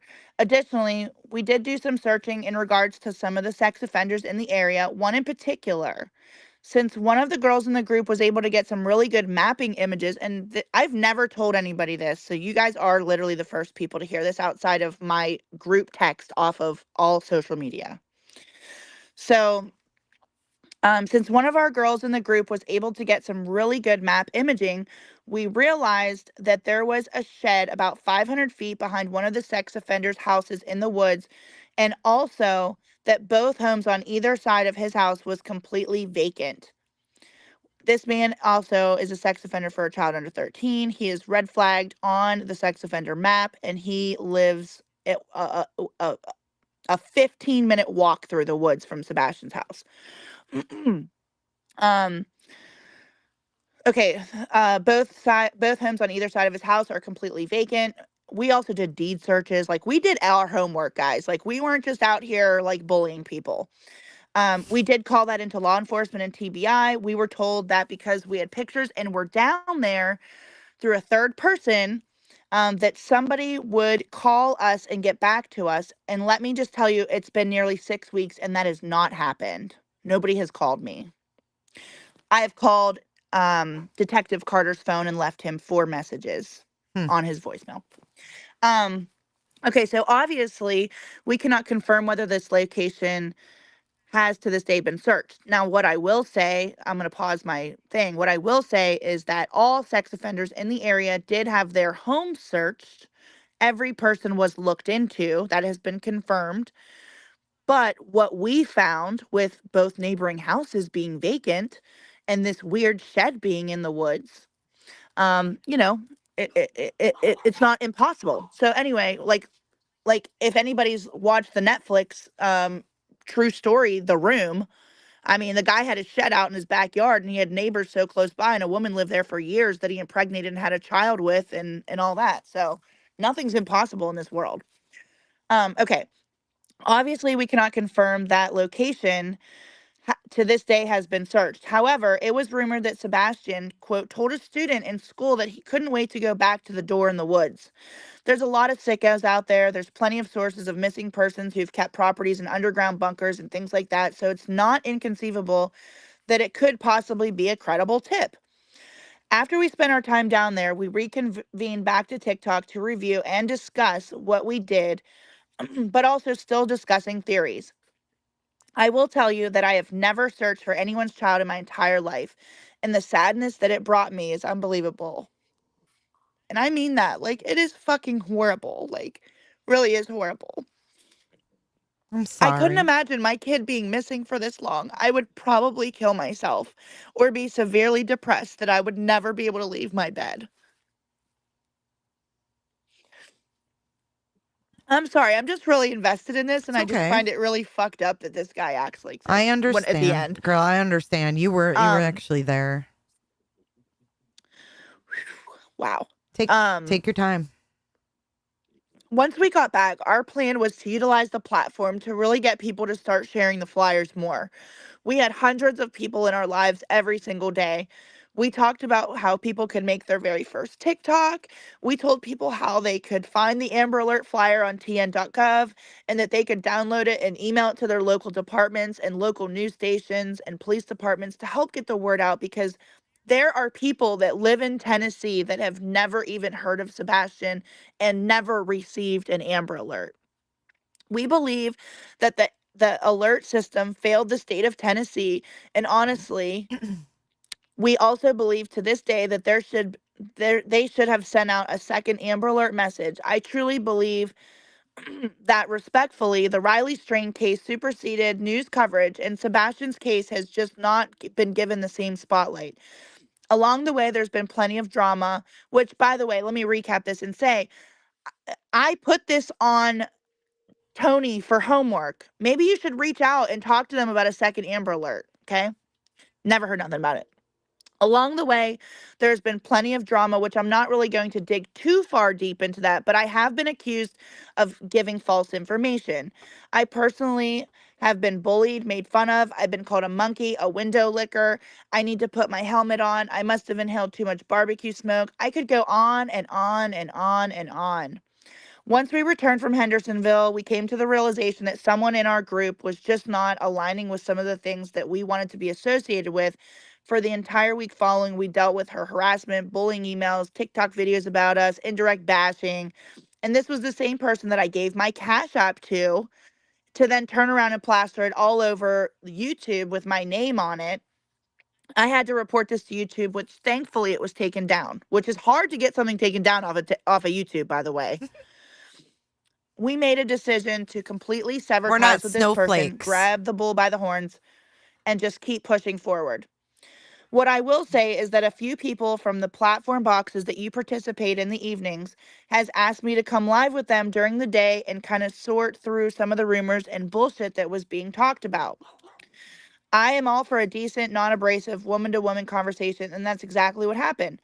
People had an opportunity to speak. I had an opportunity to explain myself. They had an opportunity to ask questions. I had an opportunity to apologize to a few people that I felt I needed to apologize to. And up until last Friday, things were seeming to be settled. All last week, my daughter was waiting for her prom dress to arrive. She ordered online, and every single day we checked the status and it kept saying unfulfilled. Mind you, I had already spent $200 on this dress, and come Friday, when we rechecked and knew that we were not going to have that we were going to have to make a dash to hopefully find my daughter's prom dress for the very next day. My daughter is a little bigger, and it's hard to find clothes and dresses that fit her because of her size, and we had gone to several stores. Now, mind you, I'm on TikTok live, so which is fine. We don't always have to talk about Sebastian, but I was live with Tammy. We were talking about stuff, and then my daughter informs me, "Oh shit, my dress isn't going to be here." So what do? We just go live. You know what I mean? Like, it is what it is. Well, I think TikTok is more of a casual platform. Like the Yeah, setup, it's more like a yeah. chit chat, like you're all sitting in the same room talking. I go streaming at the grocery store, and people like to guess the total of my groceries. I mean, it's weird, but whatever. Yeah, no, I get that. I don't do that type of streamings, but I see the difference, and it seems Yeah. more casual to me, and just more like everyday life kind of stuff. Yeah.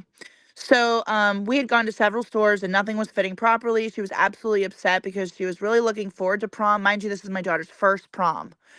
She really just needed a dress. Apparently, there were some people that were on the live while we were dress shopping and may have misconstrued a moment where my daughter said she was crying because she was upset.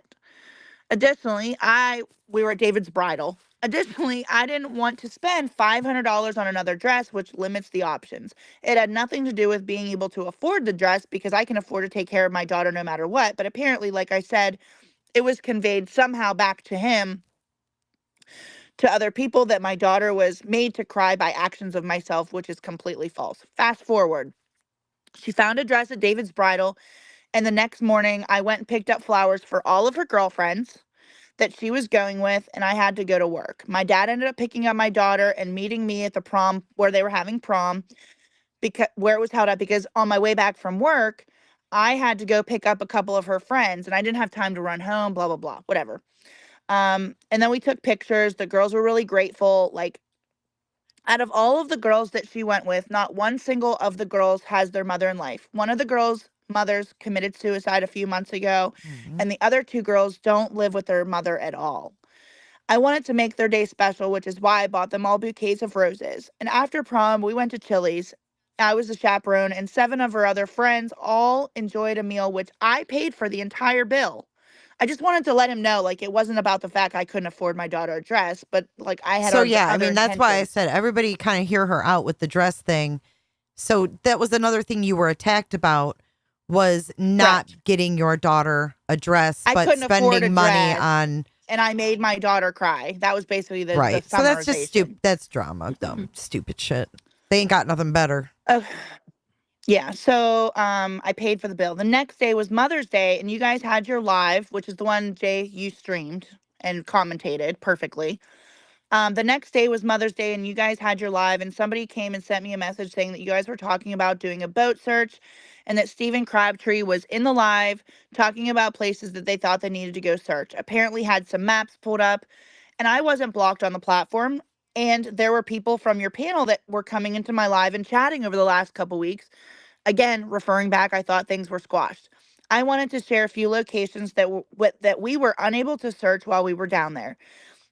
I came into the live and I texted in the chat, Goodlettsville to Madison and could be searched, and that there was parks there like Old Hickory.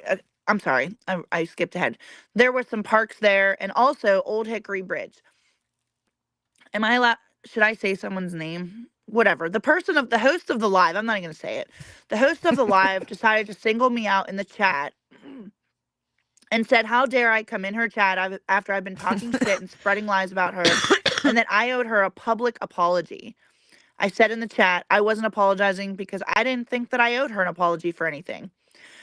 So I left there. I started my own live, which I regularly do, but obviously, between me and you and everybody listening to this YouTube and who's going to listen to it, I was pissed off, How dare you, not accept help from people that have actually been there? Mm-hmm. So, I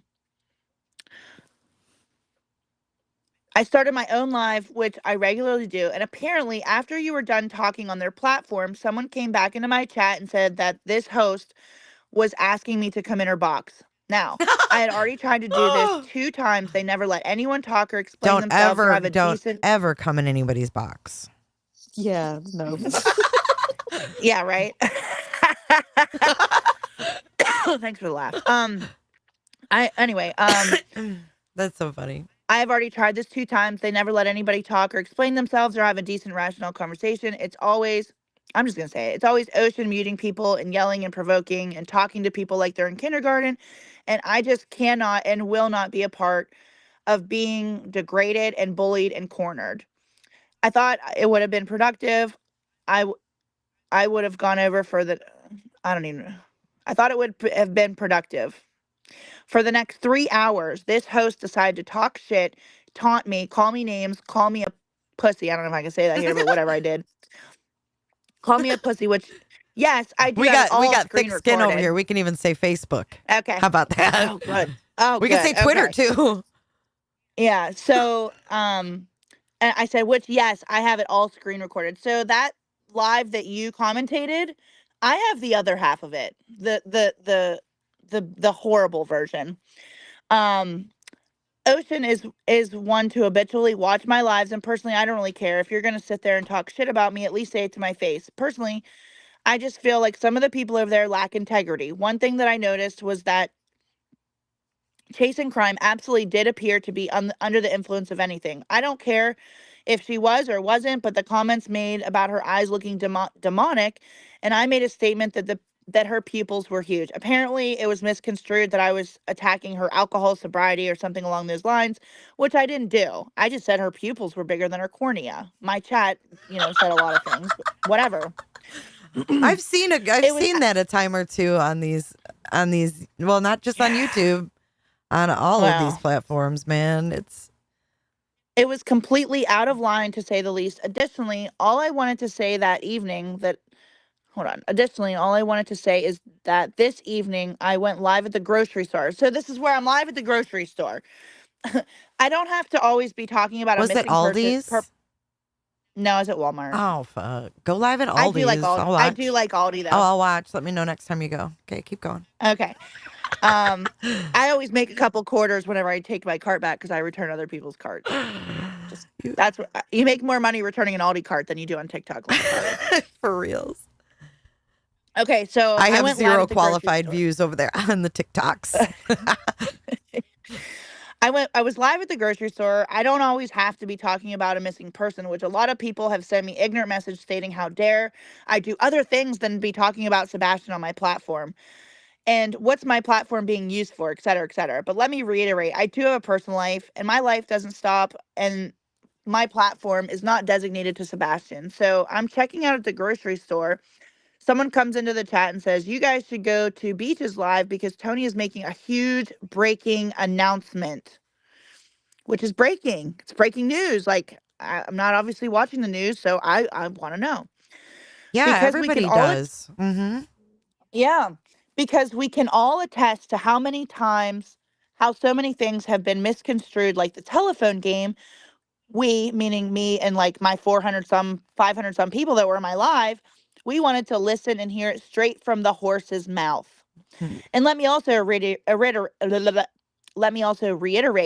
that the rumors have already started on Facebook, which is toxic over there. People have already messaged me saying that it's now confirmed that Sebastian's mom was seen, or I'm sorry, that it's now, people are saying on Facebook, it's confirmed that mom was seen getting Sebastian from Katie at Worsham. So, like, obviously I wrote this in this time frame, but it is not against the law to listen in on somebody's live. It is a public platform. And to be quite honest, as a PR person, you should understand that it's important to get accurate information out. You should be wanting to get the information out to as many people as possible in the most organic means possible, not secondhand, fourth hand, fifth hand, because that's how rumors get spread. Someone tells someone something, then someone else tells a story, and then the piece gets left out and other things get added in. And before you know it, they're going to be saying that Sebastian is back in Alaska. I find it repulsive that I can't make this shit up. I find it repulsive that we were accused of reporting her live. What sense does that make? Mind you, I actually had an attorney in my live last night who actually watched that entire live. I didn't know they were on my live watching and verified everything.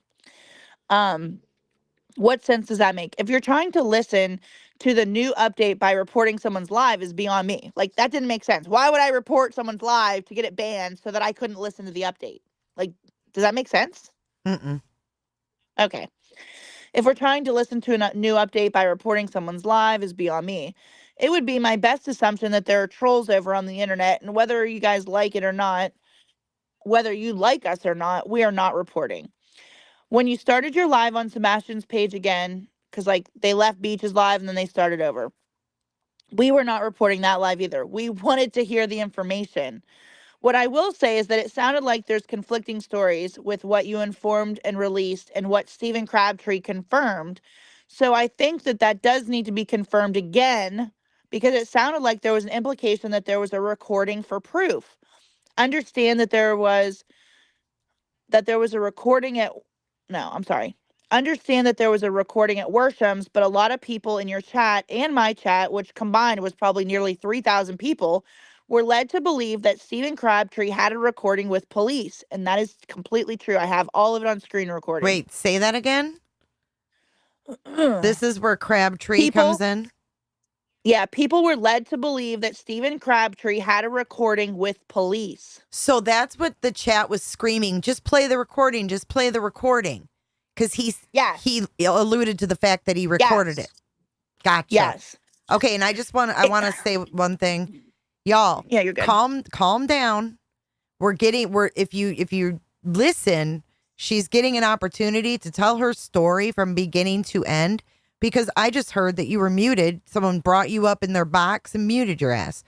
You're getting your story out in the way that you Wait, want somebody to. muted me? No. Someone said that you went on someone's platform and they muted you or something. Oh, absolutely. They do mute me. Yeah, Absolutely. no. I don't want you to be muted. The barbecue is No. TikTok creator. I mean, I don't know what y'all call him. TikTok. I think they're saying that I would go up on other people's lives to talk and they would mute me. Yeah. That's what I'm saying. So that's Yeah. why I'm just letting you start from the beginning and get through it, because it all makes sense. It's hard to summarize that as a whole. I get it. There's just so much stuff and it's been going on for right. so long. So I just wanted to remind everyone this is like a full story. So pieces fall together as she tells the story. So just be patient. I know everybody wants to know right away what happened. Like, just give me the meat and potatoes, but you got to get through it. So just let her speak. I don't want you to feel rushed. Slow down if you'd like to. I mean, don't feel like your time is limited. I don't want to take over your platform. Dude, listen, we're here to clear the air about what's going on with this whole sideshow circus. Yeah. Okay. I want to hear your story. So take your time. I appreciate that. And say what you need to say. Just, I don't know any of these other people. So, I mean. Yeah, and that's fine. But yeah, I mean, say what you need to say. You actually went to Hendersonville. Say what you need to say. You know, say I mean, what you need to say. you Can play that actually song? went there. You know what I mean? And I think that you deserve to be heard. And for people that want to shut you up, there's a reason for that. Yeah, and I'm saying this to Seth's PR agent because there's so much stuff going on, and they're trying to silence me and cause rumors and drama. And he I'm clearly literally knows saying, nothing of what's going on with the case, because it took him 3 days he didn't even to know what learn time out. the vigil was. Took him 3 days to figure out who Nina was. And he didn't know what time the vigil was. I mean, we could go on and on and on and on. Yeah. So yeah, I mean, even whatever. if you said, hey, I'm catching you up on the bullshit that has gone on. So yeah, I mean, I don't want anyone from my platform to be looked at as we're starting all this shit, because that's where it's gone because of someone else's narrative. Especially Anyway, when you were there in person and met Seth. I don't like that. Yeah. So, okay. It's so almost in like, wait. regards to Can I rag ask you talk- one Go question? ahead. When you left there. Yeah, you can ask me any question. Okay, so after you left, you had dinner with Seth while you were there in Hendersonville. When you left and went home, were you and Seth cool? Like, did he thank you for being there? Like, did you ever talk to him again after that? We did not talk to him again. Never? Nope. Now, Tammy messaged him like 1 or 2 times about something like after the fact, but you'd have to ask Tammy about that because I don't have his number, nor do I want it. Okay, I was just curious how that went afterwards. Okay, go ahead. Sorry. Yeah, no, we met with him and we just told him we were doing our own independent searching, like Right. period. And out of respect, you met him and said, hey, we're here and this is what we're doing. Let us buy you dinner type thing. Yeah, and we That's were very just giving nice. him information. That's very nice like, of you, actually. hey, we'll go buy you a table to set up if you're going to have these organized Yeah. search groups. Like Tammy was kind of like trying to help direct him on like, hey, I've done this before. She worked the Riley Strain case. Like she knew her shit, you know? Yeah. And so you Okay. guys were there when he was doing the search where they were meeting at Rutter's, is it called? No, they stopped that the day before we got there. Oh, okay. Okay. All right, go ahead. I was just trying to figure it out in my timeline. He has not had an organized search group since April 8th. Gotcha. Okay. Okay, so in regards to rag talks, now I told you, if you recall, where I said that we went on somebody's property, they handed us their side-by-side keys. We actually went searching with 2 other people from Hendersonville. One of those person is married to a Sumner County Sheriff's officer. So this person is on TikTok and on different platforms, on different groups. And I needed to reiterate this part because I don't want people to get things fucked up. Like, I know as soon as people heard me just say that, they're like, oh my God, she's your source. What is she telling you? Blah, blah, blah. Okay. So I entered this into this message to Tony just to have the correct information and be able to tell it to his little minions. In regards to Rag Talks, she is not about the drama. She doesn't come on our live and talk about other people. She doesn't go on other people's live and talk shit on us, which is how it should be. We tried to have a conversation with people on she tried to have a conversation with people on your platform, but they were over talking her and interrupting her, which is a huge problem. It's a habitual problem. People are not given the opportunity to talk. They're always cut off, yelled at, disrespected, and it's just not a good look. Rag Talks actually came out and searched with us. I would like to reiterate that she is not a source of information for us. She discusses her own theories right along with us because she is not privy to information, and I think that really needs to be clarified to your group because it kept getting brought up in your chat. I know that you're new coming into this, so if you're not really sure of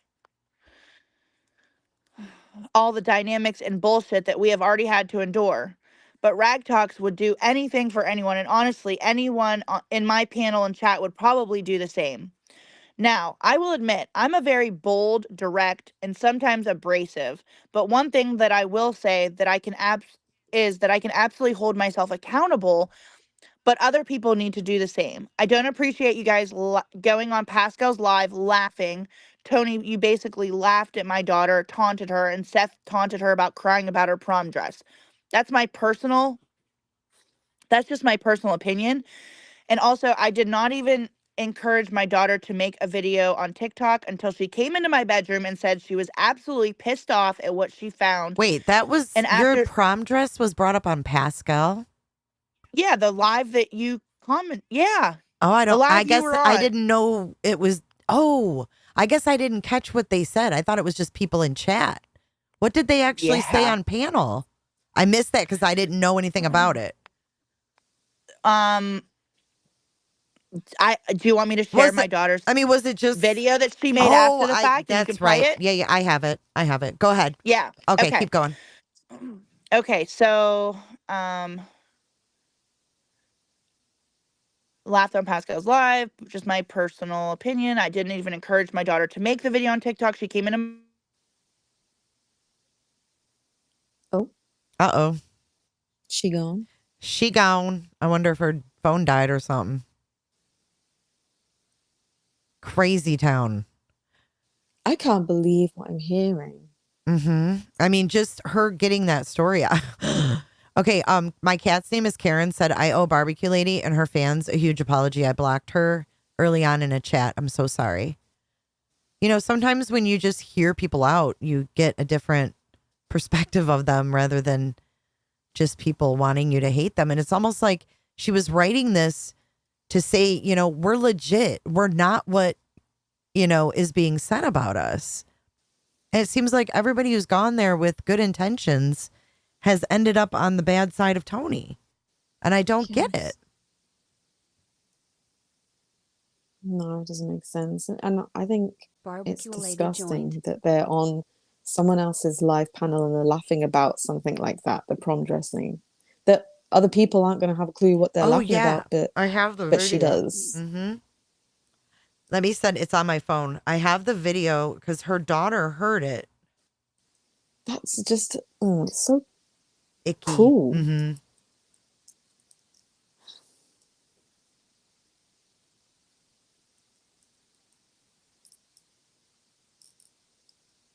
Barbecue Lady joined. Oh, she's back. Hold on. Back. I'm sorry, my phone overheated. Oh, Jesus. Oh, shit. I had to go throw it in the freezer. Oh, my God. I was like, shit, I don't know what. This, you guys, this is happened, the but life of a TikToker. I don't know how Yeah, y'all do it, man. It seems so stressful. Oh, anyway, my phone froze. It overheated, so I had to go throw it in the freezer. Jesus Christ. Hey, whatever. So, hold on 1 second. I'm looking for your daughter's video, and I guess I don't have it. I don't know if well, I'll send it to Oh, you is as it soon as we get off here. And Frenchie? then, Is no, Oh, okay. no, no, I'll send it to you in a text message and then you'll have it. Okay, that's what I was. And I'm almost done with, Okay, go I'm ahead. almost Finish done your with this. yeah, Like finish your literally, story. it's almost done. Mm-hmm. So, okay, so. Okay, back to like, okay, my daughter laughed at my daughter, was taunting her for crying about her prom dress. That's just my personal.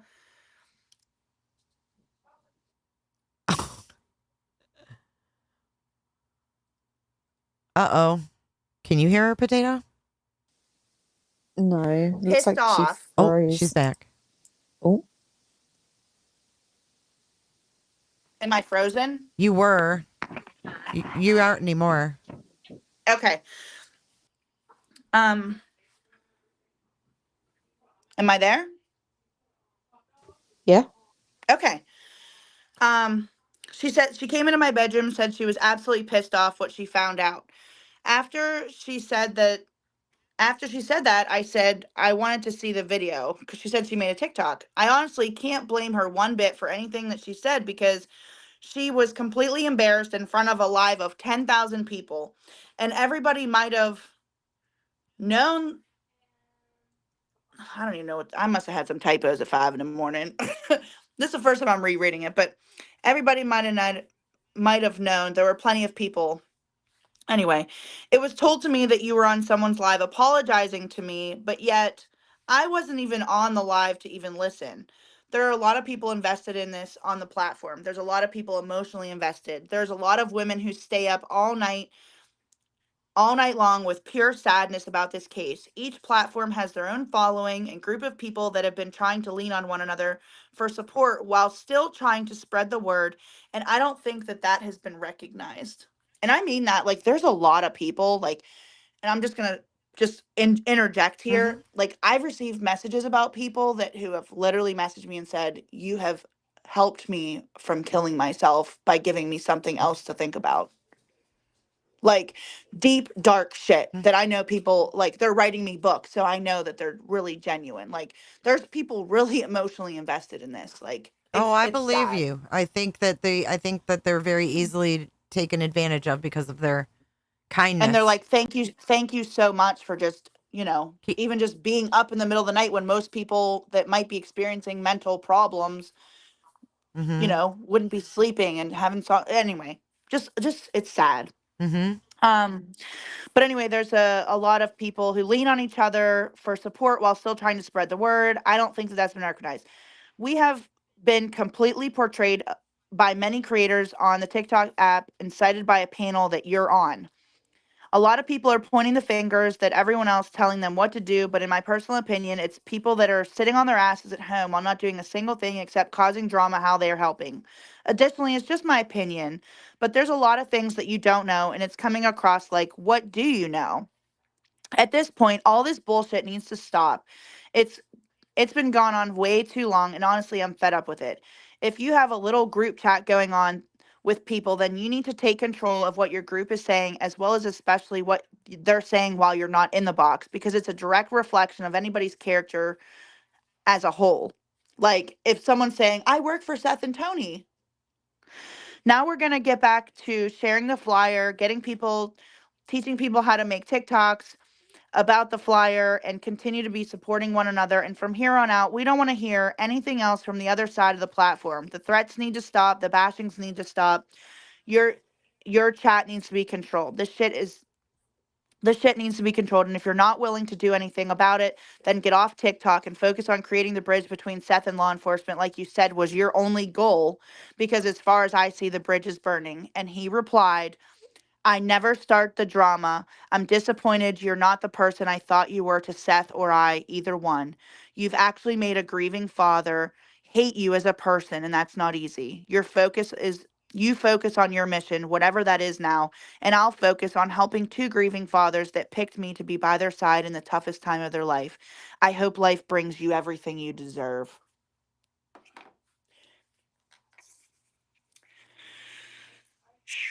Damn, girl.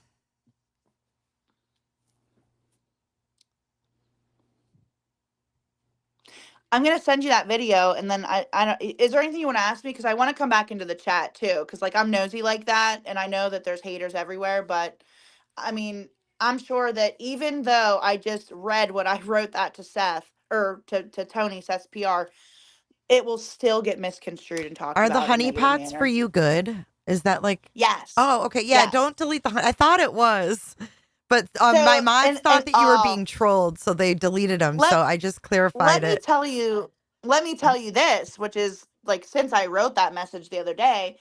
So it was kind of like it wasn't a joke, but it was kind of like um I was putting emojis in the chat just as like being goofy, and then I was like, oh, look at these little honey pots. I'm like, honey is sticky, we stick together, like our chat is really Well, I just supportive. was making sure. I saw it and I thought it was good. I thought it was People like barbecue sauce. Well, let me tell you, everybody that has a honey pot in their name, if they go into any of these other creators that are bashing us live and they see a honey pot, they automatically get blocked. If you guys have any questions while she's up here, I'm gonna scroll through chat really quick before you hop off and see I'll if there's answer any anything. questions, because a lot of people are saying thank you for sharing. I'm glad you got to tell your side of the story. It's important. And I'm not looking for attention. Can you read? I just Oh, feel can you like, read Tony's response one more time? yes.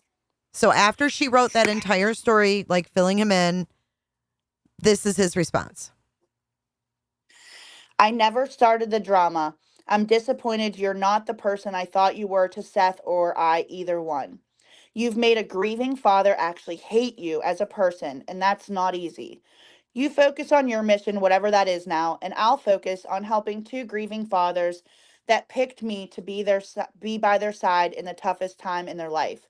I hope life brings you everything you deserve.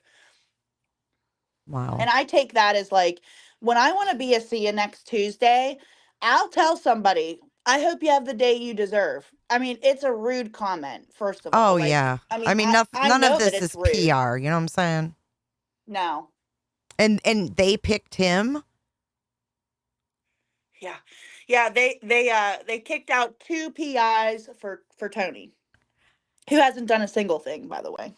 He hasn't even been to Hendersonville. Right. So tell us what was said on the Oh, well, he's panel. there now, though. I don't want to play your daughter on here because she's underage. That's fine. And YouTube, That's fine. it's just not a good idea overall.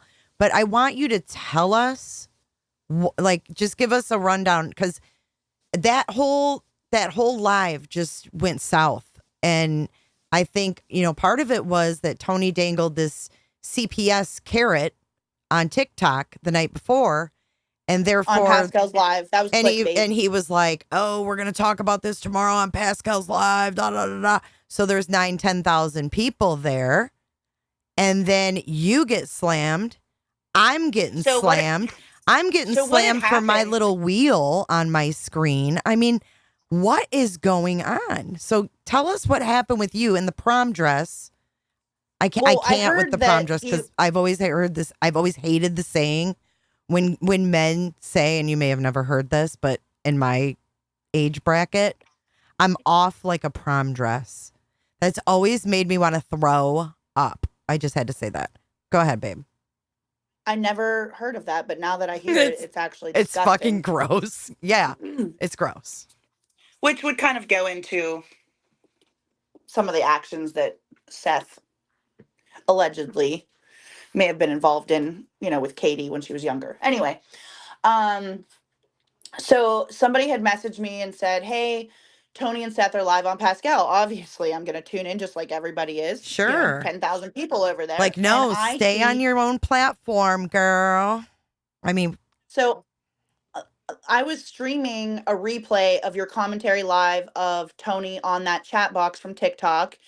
And it's like a 3-hour live. I actually streamed it twice, 2 days in a row, because I wanted people to hear another side of things. Because again, we are not on anybody's team per se. We are, I'm not going to blame one person more than the other. I don't want to say team because then people will attack me for saying that. But, we all want Sebastian found at the end of the day.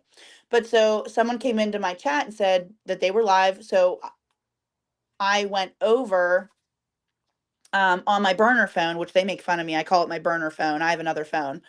And I saw that you were in the chat And after I'd watched your YouTube, I was like, finally, someone with a brain is getting on here and realizing that some of the people on here and that he's associating with and the things that he are saying are just completely off the wall. So I saw you in the comments and I went on and I paid $10 for a super chat. And then I paid another like $20 for another one because they attacked me on there. But I said, Jay for Justice, thank you so much for the live streaming you did the other day or whatever I said. I don't even remember exactly, but and then and then somebody wrote another super chat that said, barbecue lady, how can you afford, or That's something what about it how was. can I you afford remember. $10 for a super chat when you want to make your daughter cry about her prom Yep, dress? that's what it was. So Pascal And this is was reading exactly his. why I'm letting you up here right now, because you were the only one that defended me after hearing that mess. And I was like, who? Absolutely. And this is from my perspective. I'm watching this and I'm trying to keep up with chat. And I'm like, who the fuck is Barbecue Lady? She literally just super chatted $10 to back me up. Like, who is this? Like, you didn't know me. There's no connection there other than we both see what's going on. And I just Right. wanted to tell you I appreciated it. And then you came into my chat and the rest is history. Yeah, so And I think you're good people. I do. Be careful, they'll come for you next. I ain't scared. I ain't scared of no ghosts. So anyway, Pascal was reading super chats and he read, Skip to okay, that next one. Mm-hmm. Here's the next one. It's $10, barbecue lady, blah, blah, blah. And he's like, okay, I'm not even going to read the rest of that. Well, when he said that, he said, I don't even know what that's about. And then Seth said, I do. I know what it's about. I do. Okay, for someone who's not on social media, how would you know about that? And he said, prom dress, something about the prom dress, cry about a prom dress. And, you know, Seth or Tony read the comment before Seth even talked and was laughing. This is He was someone who went and laughing. searched for his son, y'all. And so that comment was there. And I'm just like, you know what? Like, how disgusting. And so obviously I screen recorded it. I put it on my TikTok and I put on there like, hey, like imagine being talked about whenever you went and searched for someone's kid and yada, yada, yada. And then my daughter, obviously, like she's in the kitchen, I'm in the bathroom, but I'm sure she can hear me. And she was like, wait, what was the live? Like whose live was it? So my daughter went back onto the YouTube live days later or a day or so later and listened to the live, read all the comments, and then she went to her room, I guess, made a video, and then she came into my room and was like, I'm actually really pissed. And she's like, I made a video. And I'm like, what? And she's like, I might have said some things that I shouldn't have said, which I'm like, let me listen to it. Now, mind you, I'm on live. She's like, well, the video is uploading. She's like, it's 9 minutes long. And I'm like, holy shit. So once it uploaded, we listened to it. And honestly, everything that she said in there is absolutely the truth. And coming from a 16-year-old girl who was stressed out about prom, and they're saying that I tried to make my daughter cry, she literally said, you know, I was crying because I'm a bigger girl and it's hard to find clothes that are comfy and fit. And I was really stressed that I wouldn't have the main thing to go to prom, which was my dress, after my dress didn't show up. And so she's like, I just wanted to tell you guys, you know, if you're, you know, listening. And she basically called Seth out and said, you know, my mom didn't make me cry, you know? And so that's kind of where all that stemmed from. But I'm sorry that turned into that. That's awful. and I want to say something too, because, you know, people accuse me like, oh, her sources are Chris Proudfoot or, you know, Rag Talk, whoever they want to assume are my sources. But I will tell you that somebody sent me a screenshot from Chris Proudfoot and he apologized. He said, please tell Barbecue Lady that I'm sorry for what Seth did to her on Pascal's Live. I'm sorry he did that to your daughter, which to me is like, kind of like insightful. I mean, he didn't have to apologize. Extremely insightful, huh, Potato?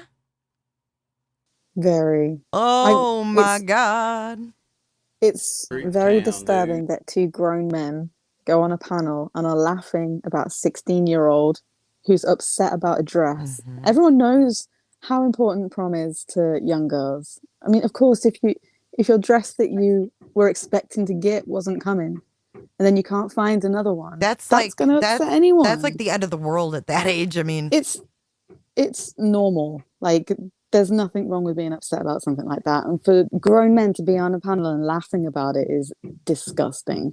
And I got many private messages to my TikTok from strangers, fake accounts saying that, like, well, you know, his son is missing. Be grateful that your daughter's here. How dare you? Like, how dare you make this about you and your daughter? And just so many ignorant messages. It's overloading to my brain to even think, like, you know, and I get it. Like, people are pro Seth, you know, but on the same side, it's like, you're pro Seth making fun of someone else's child whose mother took I took $1,500. It took me $1,500 to go to Hendersonville and search. I had to board my dogs, which cost $500. We you know, I had 20 hours of driving to do in my truck. I just don't understand that. I mean, just taking them to dinner alone would offer more And respect then they're like, well, than that.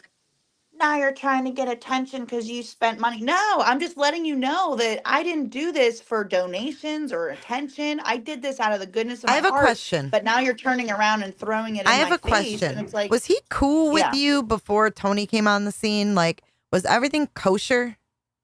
Like, when you left there, could you have hit him up and said, hey, we're going to come back, you know, next week, and like met up with him again? Would it have been like that?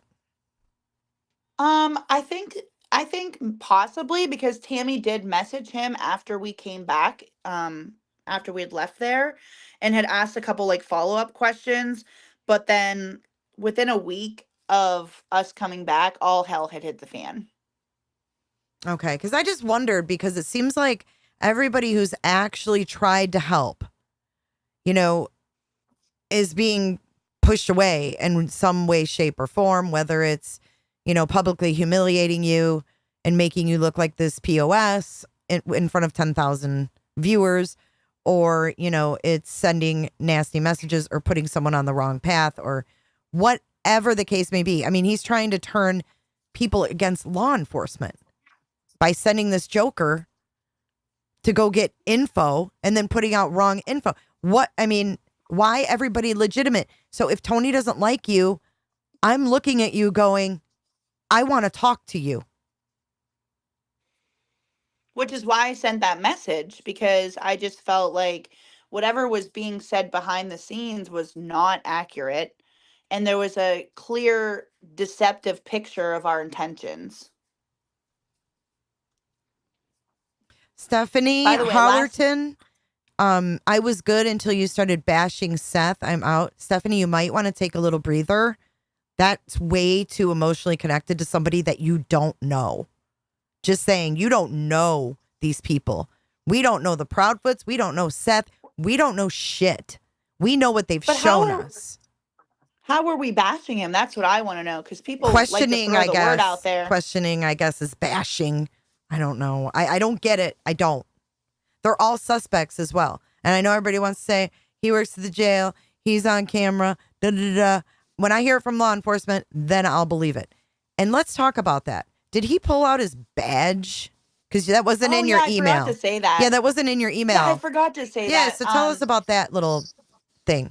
So like I said, he picked the place. There was nobody in the place. And when we sat down, we had already known from other creators talking shit about us before we went down there that they were letting Seth know that we were apparently trying to record the conversation, which what benefit would have that even been? Right. But trying to discourage him from talking to you.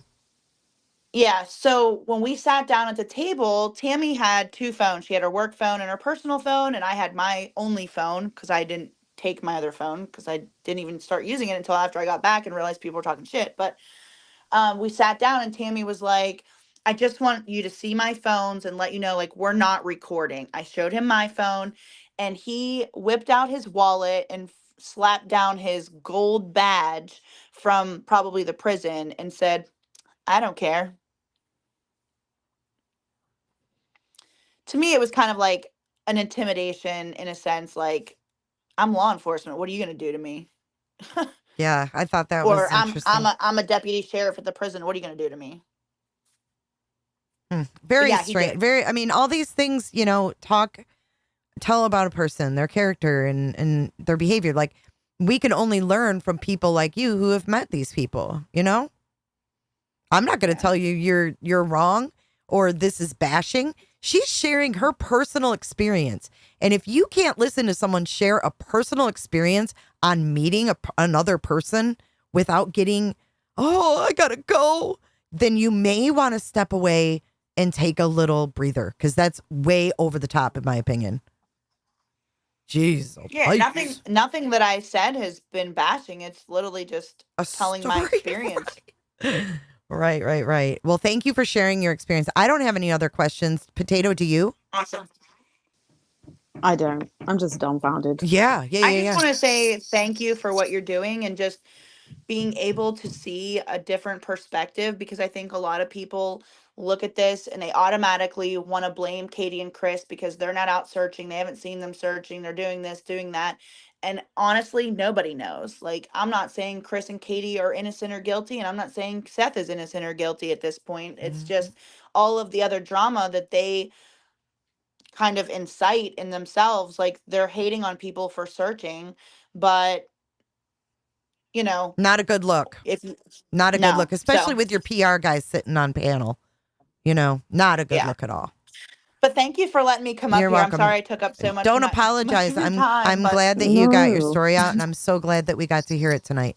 I really, really appreciate you, and I will talk to you soon for sure. All right, I'll hop in the chat. All right, stay cool. She's coming back down to y'all. Potato. I kind of already heard this when we talked the first time, but I know this is a lot. It's a lot to take in. It is. This is all stuff I had no idea was even going on. Right. Because he took all of this mess over to TikTok. Yeah. And he was hoping no one would see it, I think. You know what I mean? Yeah, I just fail to understand why he's doing the things that he's doing. Like, if he'd never been involved, none of this, like, Seth wouldn't have been on TikTok. He wouldn't have been doing all this drama stuff on TikTok. He wouldn't be laughing at people. Who's got time for that? Ain't nobody got time for that. Tony clearly does. From when? And Seth. 8 till 2? I mean, and Seth. He was sitting right there, right? Was he? Oh. Yeah, they were on the panel together. On TikTok? No. When they talked about her daughter was on Pascal's. Yeah. Mm-hmm.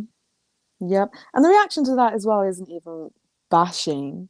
I mean, it was there for everyone to see, but no one, or unless you know the background story, that kind of doesn't make sense. Like, you wouldn't think it's as bad as what it was.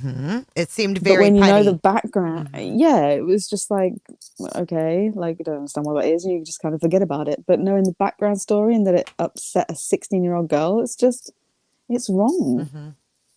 When the team is bringing more hurt and discord to people's lives, I think there's something wrong. Thank you, Barbecue. She said, thank you for allowing the other side to be heard. We all want Sebastian found. Amen. Everybody go like that. And you may not agree with Barbecue Lady on the daily, but at least hearing that story out, I don't even know why people wouldn't like one another. We're all online. I just don't get it. But whether you agree with her or not on the daily and what she does, hearing that story and even Tony's response, it's very disheartening that this is all in Sebastian's name, right? Yeah. Yes. And then, they knew damn well that was Pascal's Live was really combining both platforms that night. You had everybody who follows the case on YouTube, And then you had everybody who follows the case on TikTok. So the people that were, bashing no barbecue lady from that platform, it was kind of like a collision of worlds in a way. Yeah. Because we both have different perspectives and there's different things going on, because Tony's over here from 8 to 2 in the morning with his TikTok time. And then we're none the wiser because we wake up the next day and it's gone. Yeah, exactly. Sneaky. You don't get sneaky when you're PR for a missing kid. Make it make sense. But it doesn't make any sense. And he's not PR. Like, he's calling himself PR, but he's not PRing. He's doing the opposite, actually.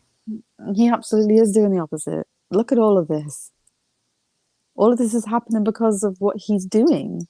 I want this to be He's not crystal tamed anything. clear. He's not stopped any kind of drama. He's literally creating the drama. Yeah. TikTok is a lot. I don't know how they keep up with it all. But I mean, they do have their own way. And that's what I want to say. Like, I'm not a fan of TikTok either. It doesn't mean I don't like Barbecue Lady, but I'm not a fan of that platform overall. But they have a different way of doing things. Their videos are different. Their ways of recording are different. Everything is different. The whole tone is different on TikTok. It's just a different world. And I didn't understand it. But when both of the chats came together, it was crazy. And then hearing her story, I just thought, wow. Who is he going to be on the lab tonight? Right now? Who is Tony? Seth. Go watch Smiley. Tony and Seth are going to be on Smiley? I thought that Seth was going on the lab tonight. Yes, thank you, Barbecue Lady. I'm just glad you got your story out. I saw that movie Ezra, kind of, but not really. Similar.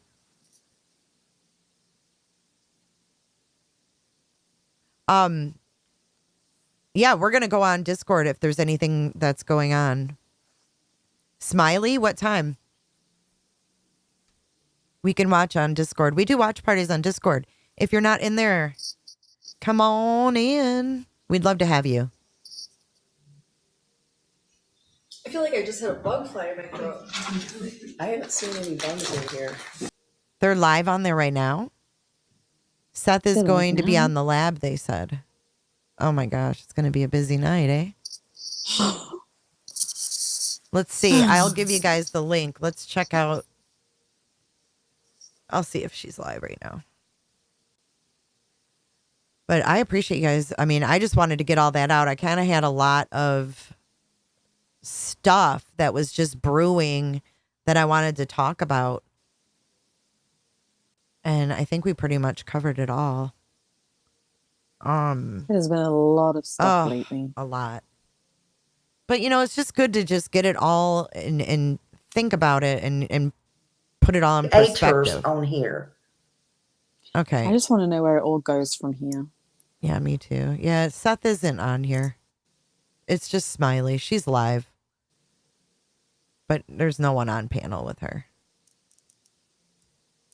Anyways, I'll give you guys the link because I am going to end this in just a moment. But let me get this link to you. This is Smiley. The lab is tomorrow. Okay. The lab is tomorrow. I thought tomorrow was the vigil. Yeah. I guess I got to check out the lab's schedule. Hold on. I know that they had, he had Chris McDonough and Dr. Gary Brucato on a couple days ago, which was pretty interesting. I didn't get to listen to the whole thing. I fell asleep, but it's only so much freaking time in a day. Okay, 5/19. Oh, tomorrow night, 10 p.m. 10 p.m. Eastern. And then, they changed the date. Everybody in chat says it looks like this has been postponed. The change to tomorrow night. Change the date and time. Okay. They put it off. It says, will the new PR guy help find Sebastian? That's the title. Here's the link. You guys can go hit the notification on that if you would like. They have some interesting combos over there about this case as well. And then we will watch that in Discord. So if you're a member, make sure that you come in and hit up the lounge. Thank you, Sage, for becoming a member. Thank you, Sally, for the super chat. And Barbecue Lady, thank you again. So I have a question, says Daphne. Was the info true about Sebastian texting Katie's mom? Oh, yeah, let's pull that up. We have one more thing to look at. Rue. Rue. Summeroo, rah, rah, rah. Okay, so let's finish this little part off here. So, this lady asked if it was, if Sebastian was communicating with KP's bio mom on the 25th of February. Tony Mathis replies in his group, they have not even seen the information we have regarding that. It was turned over to the TBI with no callback to the provider. So he's saying that the information about Sebastian texting his Katie's mother was turned over to TBI by someone, and whoever that someone was never got a call back. So basically, they shouldn't be putting that information out because they have no freaking idea whether it was true or not. Exactly. Someone turned in something to the TBI that said he was talking to his grandma via text, and he says that TBI didn't call back. So then down here, she says, thank you so much for the clarification. That's clarification? Lord have mercy. It was nothing. I mean, really, people don't have very high expectations. And I think that's what he's counting on. So I think the more that we talk about these things, the more that, maybe people will start to see through and see things that we're seeing. You know what I'm saying? Mm-hmm. It's just. Yeah. It needs to be talked about because, I mean, if people are just going to be taking what he says as gold because he's PR man, so he must know what he's talking about. Mm-hmm. No, he doesn't. Yeah. He's taking rumors and putting them out there as true. And positioning himself in a collared shirt so everybody takes him serious. I know salesmen. Yes. They're a dime a dozen. Add to cart super chatted and said, I told him to go to bed and he did. So I think that means I have to say it. Let me get in Katie form. I told him to go to bed. And he did. Kalina, thank you for becoming a member. Hopefully you'll join us in Discord. Discord the Discord. Discard that one. Discard the PR. Well, I'm glad that you got to come up. It's been so long, girl. I've missed you. So It's been crazy. I've missed it too. I seem to miss so much stuff lately. So I'm glad that I could make it up and hear that story because I'm glad you got to hear it too, because you have missed a lot. That kind of gives you in a nutshell, like what started the whole fiasco with the drama, and then like Seth was up on that panel with Pascal when she super chatted and said, you're upset because, J for Justice refuted what you said or something. And that was when Seth took his punch at me. And I don't care. I mean, I don't know him from anybody. I'd be offended if I searched for his kid, but to make fun of my wheel goals on my screen, it's like, okay. Meanwhile, we have felons peddling for car mechanic fixing. I don't make it make sense. But exactly. I mean, they talk about clickbait and stuff and your wheel. I mean, that's nothing compared to what's actually going on. And they're getting people to support it because they're putting it behind Sebastian's name, as in and trying we to need make to do these searches and we need vehicles for searches. And then people are like, we'll help to pay for her vehicle. Like, what? So doesn't that say a lot? And actually, Like, people could Tony, say, well, he told a story on TikTok about the vehicle. He said that his buddy, Steve Crabtree, called, or no. I want to get this right. Steve Crabtree told Tony, this was Tony's, coming out of Tony's mouth, that Steve Crabtree said, tell her to take her truck to the nearest mechanic shop. Give me the name and I'll call and put it on my credit card. That's what I heard with my ears on TikTok. So really, I mean, did he really pay with his credit card, or was Tony trying to like make his team seem more legitimate? You know what I'm saying? Like, it's weird. Or it was a way to get people to be like, no, I'll donate to it. Don't put it on a credit card. We can help. Oh, yeah. Yeah, you nailed it. Oh. It's a, I don't even know. I don't even know what I want to say out loud. But yeah, I mean, it's obvious to me what's going on. They're putting it behind something that you don't really want to question because they're going out there to help.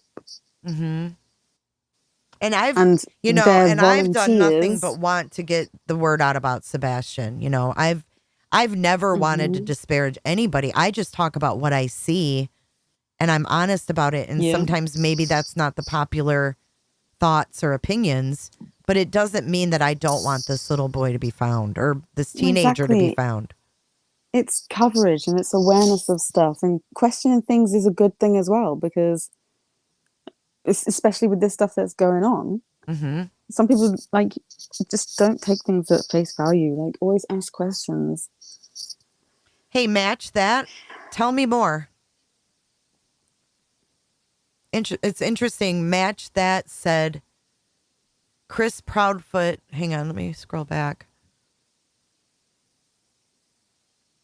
Oh, where did it go? But it said Chris Proudfoot something is working for the Secret Service in counterfeiting and identity theft. And I know that sounds weird, right? It sounds really random. But when I ran the bin verified for him, his job, it does have the crane stuff, but it also said U.S. government. Oh, yeah. And I was like, weird. Well, maybe that comes back as the military. I don't know. But for that, it was just like weird, creepy. Creep town, dude. Creep town, dude. Toby F., welcome to Lawful Listener. Hopefully you'll join us in Discard. God dang it, I can't say that today. Discord. Yeah, they don't like my... Seth doesn't like my wheel. He's like, yeah, and you sit there twirling your hair with your little wheel spinning in your nice chair. He's mad because I have a nice chair. Miss Robin sent me this chair. Can I just tell you something before we go, Potato? Miss Robin sent me this chair that I have. I had the same chair for years and years, and she was great, like nice enough to send me this. Ben, BDAC in chat, sent me these headphones like 4.5 years ago, right after I started YouTube, and I'm so grateful for them. Jammers bought me this little red cover. I know Seth and Tony are probably jealous of this, but they sent me this little red cover. I mean, I've been doing this for 5 years. I'm not made of money and sat here with this self-made studio. Like, go back in my first videos. Trust me, I didn't know what the hell I was doing. I have taught myself. And, you know, for me to have let Pascal let that shit fly in his chat when his little cloud bot says, no talking about streamers, he will be deleted. But it was able to get past all of the moderators that I'm some horrible person bashing the father of a missing kid. And for him to say that about my stuff, I'm humble. I am not a showy kind of person at all. So he's got me all wrong, and I didn't appreciate that in front of 10,000 viewers. Wasn't that the CPS live? Yes. That was the one where there was 10,000 people, because it was probably half of TikTok, half of YouTube. So that live was based on something that didn't even happen, that was just dangled in front of everyone. So picking on a wheel. I mean, I know, and my wheel actually gives back. My wheel isn't exactly. Like, it's like I'm gonna spin the wheel, Seth, and if you hit $100, you got to fucking send me $100. No, I spin the wheel and I give prizes. Oh, dear God. Yeah, it's giving back to people.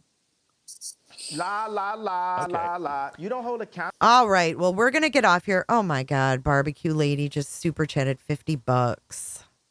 Oh my God, that's so sweet. But you didn't need to do that. You don't need to do that. Thank you. That's so kind. She said, "How do I become a member? I'm already subscribed." Yeah, I just don't like that. I mean, I really feel like 10,000 people, that's a lot of people to freaking let that slide in front of, I don't appreciate that. I'm just being honest. Like, Pascal is not any more legit than me. So I don't appreciate it. I would never let that fly here. And I didn't like that. No. So anyways, Potato, I hope you have a good rest of your Saturday Eve. I'm going to go to bed. I know, it's almost midnight there. No, it's already midnight. 25 past. Oh, it is? My bad. Yeah. It's late in the UK. I need to go to bed. Thank you so much. Thank you so much, everybody. Thank you so much, Potato, for coming up. It was great to talk. Thank you for having me. Yeah, absolutely. Anytime. I'm glad you could fit me into your busy schedule. I'm just kidding. I'm kidding.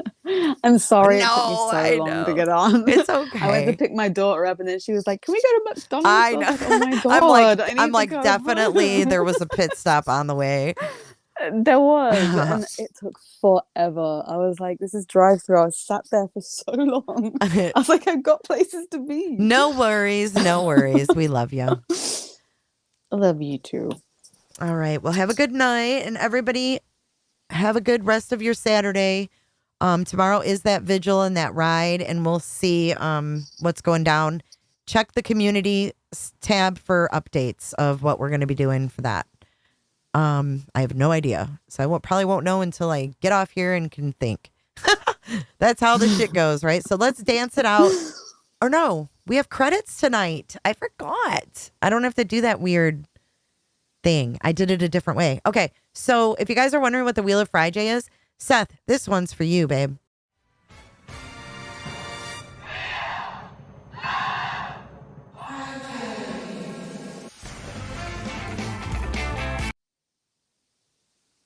The Wheel of Friday. All right, good night, guys. We're gonna roll the credits, and you'll probably see your name there. If you didn't, go hit your name on that like button. Good night, guys. Bye.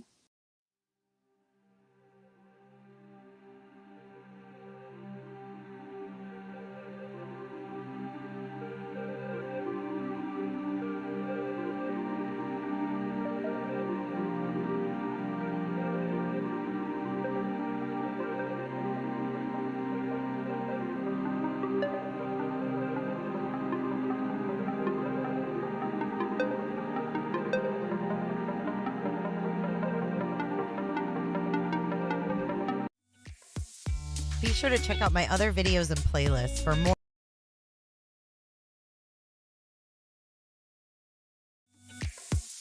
Be sure to check out my other videos and playlists for more true crime content. And if that's not enough, you can join our Patreon. Don't have a tinfoil hat? It's okay. We'll make you one. It's that easy. See you guys in the next video. See you later. Bye.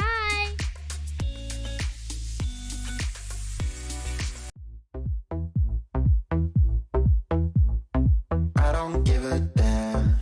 I don't really care about you and your problems. I don't give a damn. You talk way too much. I have heard enough about you and your problems. I don't give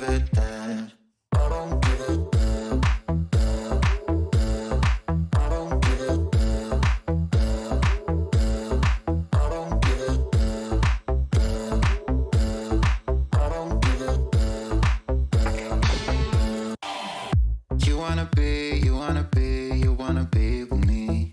You wanna feel something real, but I'm feeling differently. You're making plans to get to France, but Oh my God. God forbid, one comment. I'm gonna get drunk and ride my horse. Coming in hot, just like the fajita.